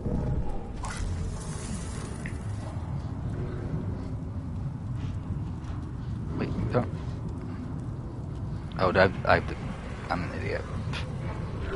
There we go. Jodie, you all right? Stan, my love. Oh, no, Jodie, stop that. That's not funny. It's been a long time, Stan. 4 long years. Yeah, I really don't hate the supernatural elements of the story too. That's another thing I don't really like about. I never really like this sort of Can't be you. Talking to the dead sort of stuff anyway. But I've been here beside you all this time. Oh my God. Breaks I just feel like thematically, Beyond Two Souls, I just do not like nearly as much as Heavy Rain in Detroit. Even though again, Heavy Rain's really bad, but it's at least it's fun. I'm empty without you, my love. I'm so empty. I feel like you only go down in games over time. You mean you never think a game is better when you play it again? Is that what you mean? Which yeah, I don't think I stand by that. Actually, I think it's kind of the opposite for me. Actually, now I think about it, because I feel like there's a lot of games that I play for the first time expecting more, and then I'm slightly disappointed. And then I replay them, and then now knowing what my expectations should be, I enjoy them more. I think Ghost of Tsushima was kind of an example of that, to a degree. I guess Ghost of Tsushima is a weird one where I was I liked it the first time. My opinion it went slightly down when I immediately replayed it afterwards, and then I played it again. That time was on stream, right? Yeah, when I streamed it, I had a lot more fun with it. And to be fair, that might just be because I was streaming it. And it's a more goddamn miracle. Maybe it's just a better game when you're not not thinking about it as much. But I know what game is that? Plague Tale Innocence. I feel like that's a game that I liked the first time around, but I really loved it when I replayed it. And I feel like there's probably certain games like that. But yeah, I mean I think it's it's probably a bit all over the place really. Because for every game that I think Red Dead 2 is an example. I probably liked Red Dead 2 more on the replay than I liked it the first time around. But yeah, I think for every game that there is that I liked more on the replay, there's also probably equally as much that I don't like as much. Until Dawn was another one that I liked more on the replay. Or I didn't like that the first time around. Tuesday? Is it? She's got contractions. We need an ambulance. We need a whole goddamn hospital. No. Is there really a whole hospital? They'll take my baby. No one's gonna take my baby. Jesus Christ, girl. We ain't got nothing here. This does feel he does sound kind of like a weird version of Lee Everett. My baby.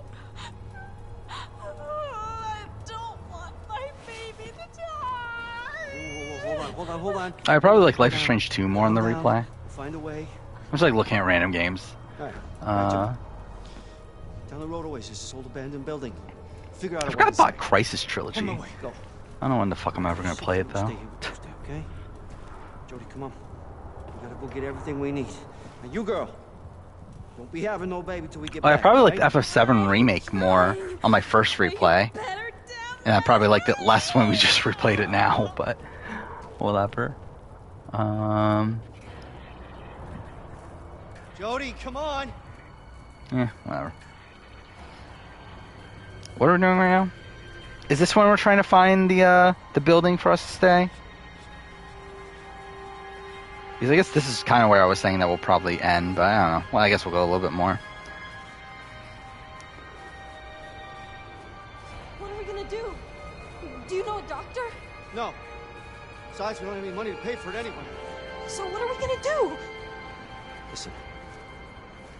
I want this baby to have a chance. A tiny little chance in this big fucked up world. Usually you can form a vague opinion on a game within the first few months. But as time goes on, you kind of don't care for it as much.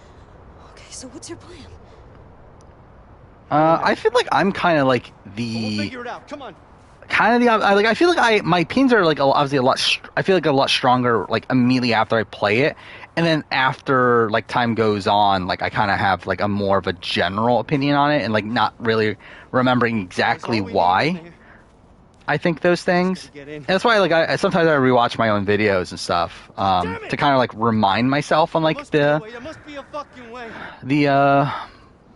little details and everything of things. Why? are you gonna do? Just trust me. Okay, I guess we're not at this spot.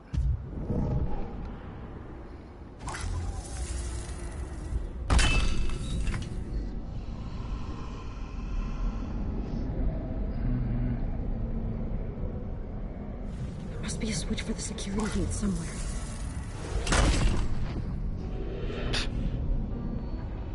What are you supposed to do here? How many carts do they have? They have like 4 carts? Or 6? Like that's literally the entire store? Switch.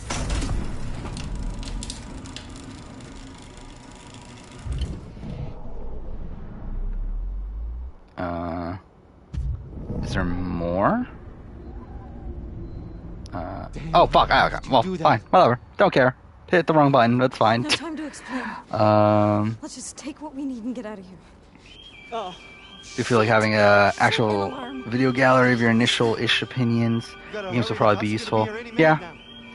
And also, it's like even like beyond that, like the Let's Play channel, like even there, like I kind of like can kind of refresh myself of like, I think like through that I can kind of refresh myself of like how I felt at the time. Not necessarily even through rewatching them because like I don't fucking rewatch those, but more so like through like remembering like what was happening at the time I was playing it and like that sort of things. It kind of like jogs my memory a bit more, and like seeing like the breakdown of the game and stuff because like I name each like video by like the like section in the game it is and that sort of thing. It kind of like reminds myself a bit more.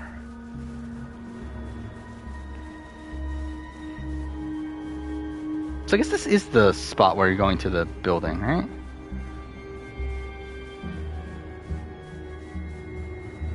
Where are we at? We're at 350. I don't know. So I think we'll probably get to the point where she like delivers the baby, and then we'll call it a night. Because again, I'll be honest, I'm pretty tired. Yeah, it's the first stream in a while where I haven't drank energy drink immediately before it, so that's something. Because I love how like I was like trying to stay off of them for a while, and then like for some reason the last like couple weeks I've been drinking energy drinks again for like no reason. Yeah, tonight I didn't, but yeah, I guess it does lead to me being kind of tired by the 4-hour mark, which is when I normally would end anyway. But for some reason the last few streams have gone to almost 5 hours.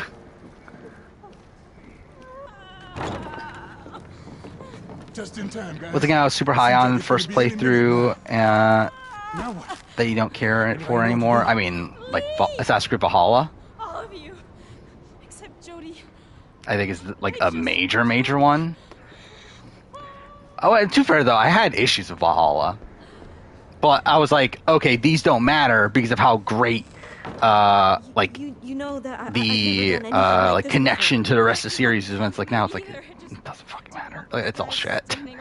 And like also it's like I think also like Valhalla is like a game where like at the time I think I didn't realize how bad Valhalla was until I immediately replayed it immediately after it, because like I played Valhalla once, like took my time, did whatever I wanted, made the review, but then I decided to also do the story arc ranking, to which like I replayed the game immediately again. And I think that's when I realized that holy shit, none of this matters. Like literally like 50 hours of this like, or like I don't know, like 55 hours of this 60-hour game have no like importance to anything. But yeah, I think that's definitely one. In terms of like the opposite, what game was I like super low on? I don't know if there's a game that I was like, oh, this game is shit, and then I replayed it. I was like, oh, this game is great. I feel like I feel like it's tough to go like that. Like that radical of a change. The Control, but like not really, because like Control, my issues with Control are more so the performance issues. I love how like I'm just like standing here while like she's about to give birth. But yeah, like Control's one that like I just ran like complete shit on PS4.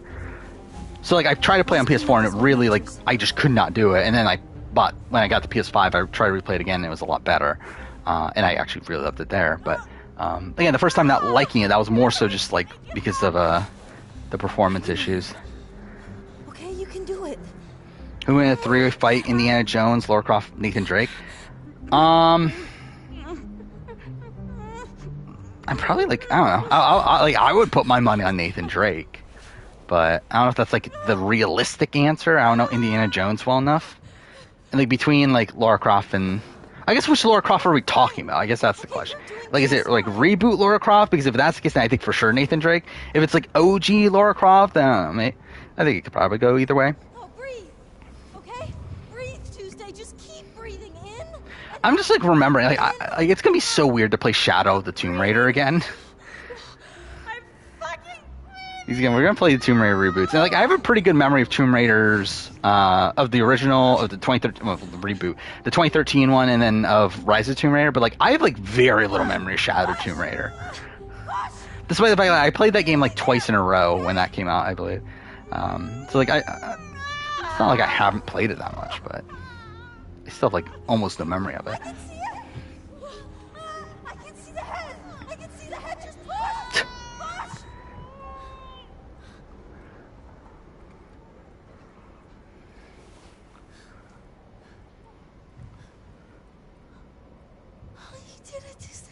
Yay, thank God. He delivered a baby.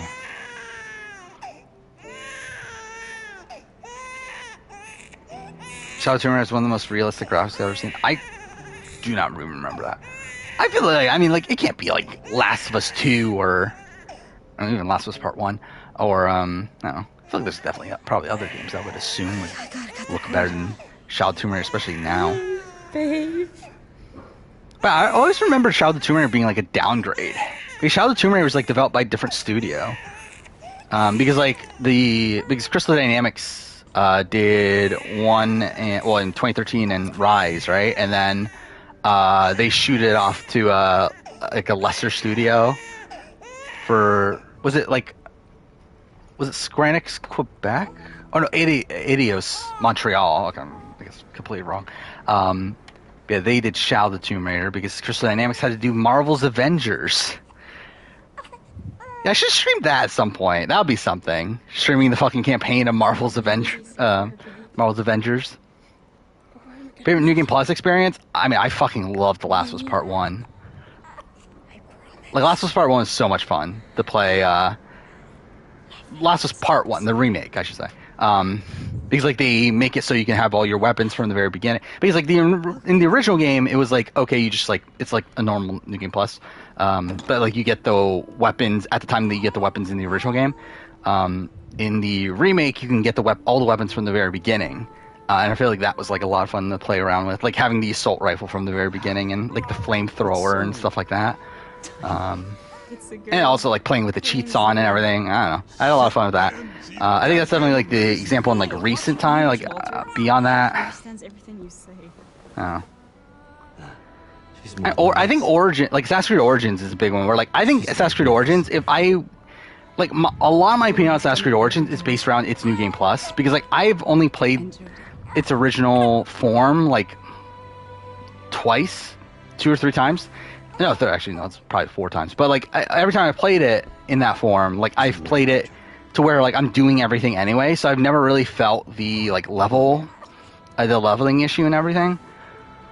While with New Game Plus, obviously, it's like you don't have that, and like when you're like rushing through the game, like the game's like so much better than what is when you're like actually having to level up and all that stuff. So I feel like that's a game that like is greatly benefited by having New Game Plus.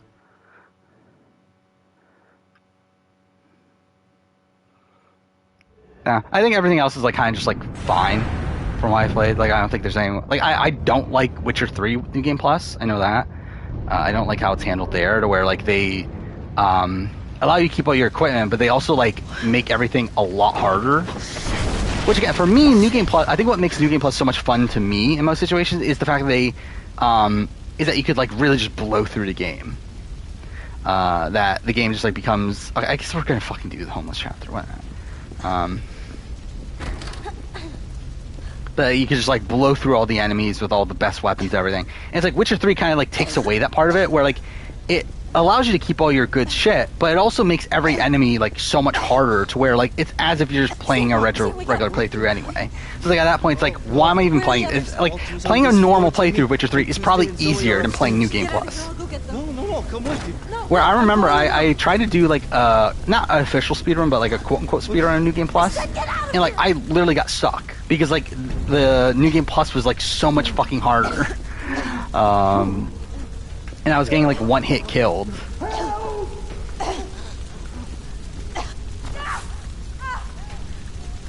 Oh, duh, it's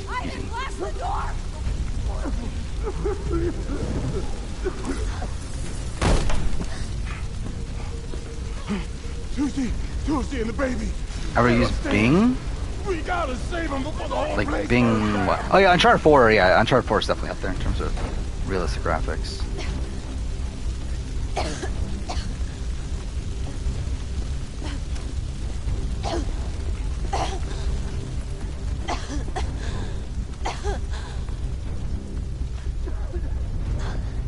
But I forgot about that. I do want to play Plague Tale New Game Plus at some point.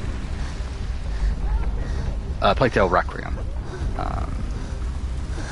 Because I came kind of close to maxing everything out, but I didn't get there. So it's like, oh, I'll probably like maybe that'll be one of those games like after the Quarry, like I'll replay Plague Tale Requiem to like, finish maxing everything out.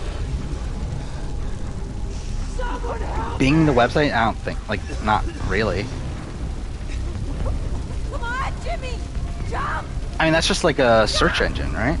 No, I can't make it. You can! Yeah. I mean I use Google. Come on, jump! If he doesn't move, we'll need to make him move.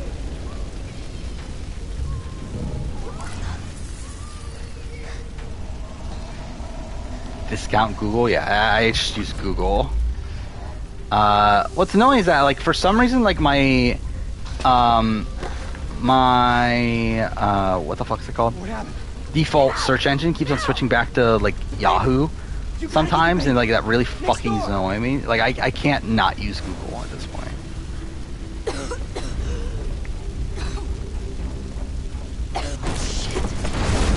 gotta be another way.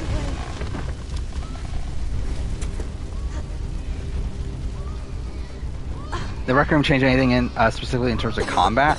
I feel like you might be able to play Ancients now. I mean, yeah, like in terms of like you don't have the crossbow, and like you get one hit in the original game. You get one hit killed. To where like in Requiem, usually you can take 2 to 3 hits. Like that's obviously like a massive change there. In terms of like the sling and everything, like not really. Like it's about the same. But also that leads to like one of my like issues of Requiem to a degree is the fact that they didn't change that, despite the fact that they added a lot more enemy encounters, to where where you're forced to fight enemies.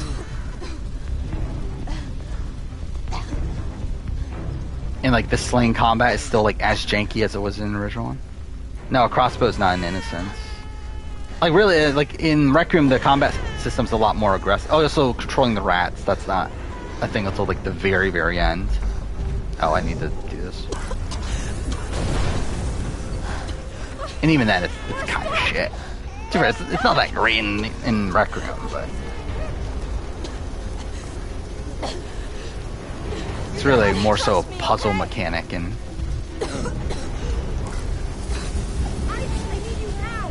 Innocence then is like supposed to be used like aggressively.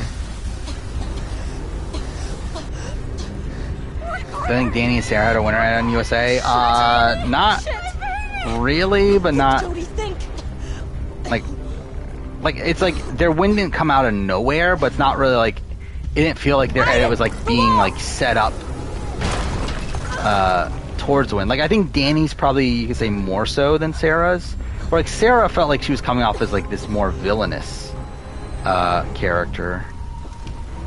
Like I think Danny at least like you kind of see a winner trajectory for him. Yeah, I rarely use the rats. Like, I think I only used it once. Like, used it effectively. Like, I tried to use it a couple other times, but I think I only used it effectively, like, during the first... Well, I guess twice, because 2 back-to-back encounters, but, still, it's like, yeah, I rarely use them.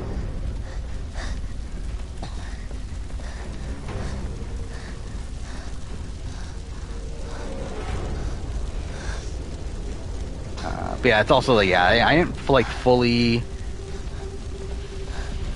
like know how much I could do before Hugo like couldn't take it anymore, so I was like, let's not even bother with it.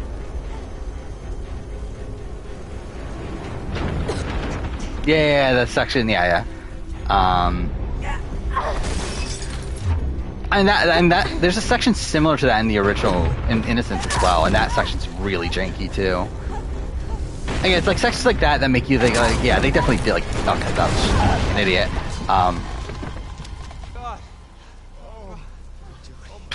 It's like, I love how, like, despite that, she survives anyway. She's fine.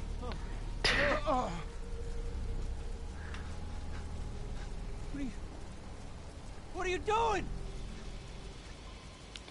Yeah, that was something I, like, just glossed over pretty much in the review. Why are you doing this?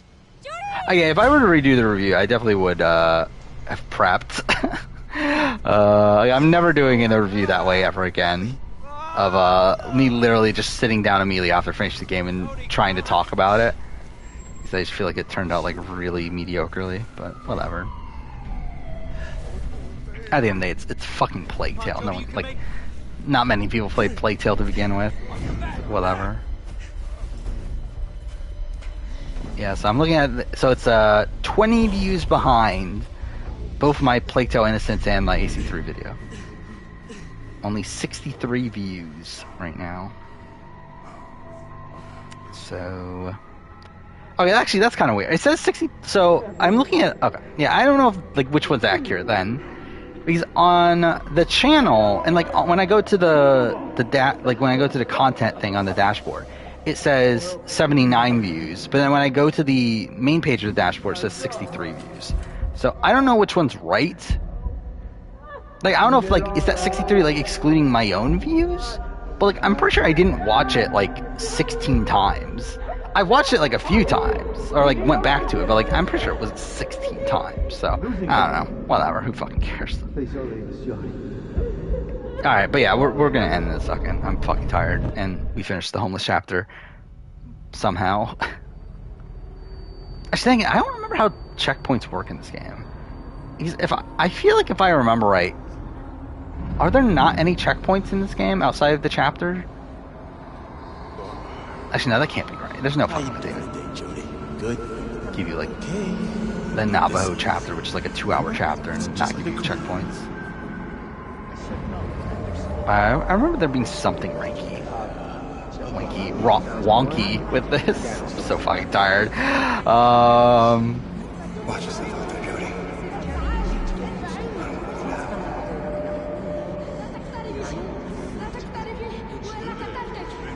Is this where she's in the hospital? It is, right?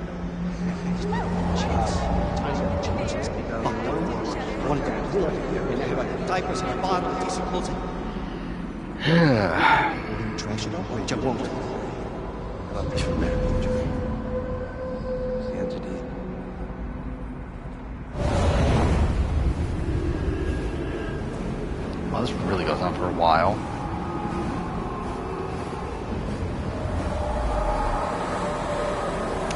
Yeah, I'm just checking the Survivor Edgic Reddit once again, see if there's anything like new brought up here.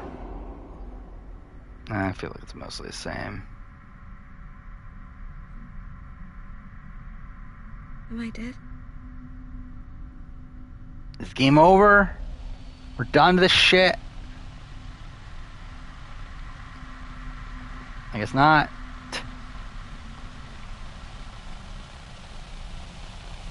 Yeah, I'm probably gonna end stream within 5 to 10 minutes.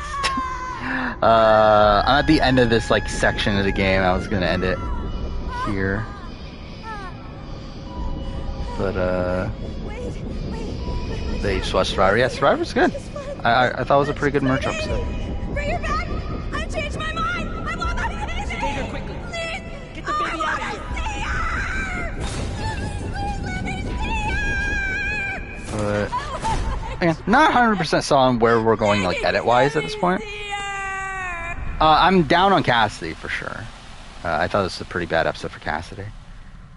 Who was that woman? But like I have Sammy number 1, but it's like I'm not even like that confident about Sammy as number 1. I do not remember this section being this long, by the way.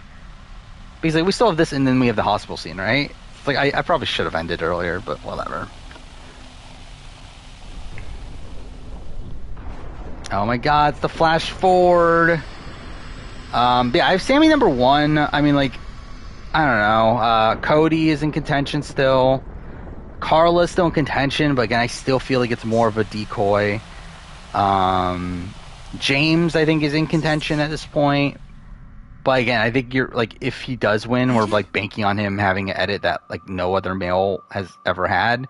So it's like, I don't know. Cassidy again has dropped to number 5 for me on the power ranking, but it's still a chance. But I definitely feel like if, like I was expecting her to have a better merge episode than what she got.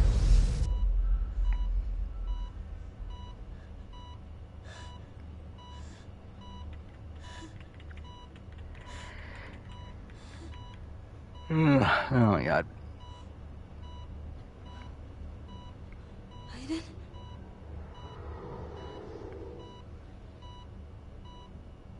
Why, Aiden? Jeff ever tell everybody they made the jury? He did not, right? Which is why, again, like I think there's definitely a chance that the next boot's not on the jury either. As again, that's like from just a pure like number standpoint, it makes sense considering, yeah, assumingly we get a final 3, which I would doubt we wouldn't get a final 3. Yeah, I don't think they would have a 9-person jury in the modern day. I think they recognized that they don't want a 3-way tie. So I think it's either that the next person voted out is not on the jury, which I think is still pretty likely. Or there's probably like a jury removal twist later on, which I don't think is as likely, but again, there's still a chance. I think more than likely it's just the next person voted out is not on the jury. This girl is wanted for treason, so we have an arrest warrant if that's what you need. Or they say fucking do a 3-person, or do a like a situation where there's a possible 3-way tie. That's my next daytime stream. I mean, like, I don't know.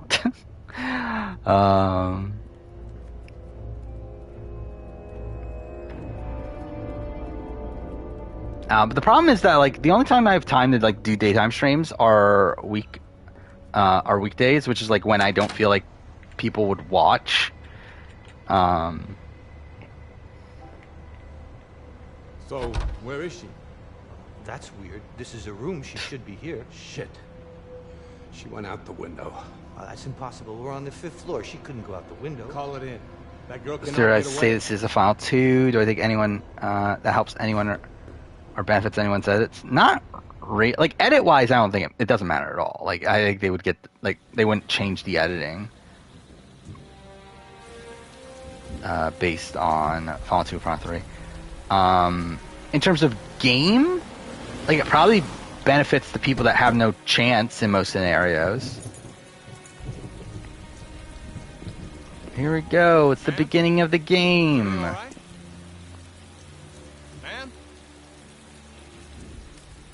But yeah, it probably benefits like Gabler, Dwight. Some of these people that like probably have a tougher time winning, but still like not by that much. I didn't help Stan get. Wait, I didn't help Stan or got beaten. Okay, yeah, I didn't help Stan. Fuck him. Didn't get any money. So, I obviously played this perfectly.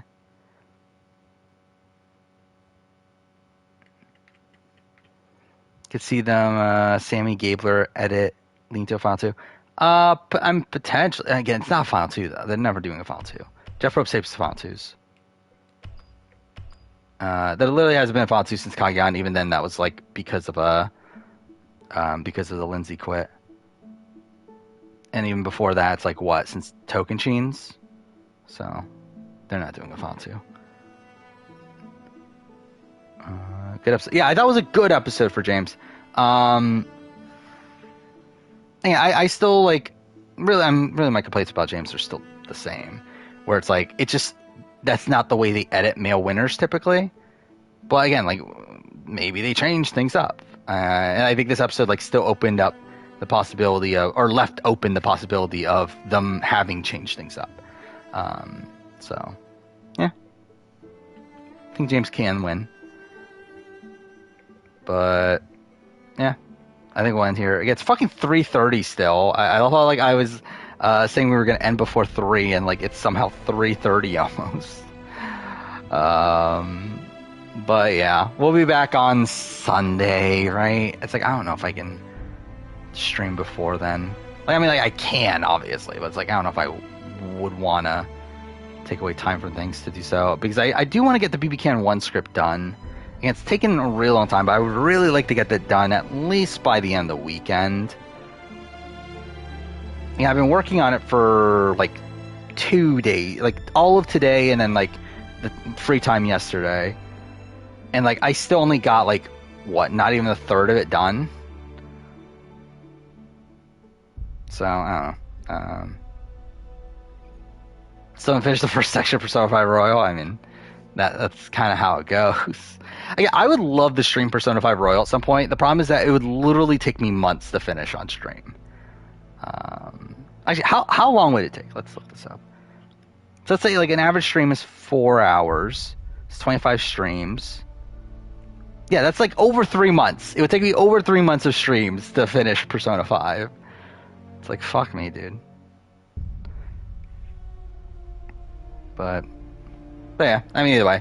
So see you guys on Sunday. Don't know what's happening in between now and then. I don't think much is happening, right? Just do episode of the Traders. I'll watch the challenge episode by then. I think that's about it. But yeah, see you guys then. Thank you for watching.